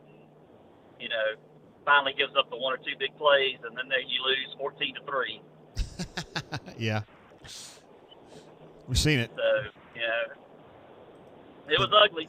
Been But through yeah, a come bunch on of back to these. OBA anytime. Yeah, we had a great time, bro. I mean, looking forward to. Hopefully, we'll be able to do one in the spring. Yeah, I'm already thinking about the date. Gonna start kicking that around for April.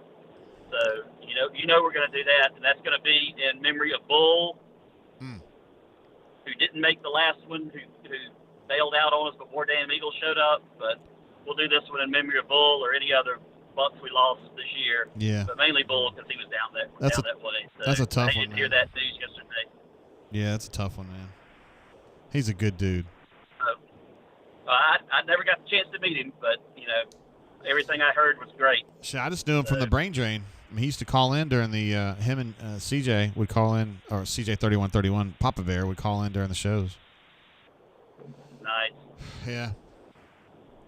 All right, Well, G. I don't have much to add on this. I didn't watch a lot of it, but they suck. Hey, I would say Peyton Thorne looked like he played like bad vanilla ice cream. Yeah, that's fair. Yeah, that's like store brand vanilla ice cream. Yeah, I think that's fair. Yeah. Yeah, I mean not awful. It's just workable, but I thought he did what he could do. And why didn't they run that first play they ran to Hunter to start the game? Why didn't they run that again? I mean, they were trying some I thought gap we were on to stuff. something. They tried some gap stuff, and they just couldn't get any movement. They just couldn't get guys knocked back at all. I mean, Vandy's defensive line was just shoving it up their ass. They couldn't get any movement at all. That's the truth. I can't believe it. They did not do that on tape, but they did today. Yeah.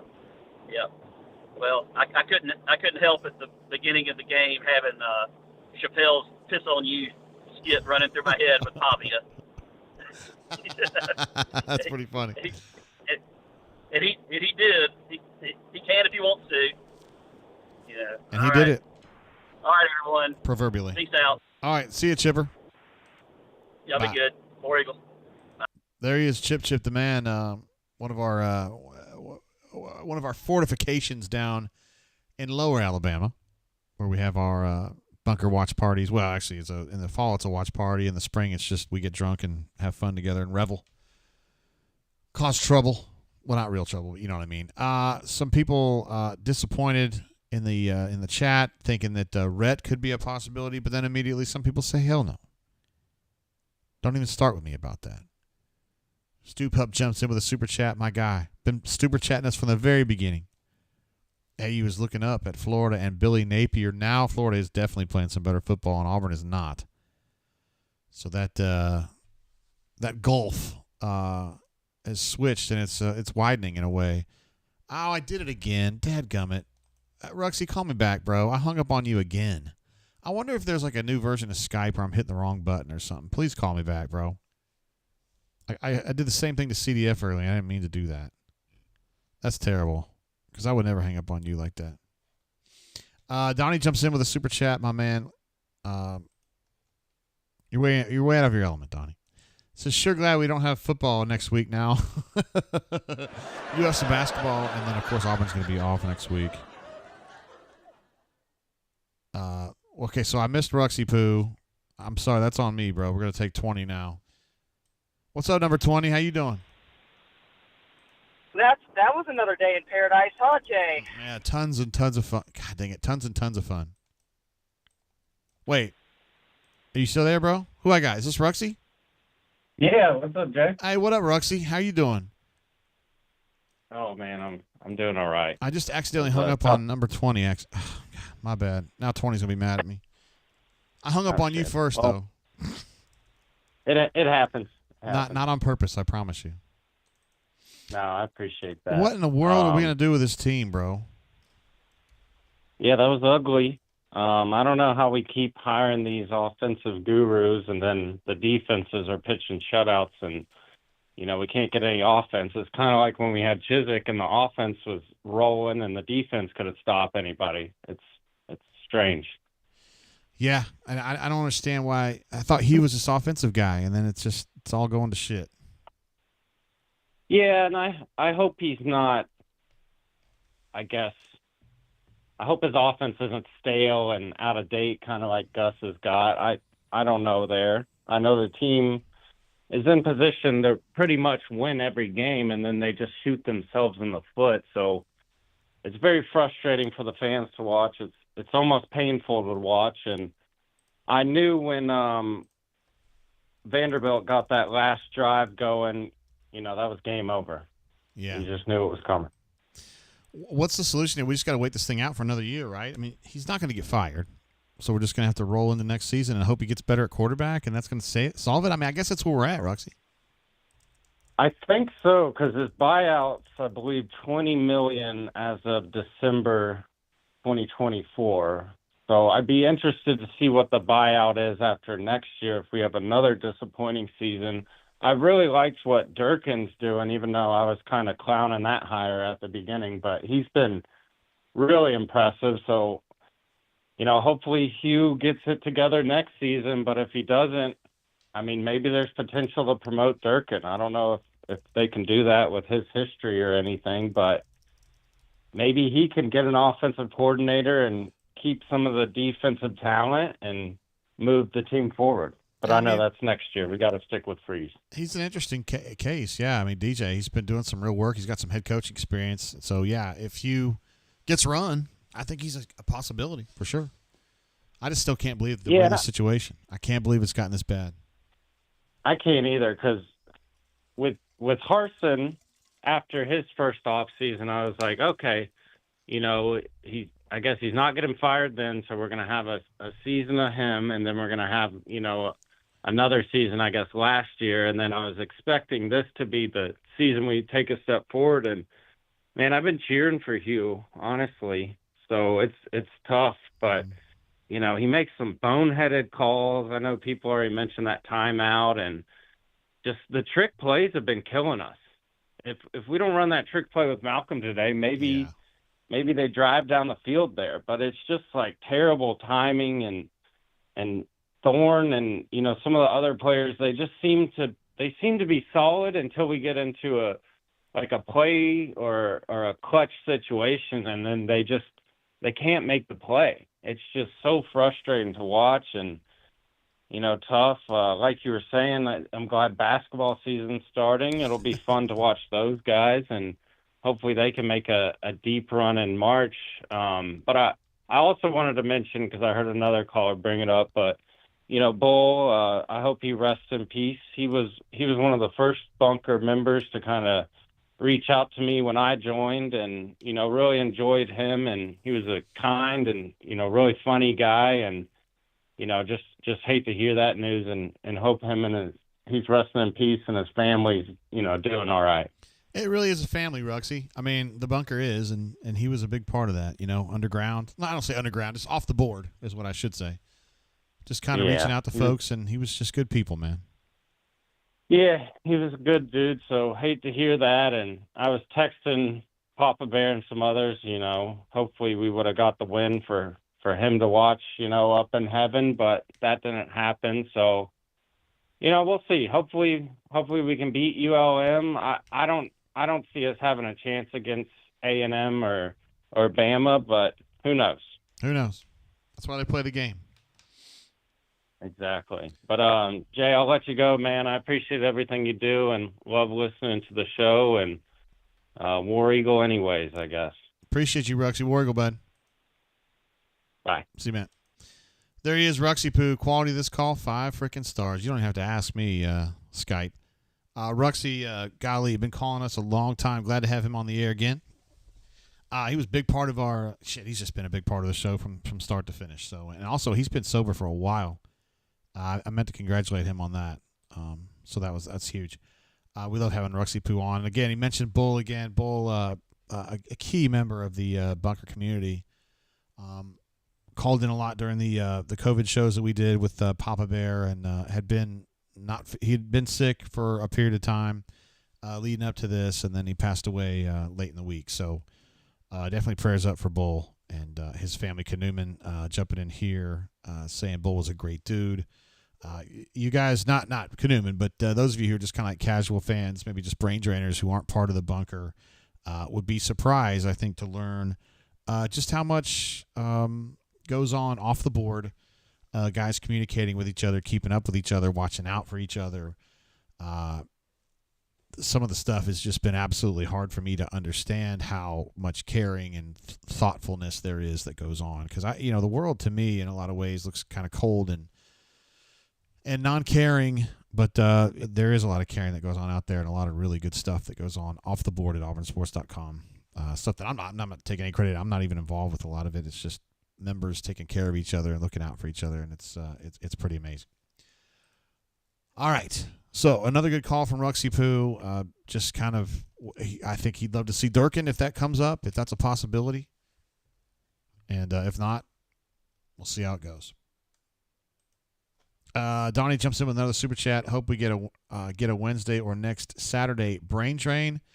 So basketball can be, first of all, I don't do live basketball brain drains because the game just doesn't work well for that. Shit, you could probably argue that football doesn't work well for it. But yeah, we'll just kind of see how it goes as far as games with basketball. I mean, I love doing basketball brain drains, and we don't do it. We don't do live ones. We just do post game. But anyway, Donnie, appreciate you, bro. And I'm a big basketball guy myself. My family, growing up, we were basketball people. My parents were University of Louisville people, and so in the '80s, when most of y'all were watching Auburn and SEC football, I was not. I was living either in California or in Tulsa, and we were trying our best to follow Louisville. Can't believe I used to be a Louisville fan, but that is the truth.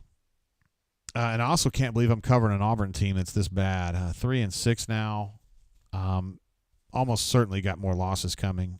Texas A&M is playing some great football right now. At Alabama, I mean, Alabama is not necessarily a great football team. They're good. They're better than Auburn. And the fact that, it took Cam some miraculous plays just to win that game at Alabama, that's the last time they won at Alabama. So, I still think Auburn's going to beat ULM, but GW says JG is a huge Louisville fan, in case y'all didn't know. I love it. I grew up like him. I sure did. Now I make fun of my wife because she grew up a Louisville fan, and I did the same thing. It's very, very disingenuous. It's fine. Whatever. No big deal. Torre says Lagway's gotten injured in that game, and now he's getting carted off. Ay. He's kind of like the backup because Grandma Mertz is hurt, and that's the reason Lagway was playing in the first place. And now Lagway's out. Yikes, they're down to nothing. Not great. JLF Senior just says, "What's up, Tate? How you doing, brother?" It's been about one of those days, more or less. You know exactly what I'm talking about. We probably need to go ahead and try to get J-Head on, right? I know some people were saying that he's just going to whitewash this and just paint over it and say, "Hey guys, everything's good." And that's not really what he's done. He's just not one to go in, and I'm not either, so I'm not hating at all. Let me check and make sure he's good to go.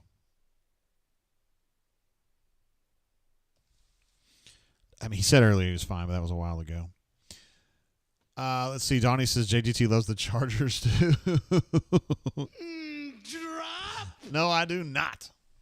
I love the Raiders. I hate the Chargers, and I hate the Broncos in particular. I hate the Chiefs too. Anybody in my division that's not that's not the Raiders, I hate them. Stefan says, "Would it be weird if I said I'm listening in the shower with a beer trying to drown the pain?" I'm Chris Hansen with Dateline NBC. No, it wouldn't be weird at all. It definitely wouldn't be weird at all. I want to wrestle you so freaking bad. No, not be weird in the least. It's only weird if it doesn't work, Stefan. That's how I feel about it, bro. Guys, what in the world is going to happen now? Well, I know what's going to happen with the coach. He's going to stay. The only chance is if he retires or he quits or something. But it just doesn't. He's not the kind of guy. He don't remind me of that. And I don't necessarily know that it's that bad this year. But I don't necessarily know that the program is in bad shape. It is right now, but I don't know that if you get this next class in, it's most let's say they get 95% of it together and they bring it in. You do the right thing in the portal. You get, maybe a left tackle. You get a couple quarterbacks. Whoever else, whatever you got to fill in or whatever. I still think it's they could have a good season next year. That's my opinion. Burner51 says, Jay, with the lack of offensive production, do you feel like the NIL contribution will stay as strong as it has? I mean, hard to know for sure. I think so. I think Auburn people know that, you've got to keep building. The truth is now that, you can't get mad at the coach and let the talent level drop, because that screws everything up, even for the next guy. So if Daniel says, just burst out laughing in the gym with, I want to wrestle you so freaking bad. You want to keep the talent level high, because you want the next guy. Let's say Hugh doesn't make it. You still want to have the talent level to the point where, like, Gus took over in 2013 and everything was Gucci, right? Because Thig and Trooper and Looper and those guys had all been recruiting at a high level, so they had players. That's the only way you can do that. The way that things went with Horson, he wasn't recruiting worth a shit, and so when Hugh got here, they had nothing. And I don't know. If Saban had walked in here, I think they would have had trouble. I should have known when Saban had Vanderbilt as his super dog this morning, because Saban knows shit, He knows shit. He knows stuff. He knows coaches. He knows stuff. He's not just, like, smart at football, because he is that. But he's also an amazing networker. He knows a lot of people. He talks to a lot of people about what's going on with their teams, and he knows Hugh, too. People don't talk about it very much, and Hugh don't talk about it very much, but him and Saban are friends, and they talk a good amount. So when I saw Saban go in and Vanderbilt as his super dog this morning, knowing that he's friends with Hugh, knowing that he wouldn't want to do that to Hugh unless he really felt like that was something that was going on, It's almost like he kind of knew something. Stu Pump jumping in again with another super chat. It says, it's time to realize many of these early 2010 offensive gurus aren't gurus anymore, including Chip Kelly would be another one. Lots of these guys are now being exposed right now, although Chip Kelly is now a coordinator, believe it or not. I think he's at Ohio State doing a hell of a job. But, yeah, the game changes. The game evolves defensively. You had the shotgun read option concept that really kind of came on in maybe 06-ish. And then the defense was really walled, but now they've kind of gone into like a 3-2-5 paradigm, and they figured out some ways to kind of get some leverage in general on that offensive paradigm. And now I think offenses, they're changing. They're going to have to change, and now it's going to be a matter of the guys that can make that adjustment are the ones that actually make it, and the other ones fall by the wayside. It's kind of like Darwinian. Yeah, it really is. Austin P. over here. Oh, we got a call coming in. Don't know who this is. Let's see what happens. Hey, caller, what up? It's the Brain Drain. Word. JGT. Who this? This is Nick A. I've never called in before, but here I am. But I've seen you on the chat, though. Yes, sir. Yes, sir. What's Listen, up? Man, I don't know where we go from here. I really don't know where to go. I was a big Dion fan. I don't know if that's the answer. I was Dion because, like, you needed to flip the roster, right? Because we were in such a bad spot with Harsin that we need to flip the roster quick. And then so in my head, Dion was the answer. Hugh came in and he's done a pretty good job flipping it, but I don't know what to go from here. 7 points versus Vandy is something that's I don't know. That's a special hell we're in right now, because you pride yourself on being an offensive guru and a quarterback whisperer, but this ain't it, man. I don't know what to do. I don't even know who I want. I'm at an utter loss.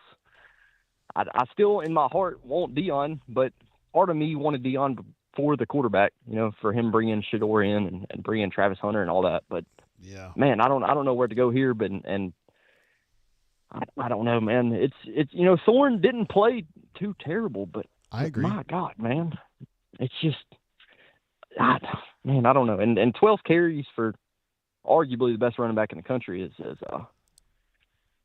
nuts. I'm confused. There was a couple, and the fourth down thing, man. I think I saw second quarter or so we were 4th and 2 at midfield, and we punt it, and then it's like 4th and 3 in the third quarter, and we go for it. And I think we end up getting it, but still, regardless if we got it or not, like it the math ain't mathing. You know what I mean? Like, it doesn't add up why you go for it here and then don't go for it there. It's just like there's no consistency. There's no, like, this is the plan. It's just like, I don't know, man.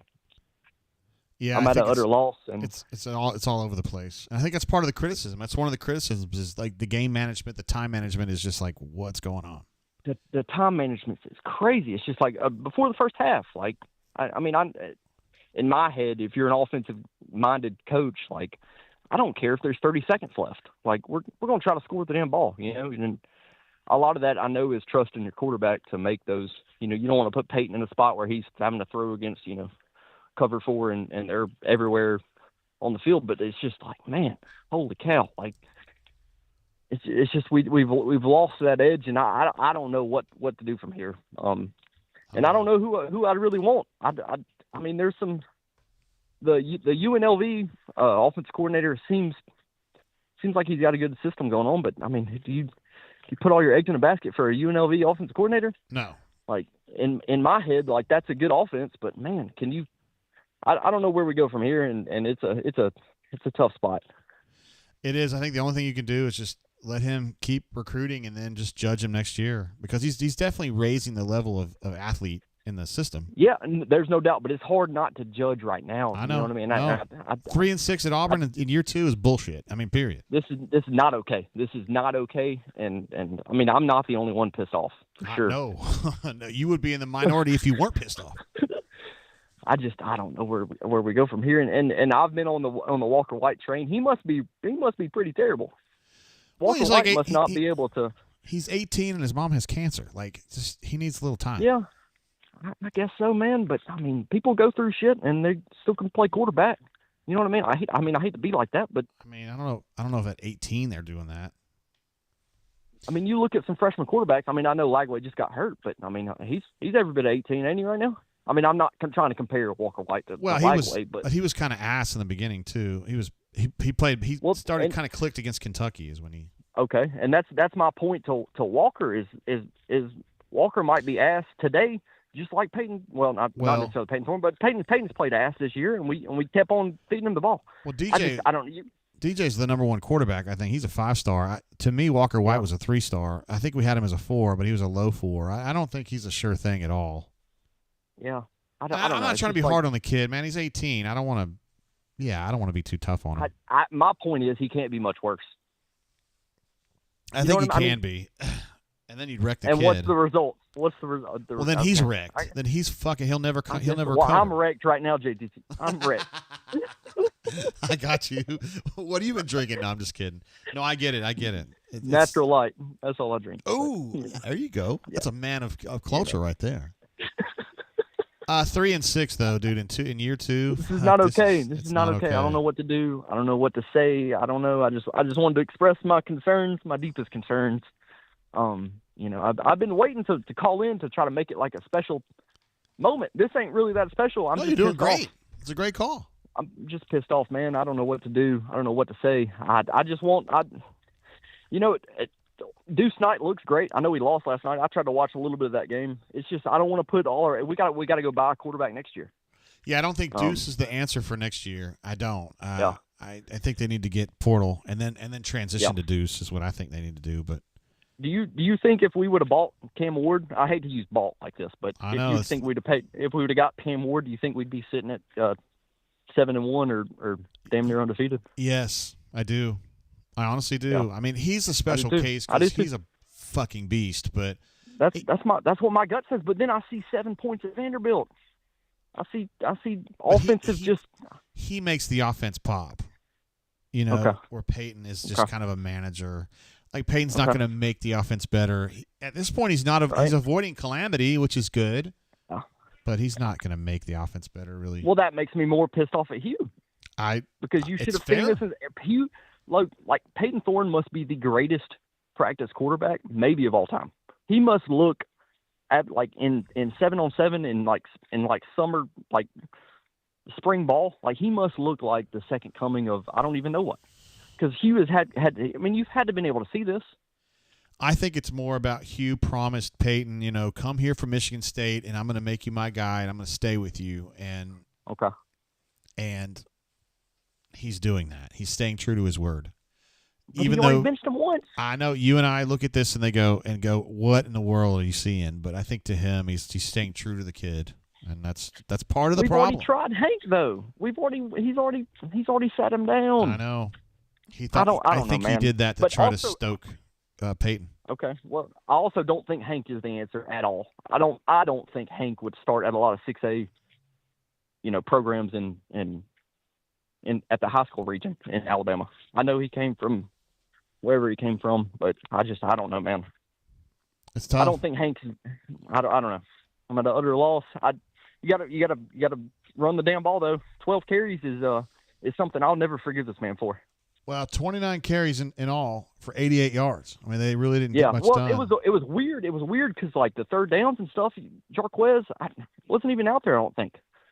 Yeah, I saw. Hugh said afterward that he was gassed. I swear to God, that's what he said. He said he wasn't hurt. He was gassed. I'm gassed. 12 right carries now. and he was gassed. Yeah, that's nuts. That's nuts. I mean, he looked.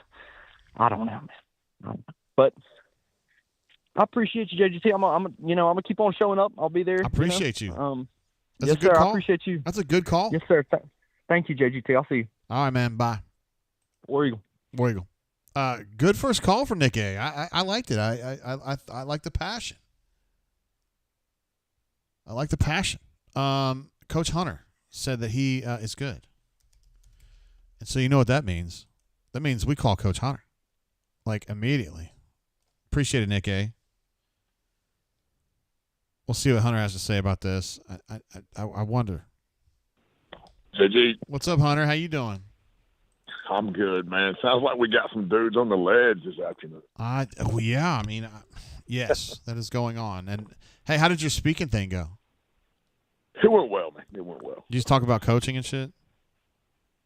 Yeah, it was for a youth league organization. Oh, word. Like Okay. Deal, so it was a good deal. And you're like the celebrity? I wouldn't say that. Yeah, there's a lot of people on the ledge, Hunter, dude. I mean, 3-6 at Auburn. I mean, this is not That's good. bad. Not good. That's bad. I mean, and I don't know what, from a coaching perspective, bro. I mean, what are you seeing, man? I mean, defensively, and you're a defensive guy. They're playing some good fucking football. They are. They have gotten progressively better every week, even with limited personnel. Like you cannot be disappointed with the defensive brand of football at all. You know, especially knowing the roster's got potential to improve on what it is going forward with, you know, the schematics and the effort and the things that are in play. You know, that's something to be optimistic about. Shit, dude, I don't even know where to start offensively. The biggest problem today was not Thorne. It's the fact that Auburn got their ass kicked in the run game by a 5- and 6-man box from Vanderbilt.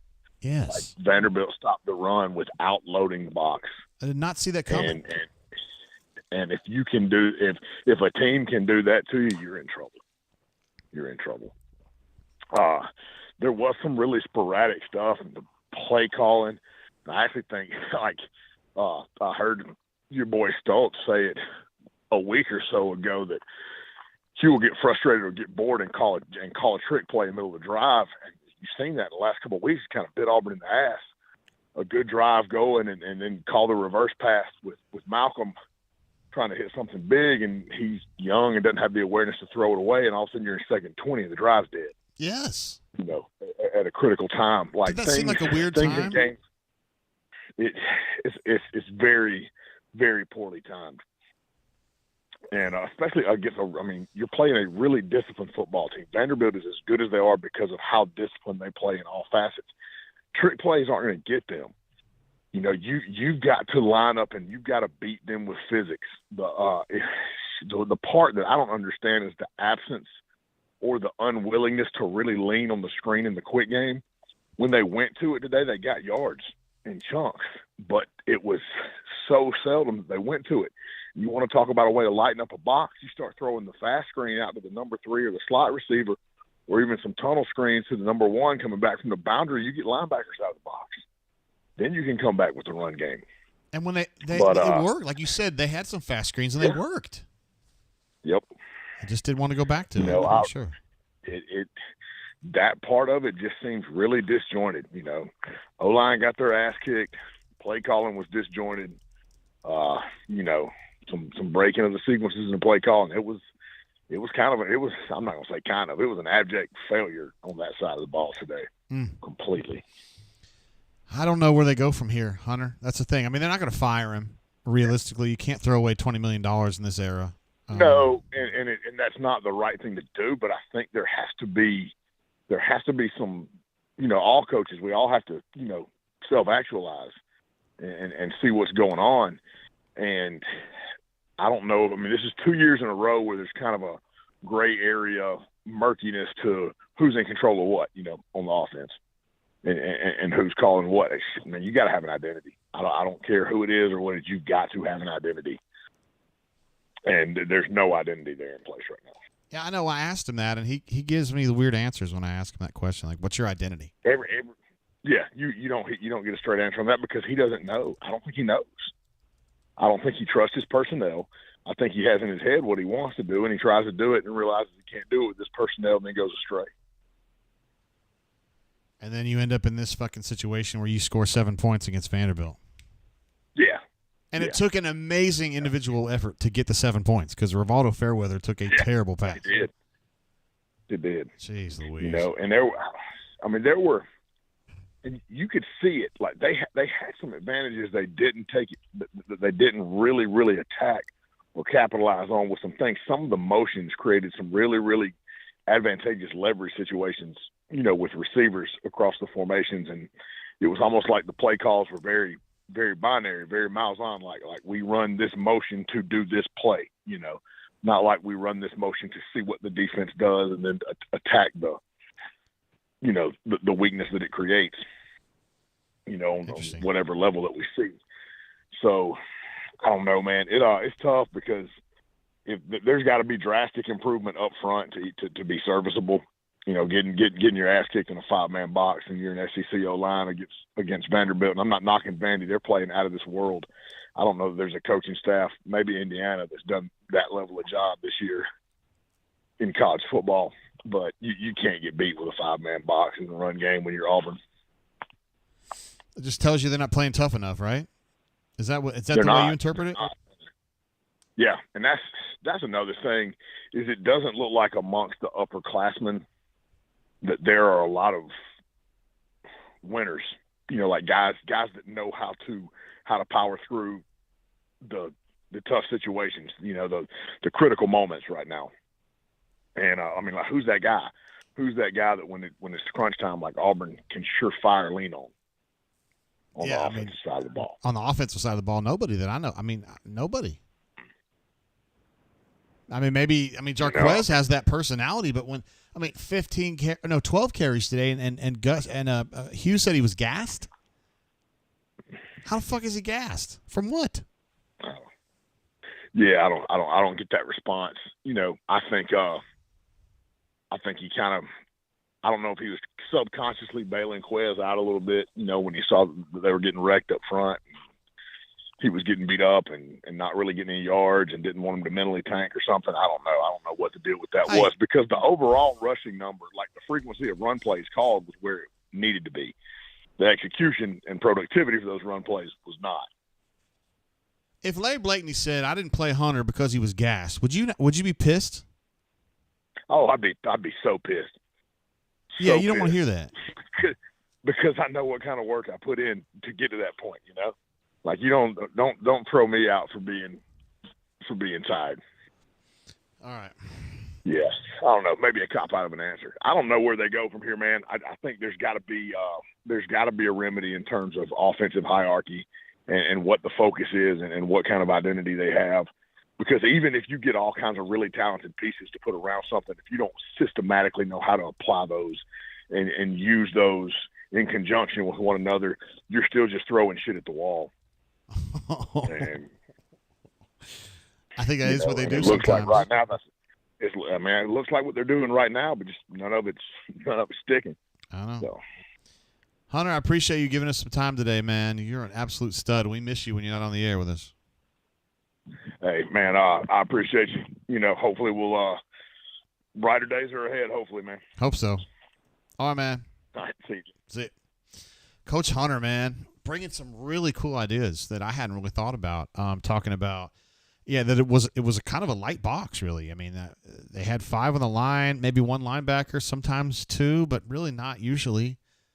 You should be able to run against that. Auburn should be able to run against that, and I think he articulated something that I hadn't really thought about. Also talking about he didn't understand some of the, I think he referred to it as binary stuff, where like you're doing motions to run a play, not to diagnose or to understand better what the defense is doing, to therefore attack that particular weakness. It's just all about running your own shit and not putting any thought into what they're doing. And that he said it was kind of a Gus thing to do. That's an interesting point too, something that I hadn't thought about and hadn't really looked at. So that's why we love having Hunter on here. He's a lifetime coach. He grew up the son of a Hall of Fame coach, played linebacker at Troy State. Like this guy's been living football his whole life, so he's thinking on a different level than I am. That's for damn sure.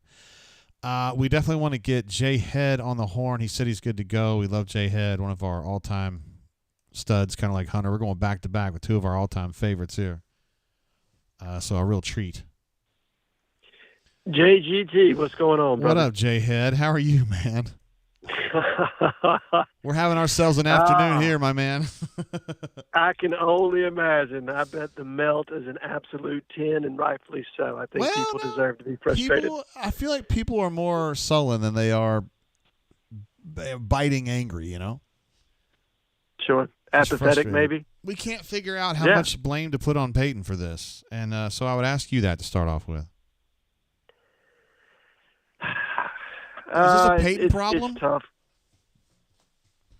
I think the game plan is potentially a Peyton problem, but Peyton today was just mediocre. I didn't think he did anything that cost you. I didn't think he was great either. He was poor ball placement on several throws where he had open targets. Even on the play to Rivaldo that was the touchdown, that was, a poorly placed ball. So it just, I think you're working around his deficiencies. His decision-making was okay today.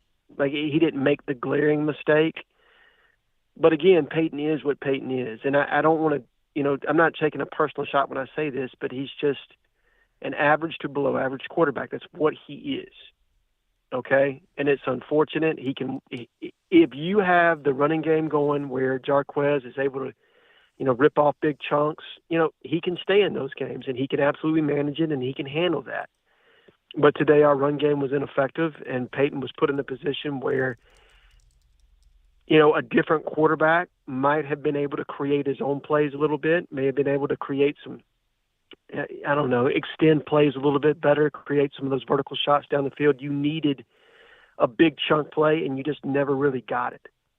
With the exception of Rivaldo's touchdown. And then I think they also hit one to Dre as well. That was an explosive. But overall, you missed it. You missed not having the explosive plays today. Hunter was right, played a 5 and a 6-man box most of the day, and we should have been able to move them off the ball, and we weren't. They're playing with a lot of confidence right now. Clark Lee's done a fantastic job because, look, I would say that Vanderbilt is probably equal to lesser talent than Auburn.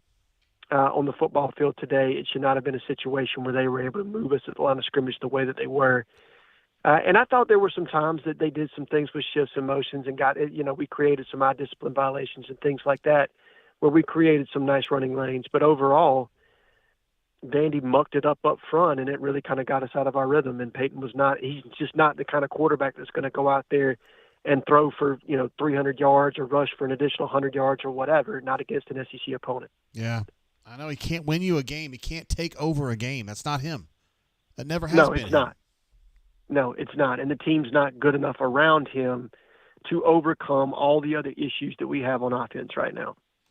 So if you don't have that dynamic playmaker at quarterback, a la a Cam Newton or a Nick Marshall or even Bo Nix at times. I mean, look, I saw Bo Nix go in with one of the most atrocious offensive lines ever put together and win a game in LSU, which is an extremely difficult thing to do. So it can be done. Peyton's just not that kind of a quarterback. He needs more of a team around him. I mean, I think you saw it at Michigan State 2021 when he had a lot of talent around him. He was relatively successful. And since then, the talent base around him has somewhat deteriorated. and his play has never been at that level since. Yep. Good point. Defensively, tell me about DJ Durkin. I feel like this guy's coaching his balls off right now. He was in his bag again today, Jay. I mean, look, give him credit. And I don't think Diego Pavia was full speed, but they held Vandy to 17 points, which was significantly better than most opponents this year against Vanderbilt. I mean, you saw what he was able to do versus Texas, Alabama, multiple others. They put up points in bunches against a lot of different people, but DJ Durkin had a fantastic game plan today. I felt like they more or less took Vandy out of the option game for the most part until they eventually wore down in the second half due to inept offense. You know, you can only be on the field for so many plays before cracks start to show somewhat defensively. And unfortunately, that's what happened. We just kind of wore down in the fourth quarter, and Vandy was able to take advantage and capitalize when they needed to on two different short fields. Now there's pressure. Now it's pressure on Hugh, man. Like people saying, I mean, God, 3-6 at Auburn. Not many people survive that. I mean, that's the truth.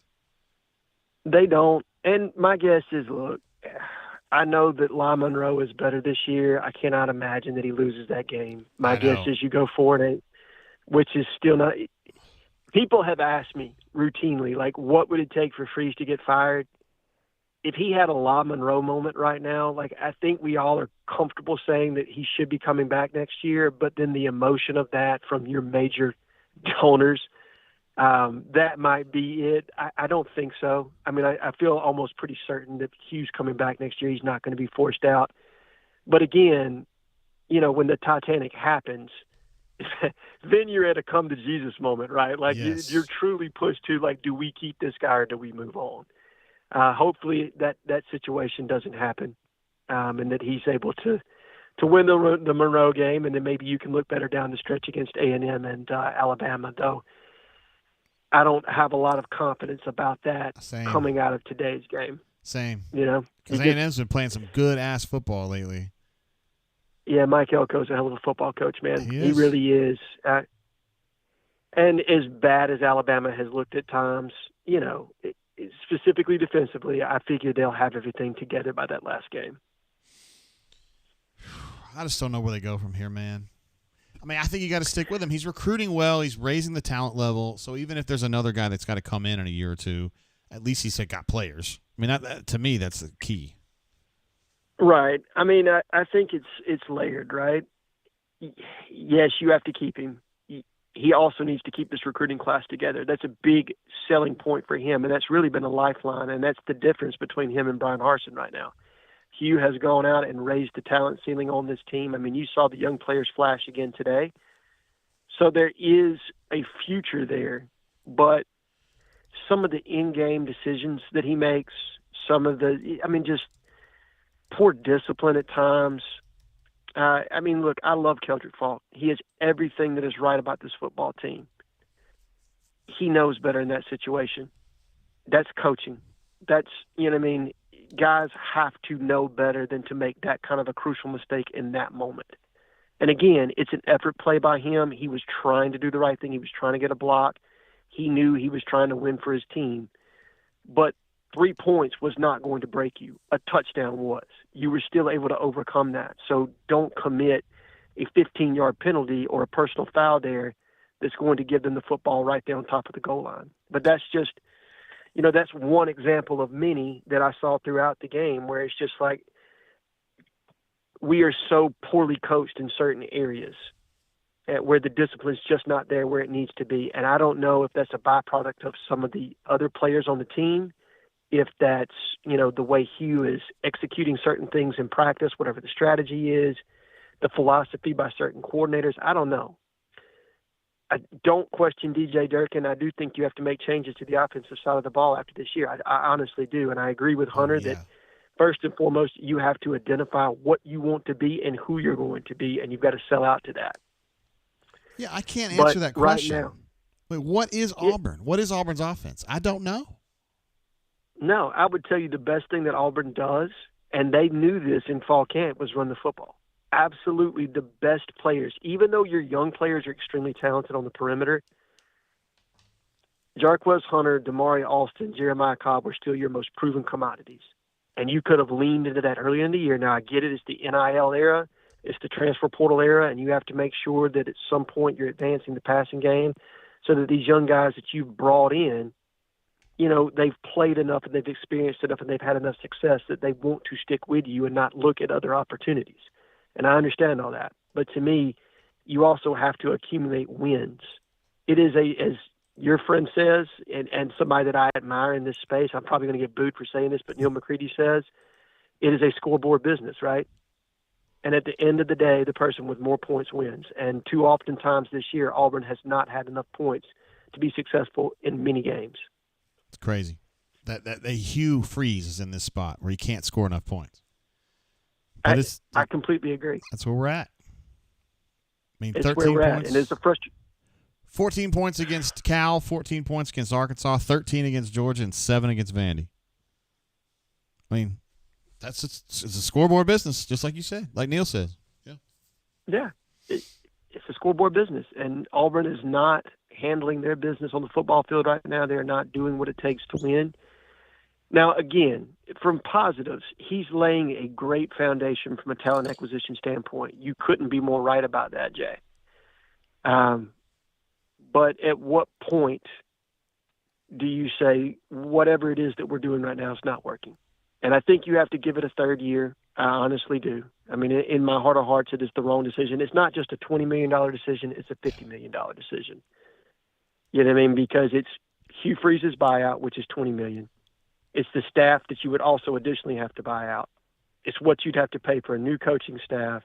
And you're on the verge of the additional $21 million that you're going to be utilizing every year of the athletic fund for revenue sharing.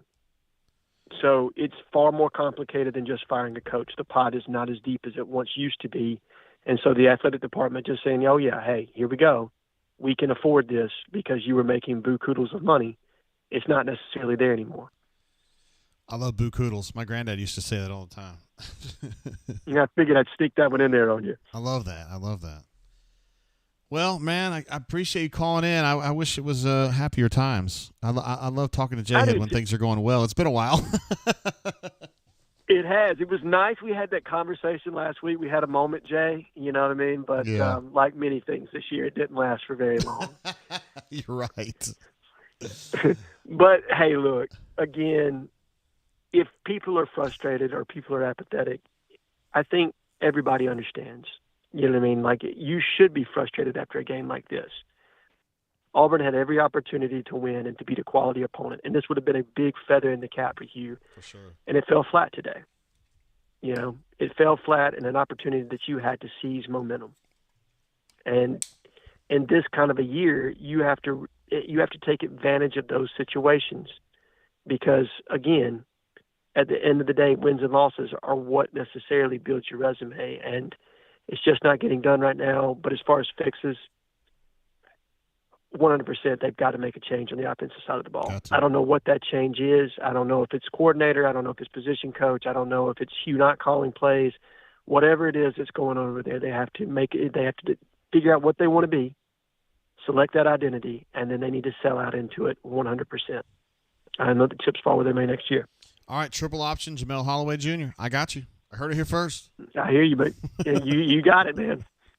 All right, Jay-Head. Appreciate you, again, taking time out for us. We love you, man. No, appreciate you, Jay. Love you too, buddy, and I will talk to you next week, okay? All right. See you, brother.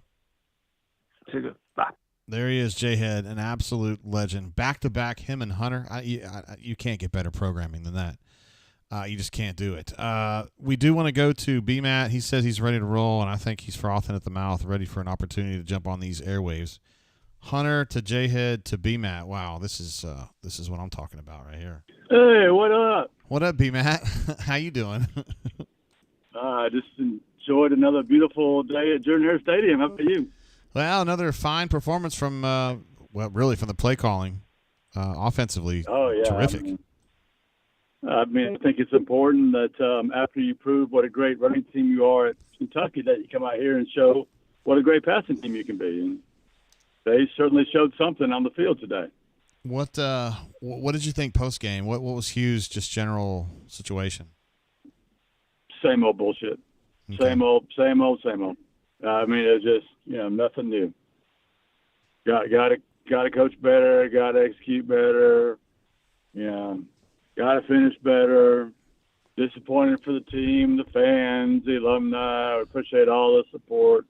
Blah blah blah blah blah blah blah. What did he say about Jarquez specifically? I mean, he said he had 12 carries today. Yeah. He said he was asked if Jarquez was hurt. He said no. He doesn't think he was hurt. He said he just looked a little gassed. I mean, I don't know.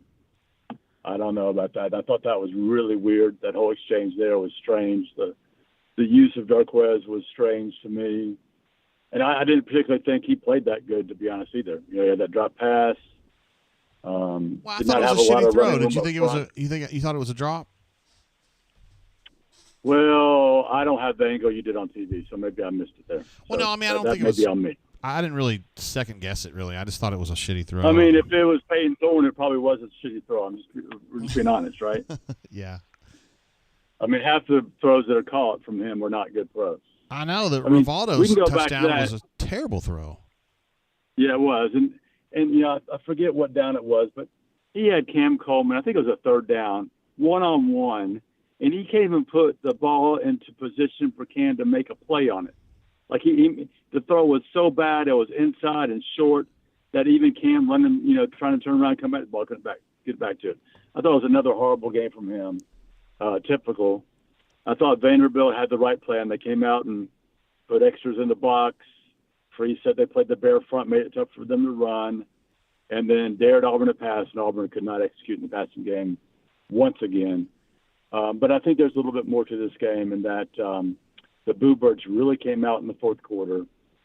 You could really sense the frustration, and I think Auburn folks have just about had it with this.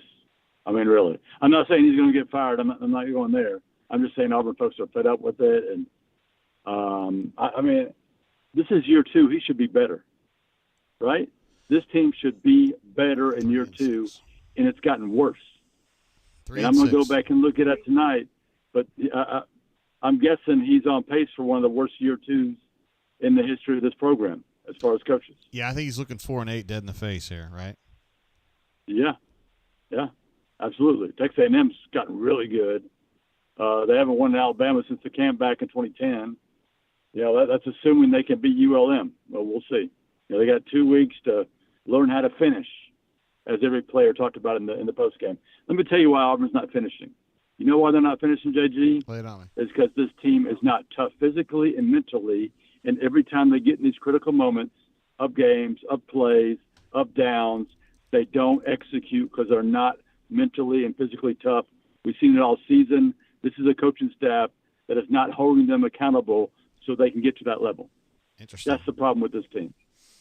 The defense played their ass off, had some stupid penalties, but I give them credit for what they did.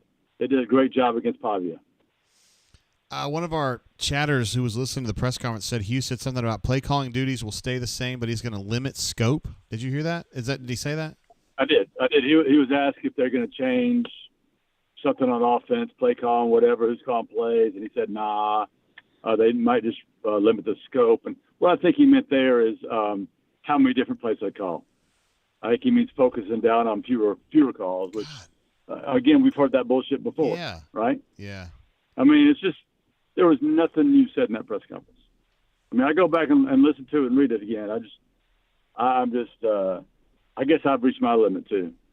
I mean, I'm very disappointed. I think they've done a terrible job coaching this team. I don't know how you take a step back in year two.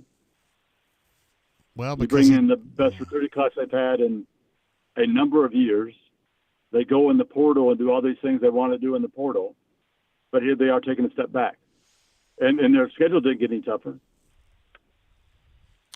Yeah, I've been thinking all this time, B-Man. I'm kind of having this moment of catharsis right now where I thought he made, doubling down on Peyton was a fuck up, and Peyton sucks. He doesn't really suck, actually. Statistically, he's okay-ish. But I wonder if they even had like a better quarterback. I mean, because I think the problems are deeper than that. I think they still don't call plays well, and I don't think they know what they are. No, I agree. Like if they had the quarterback at Arkansas, Taylon Green, like they'd be better, but would they be good? Like because I still think they wouldn't know what they're doing. Oh, I think with a guy like Diego Pavia, they'd be really good. But would they? Okay. I do, but I agree with you in that this offense lacks a clear plan. It is very clear to me, and I think everybody else, that the offense should run through Jarquez Hunter. It's done that for 3/4 of the season, and he busted out for 287. So if Vanderbilt did something you weren't expecting, then you figure out how to defeat that. There are different things you can do against a bare front, against an extra man in the box. Auburn didn't have that in their arsenal for some reason. But if Jarquez is my guy, I'm having those options available, and I've run them enough times so everybody out there understands how to get it done, right?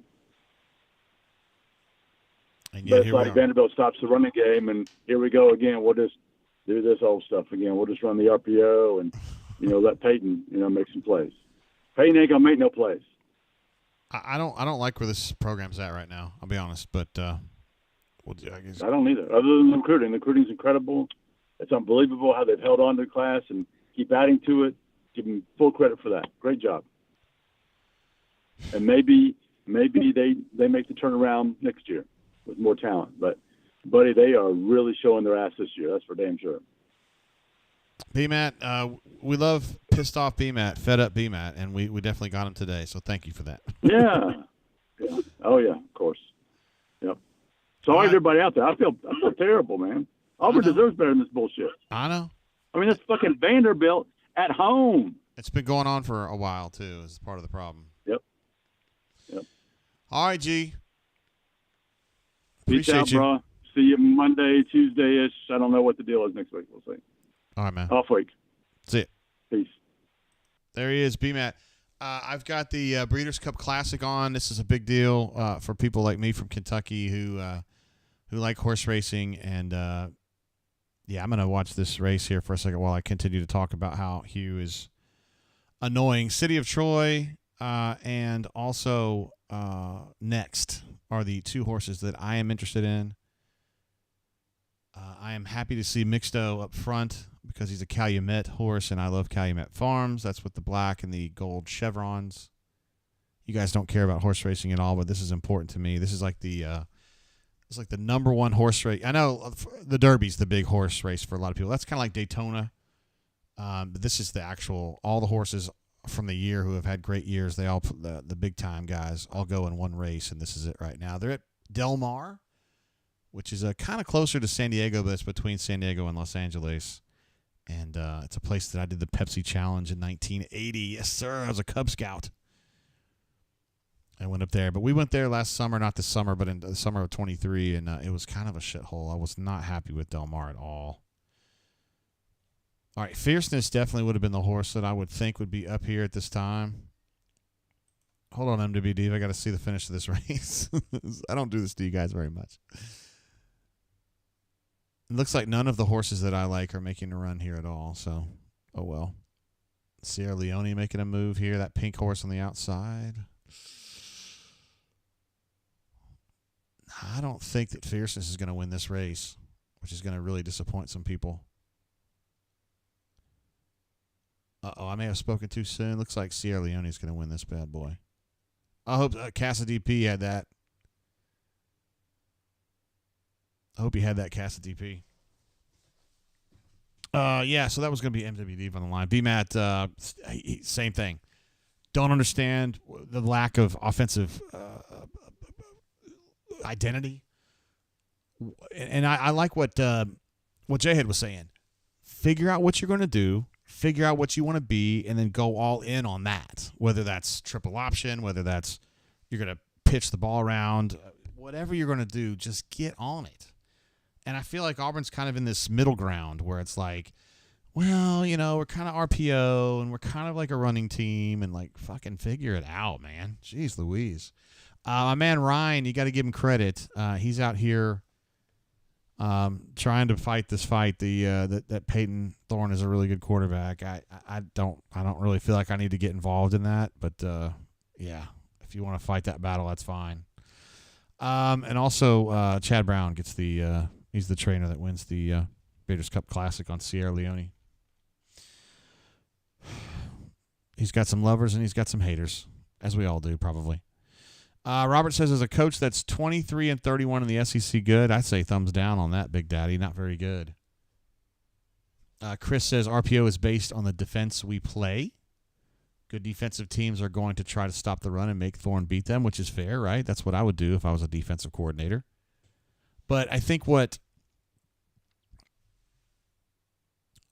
Hunter was saying, if you guys go back a few calls, he was like, they weren't stopping the run. I mean, they were, but they weren't loading up. They were just going 5-man boxes and just doing it that way. MW Dave on the line with us now. What's up, brother? Was there really a horse in the Breeders' Cup named City of Troy? City of Troy absolutely had no effect on the race at all. I was disappointed. Is that like a good thing or a bad thing to name a racehorse a Trojan horse? I got him. That is an interesting thought. I don't know why they named it that. Yeah, Trojan. Anyway. But Sierra Leone won. I know you had Sierra Leone, so. I don't know if I've ever been on a horse race. I've been on dogs. Have you ever been to Sierra Leone? Maybe early on. Yeah, but I knew nothing about it when I was betting on it. You know, it's just like you go out to Vegas, the sports book, and they're showing you races some random place in the world, and you see a cool name, and you pick them and bet them. That's how they get your money. That's how they get your money, man, in a lot of different ways, too. I did. First ever sports bet I made was in the summer of 2010 on Auburn for the national title. Hey, that one paid out. 35-1, should have never made another bet. Everything since then's been downhill, huh? Including the Dark stock mode market. since the 2016 Clemson game, baby. I know. What can you add on what's happened here today? It's just been a shit show, man. Did anything really happen, or was it just more of the same? Well, so here's kind of something I think about it. So turnovers weren't an issue, right? They had one late, but didn't really matter anymore. I feel like they have generally corrected that from the early season games, so that's a plus. And so they weren't giving the ball away. That's a plus. The but there is, have they corrected it by not taking enough chances? So that's a question. Not enough chances. I agree with that. What was the other one? Well, let's think about this. So they cleaned up the turnover problem. Peyton, I thought, played an okay game, so he wasn't a problem. And they couldn't run the football, which we haven't really seen this year. I feel like before, when they haven't run the football effectively, it's because they fucking didn't try. Today, I thought they tried and they couldn't get it done. I mean, I'll have to go back and watch it, but I'm not sure I agree with it. To me, it's the sequencing. And it's like they do get a big run. The first play of the game, they got 12, 15-yard run, and then they immediately drop back and pass it. I think got a holding penalty. They don't know how to stick with a rhythm. Yes. BMAC kind of talked about it a little bit, I guess, but what is the offensive identity, et cetera. It just kind of seems like sometimes it's a 3-year-old with a PlayStation controller randomly picking a play. It does seem that way. The reverse pass in that situation made no sense. I know that they'd had a play to 11 that kind of, you would think maybe that was setting it up. And to be fair, what was there on that play, I think, was the throwback to Thorne, but he was never looking back that way, so I'm not even sure that was really part of the play. But it was like that, they just keep doing stuff that is drive killers. And that's why we're so statistically good but not scoring points, is because drive killers. And B-Matt's right. I kind of question. I mean, I'd love to know how they practice, stuff like that. And you guys only see a part of it, but I don't get the feeling that anything, and this is consistent with what I heard from Ole Miss people from him in the past. There's just kind of some dysfunction instead of sense of purpose with how they lead up to a game and build up to it. And when you get in the game, there's not mental toughness. There's not, guys making plays. And there's a few guys that just do it on their own. I mean, Keldrick Falk, there's no chance I'd question that guy to his face, Yeah, but, obviously. And our freshman DBs. I mean, contrast the way the offense looks from the way the defense looks right now. The defense, at least in the first half of the game, I mean, God, play as many young guys as they are. I mean, we had lockdown coverage on those guys in the first half of the game, for the most part. They are so far ahead of the offense right now. And of course, I'm not suggesting this is going to happen anytime soon, but J-Head saying, "Oh, it's a $50 million decision." Well, arguably, I kind of tend to think and if Auburn ends up making a change within the next 2 years, DJ Durkin's probably at the top of the list to get the head job. I Just think because of the way coaching searches are going to change. Yeah, I think you're right, and he's done good work. I mean, it definitely keeps together half the recruiting class. He's got relationships with those defensive guys. The staff's done well, and I don't know that people have fully realized, and they're about to, within 45 to 60 days, how much the process of when you have to do a coaching search has changed as of this year, and how much of a chaotic nightmare it's going to be, and how many top assistants at good programs are off the table. All the top 20 coaches are off the table. NFL guys have been really off the table for years because of the timing of early signing day. Because they're not going to, they don't leave their teams until the last regular season game at the earliest, even assistant coaches, because they basically get, if you leave a team mid-season in the NFL, you sort of unofficially get blacklisted. So when the schools that have to do coaching searches this year, it's going to be chaos. Yeah, that sounds fun. Because, the presidents, the ADs, they're never ahead of the game on how the trends change. They're always after the fact. We've been on that a few times, but whatever big program pulls the change, and they're going to be the guinea pig, whoever makes the change this year. So, got to pay out that the settlement money too. Yeah, that's what you're talking about, really. Yeah, there's a lot of aspects to it. I know, and Cohen knows that. Cohen's being very careful. Offensively, as far as I don't know what has to. I mean, I do think they're going to be better when they have a better quarterback in place. I'm not discrediting that, but I mean, just some of the decision making and the play calling. If I could sit down with them, we all would love to do this as fans, right? If I could sit down with them and have them walk me through, why did you do this then? Why did you do that? Did you do something that set it up earlier? Like, maybe there's a lot more logic to it than we see it, and we're just literally not able to execute it. But it gets back to the same thing I bring up every week. Why do you keep running stuff that the guys you have can't execute? And that decision showed up in a whole different way in the game today of trying to kick that field goal, that last field goal on 4th and 5, what was a 50-yard field goal? Yeah, what? He's not going to hit that. Okay, on paper, if you're saying I'm an average FBS or Power 5 team or I'm an NFL coach, on paper and analytics says kick the field goal there, right? But that's not knowing your own team. We don't have a kicker right now that can hit that. You've got a much better chance of converting the 4th and 5 and staying alive to live another day than you do making that field goal. Well, he just believes in it gets back to my fundamental thing. I just don't see that he understands the team he has. He's coaching a team on paper that's not the team he has. He believes in Magoo. I don't know. I don't. None of us do. I mean, as soon as he missed the first field goal today, there were like 9 posts in a row on the bunker. And first of all, I'm like, guys, keep it to one thread. But it was just like everybody's hating on him, and that's what happens. But I'm like, guys, he's an 18-year-old true freshman that was thrown into this without any preparedness for it. Like, it's not on him. It's on the fact that the coaches keep sending him back out there. He's supposed to be playing behind an All-American. I mean, you know what I'm saying? Like, yeah. Yeah. He's supposed to have an extra prep year or two, and he's supposed to have an offense that doesn't put him into terrible situations on top. The whole thing, the first miss he had after his perfect day and all that stuff, the first miss he had was when we ran that fire drill kick without a timeout at the end of the first half, and he shanked it. So to me, it's all mental, and Hugh put him in that situation by not having a timeout to kick a field goal at the end of the half, which we've done twice this year. Sounds fun. Yeah. I can't believe Kings practiced that. But, we did it the first time, and he shanked it, and the second time we sent 18 guys out on the field goal unit. Yeah, small victory says in the chat, we've been completely spoiled behind a decade of Carlson's. And he's right. They made it look so easy.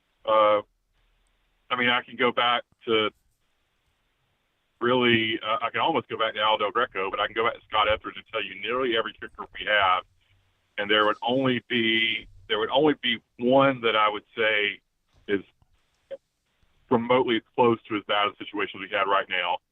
The second less reliable one may have been Rob Baronos, but he went on to the NFL and may have been, one of the best Auburn NFL kickers ever.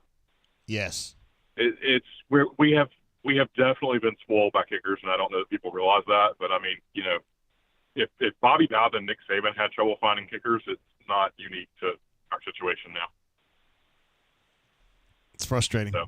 Another level of frustration, because there's a lot of things to be frustrated about.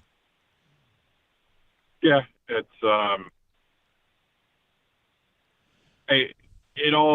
kicking is one thing, but it all just gets back to me. There's just something dysfunctional right now, and I don't know. I hope we get the talent in next year and start winning it, but Hugh Freeze has got to, he doesn't owe me anything, but he's got to prove that when that talent does get here, that he can make the right decisions in critical situations. And then I think everybody will be fine saying, well, those last 2 years were just execution. But until we start seeing the right decisions being made based on the talent you have, the situation, the actual, facts and circumstances, not what some analytics says, it's going to be in question. I know. It reminds me of a year one thing, not a year two thing. Well, in this weird way, we kind of are in year one all over again, because we went with Plan A last year, and we said it didn't work, so we scrapped it, and then we went with Plan B that we originally wanted to be Plan A, but changed our mind because we wanted to recruit. And so now we're just doing year one all over again with the same quarterback, and we haven't really moved anything forward. And, I mean, God bless this fan base and these recruits and the players that everybody is still showing up and sticking together. I know. I mean, that in itself is a miracle, and you deserve credit for that, particularly with the players and the recruits. I mean, I have seen Auburn teams in less adverse circumstances than this fold up and, quit, and definitely programs from other schools. But, we're still fighting. That's real. But, don't know what they are. I mean, the coaches don't know how. At some point, you got to win. Yeah, you got to win games. And they're 3-6, so they ain't winning shit. And that's it's the worst period of Auburn football in 70-something years. Man, that's hard to fucking wrap my head around, but you're right. Can't get a winning season to save our lives. All right, then. MWD, another great call, as usual. Have a good one, man. War Eagle. See you, man. War Eagle.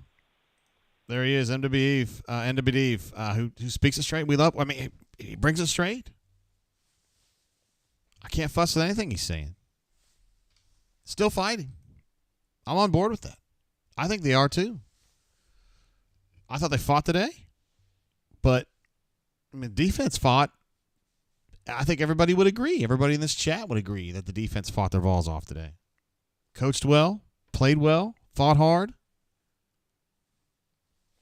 But offense, you just what are they doing? What are they trying to do? Some good stuff said here. I've got some, I've been taking notes.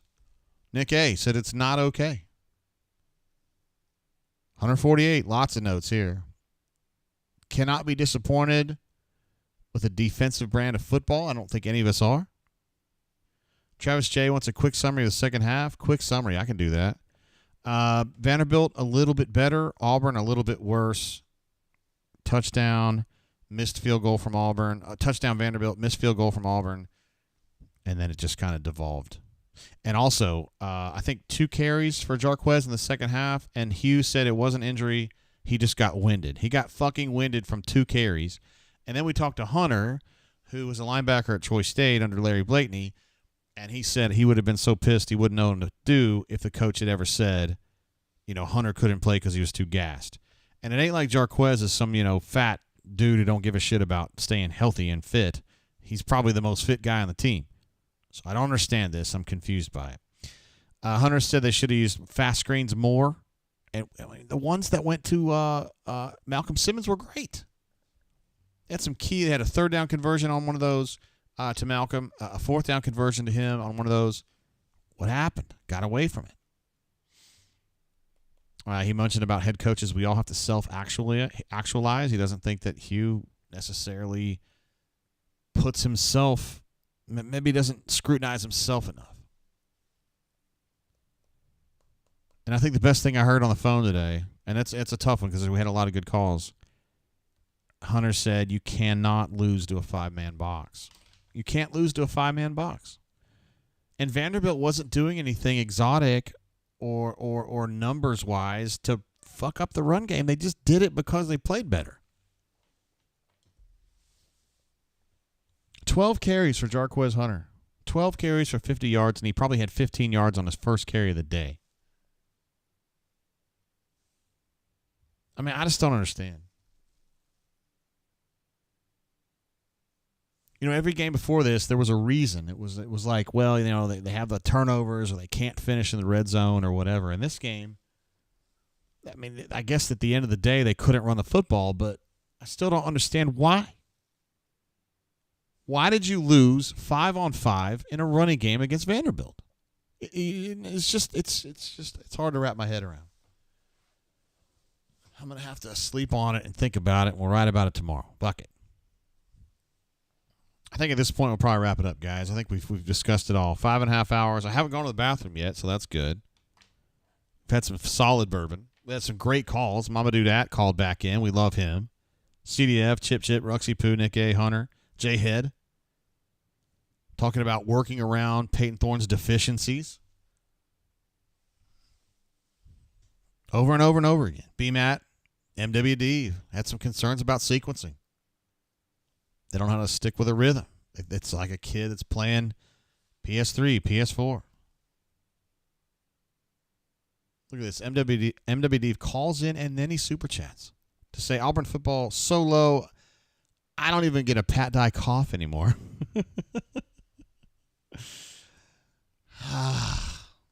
Martin thinks I should have hired Prime. I'm going to find this Prime thing. Is it here? It would be, I think I called it Who is Swag? Maybe shit, hate you, haters, fatality, field goal, Donkey Kong, Sandman, Roy Mercer, Tom Sawyer, I'm 40, Swole, main super chat, basic super chat, milkshake, applause, Darth Vader, jerk off, Prime, there it is. Who is Swag? Baby? Who is? Oh, Prime, preach. My man. I'm so glad we had a chance to play that again. And Stu Pup jumps in again and he goes, solid. Right, hey Gus, what did you think about the drain today? I'm solid. It's pretty good. I think it's pretty good. By the way, I think that Gus got a big win over Arizona today. Big win. I think they were killing them. And, yeah, that's going to probably save him. I think he was in trouble. I think he might have gotten fired. But they played much better football today, and that's a wrap. So, looks like he'll get another year at UCF. Well, I guess we'll wrap it up there, guys. We are a family here at the Brain Drain, and, of course, one small subtext of the Auburn sphere of happiness and love. We ain't feeling it right now with this football team, but I definitely feel it with the folks. So, we got an off week next week. We do have basketball coming up. I haven't really thought about the schedule and how it applies to the Brain Drain basketball-wise, but we're Stoltzy says, hey, man, still on the drain? Would you be interested in hearing what Stoltzy has to say?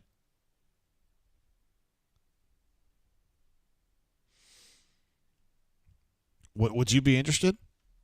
I might be interested. Travis wants to know if I'm going live on Wednesday. Ain't no way, man. I'm not going to do games where we start the show at 10 o'clock Central, 11 o'clock Eastern. Like, you just can't do that.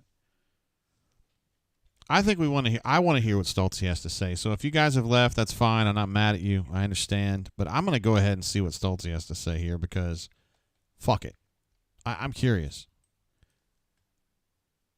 It's always interesting when Stoltzy comes on because you never really know exactly where he might be going with this. So we'll give it a shot. There he is. We haven't had him on in a little while. It's ringing.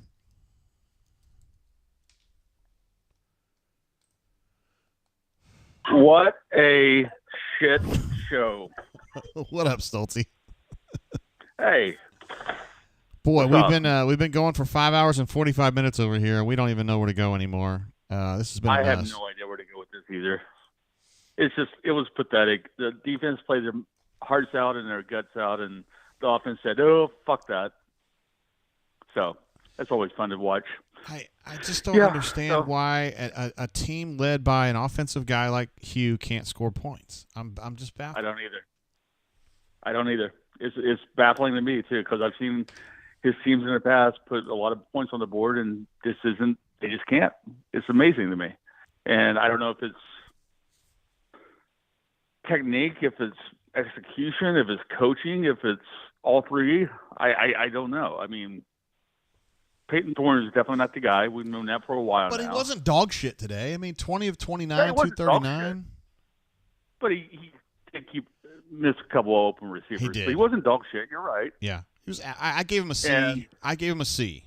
He was okay. Okay, I can understand that. But who can even be an A on this offense? Jarquez, fine. He had 2 carries in the Jarquez, second fine. half. What the fuck? I know. Hugh said after one that he wasn't. I don't think he was dinged up, but he was a little gassed. How the fuck are you gassed? Yeah, he had 2 carries. He's sick. I know. He's had 2 carries, and it came early in the second half. And I just don't understand. Like, what is the game plan here? Why is this offense so freaking bad? And I just don't know. Why was the offensive line so awful? Who's calling the plays? What do you think? What's your vote? If you said one player, who's calling plays? I think you. I do too. So, I mean, what's he going to that's do? what I in would this- go with. What's he going to do in this offseason? How's he going to fix this fuck up? Because I don't even know if he'd be great with Cam Ward right now. This offense don't make any sense. I don't care who's a quarterback. No, it doesn't. And I think opposing defenses aren't afraid of it. I wouldn't be. They know exactly who they're getting. They know exactly who they're facing. And it's not a good defense or offense. He's got to make changes. He's going to have to. I agree. I know. I agree. 3-6 is not acceptable. At Auburn, it's crazy, dude. I mean, you go decades without having seasons like this, and then you go back to back. It's unreal. Mm. So, yeah, I mean, like I wrote in my column after the game, defense is owed an apology by the offense because they played probably the best against Diego Pavia of any team this year. I know. And it was all for naught because they can only score 7 fucking All points. for naught. 7 fucking points. It's ridiculous. There's some people on here who think that Hugh doesn't care.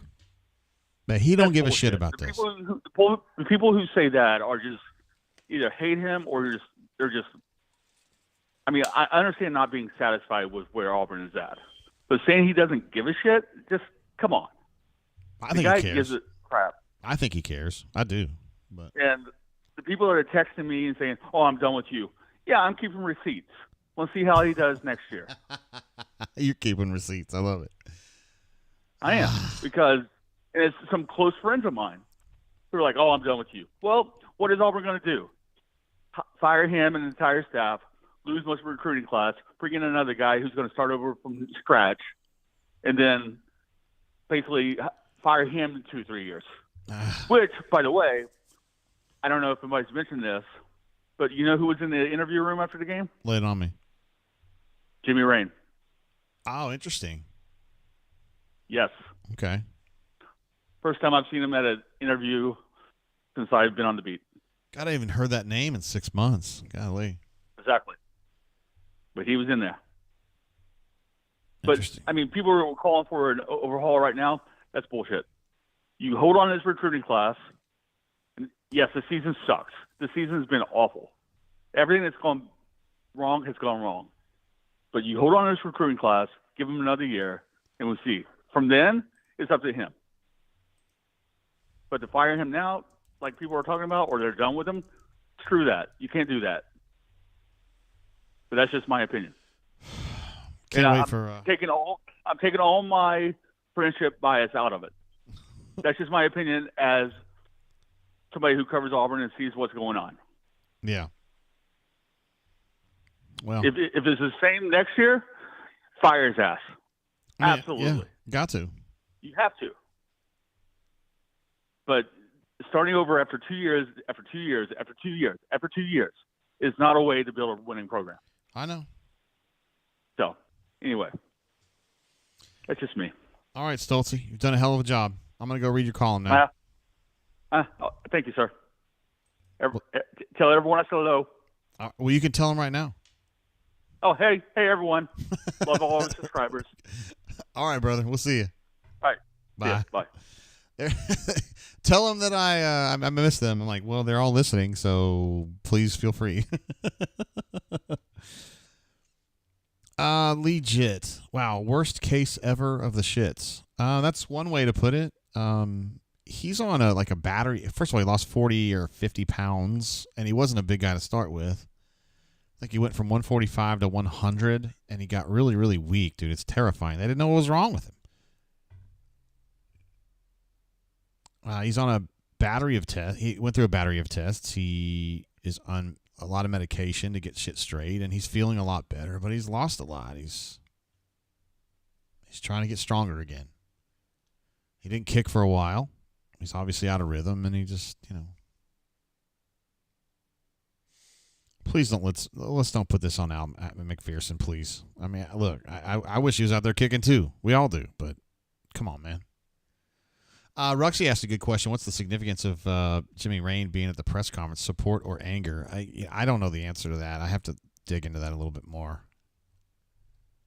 I would just have to. I don't know the story on that one. I mean, I don't know why he wasn't there before, or if he was and maybe Stoltz didn't notice him. Or I've been to a lot of press conferences, not lately, but I have been in my career, and I've never seen him at one.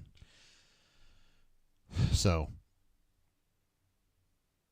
yeah. I don't really have anything else to add. I mean, we've done it all. I mean, we've had everybody on. We've been on the air for 5.5 hours now. Haven't gone to the bathroom yet. That's not bad. So we'll wrap it up there. We will do some basketball stuff. We're not going to start any shows at like 11 o'clock Eastern. We're just not doing that. I mean, it takes out like half of our audience right there. I mean, it's in the middle of the week, and people got to go to work. But we'll talk it out on the bunker for sure. Appreciate you guys being here, all our super chatters, all of our amazing chatters. What do we have? 3,600 chats today? Amazing. Of course, the callers, Mama Doodad, MWD, CDF, Chip, Studs, Hunter giving us some time. Nick A had his first call today. I thought he did a great job. So, yeah, we'll just wrap it up there, guys. And let's go out there and make great decisions. And I will check you guys out probably on the bunker, honestly, at auburnsports.com. And yeah, if you want to hang out, check us out on the bunker at auburnsports.com. It's a great site. Lots of good stuff there. And if you're looking for the brain drain, I don't know. We'll see. I bet you we'll have a basketball brain drain before our next football brain drain, though, because there's just a lot of stuff going on. But I'll let you guys know. We'll talk it out. Till then, keep your feet on the ground. Keep reaching for the stars. Oh, I did have the last super chat. My bad. Blake put it up. I haven't put it up, but one last super chat to say I love you, JGT. Bring on Stoltze. We appreciate you, Blake. Absolute stud on the East Coast. Appreciate your support and just being part of our family here. All right, guys. I'm out. Peace out. See you guys before too long.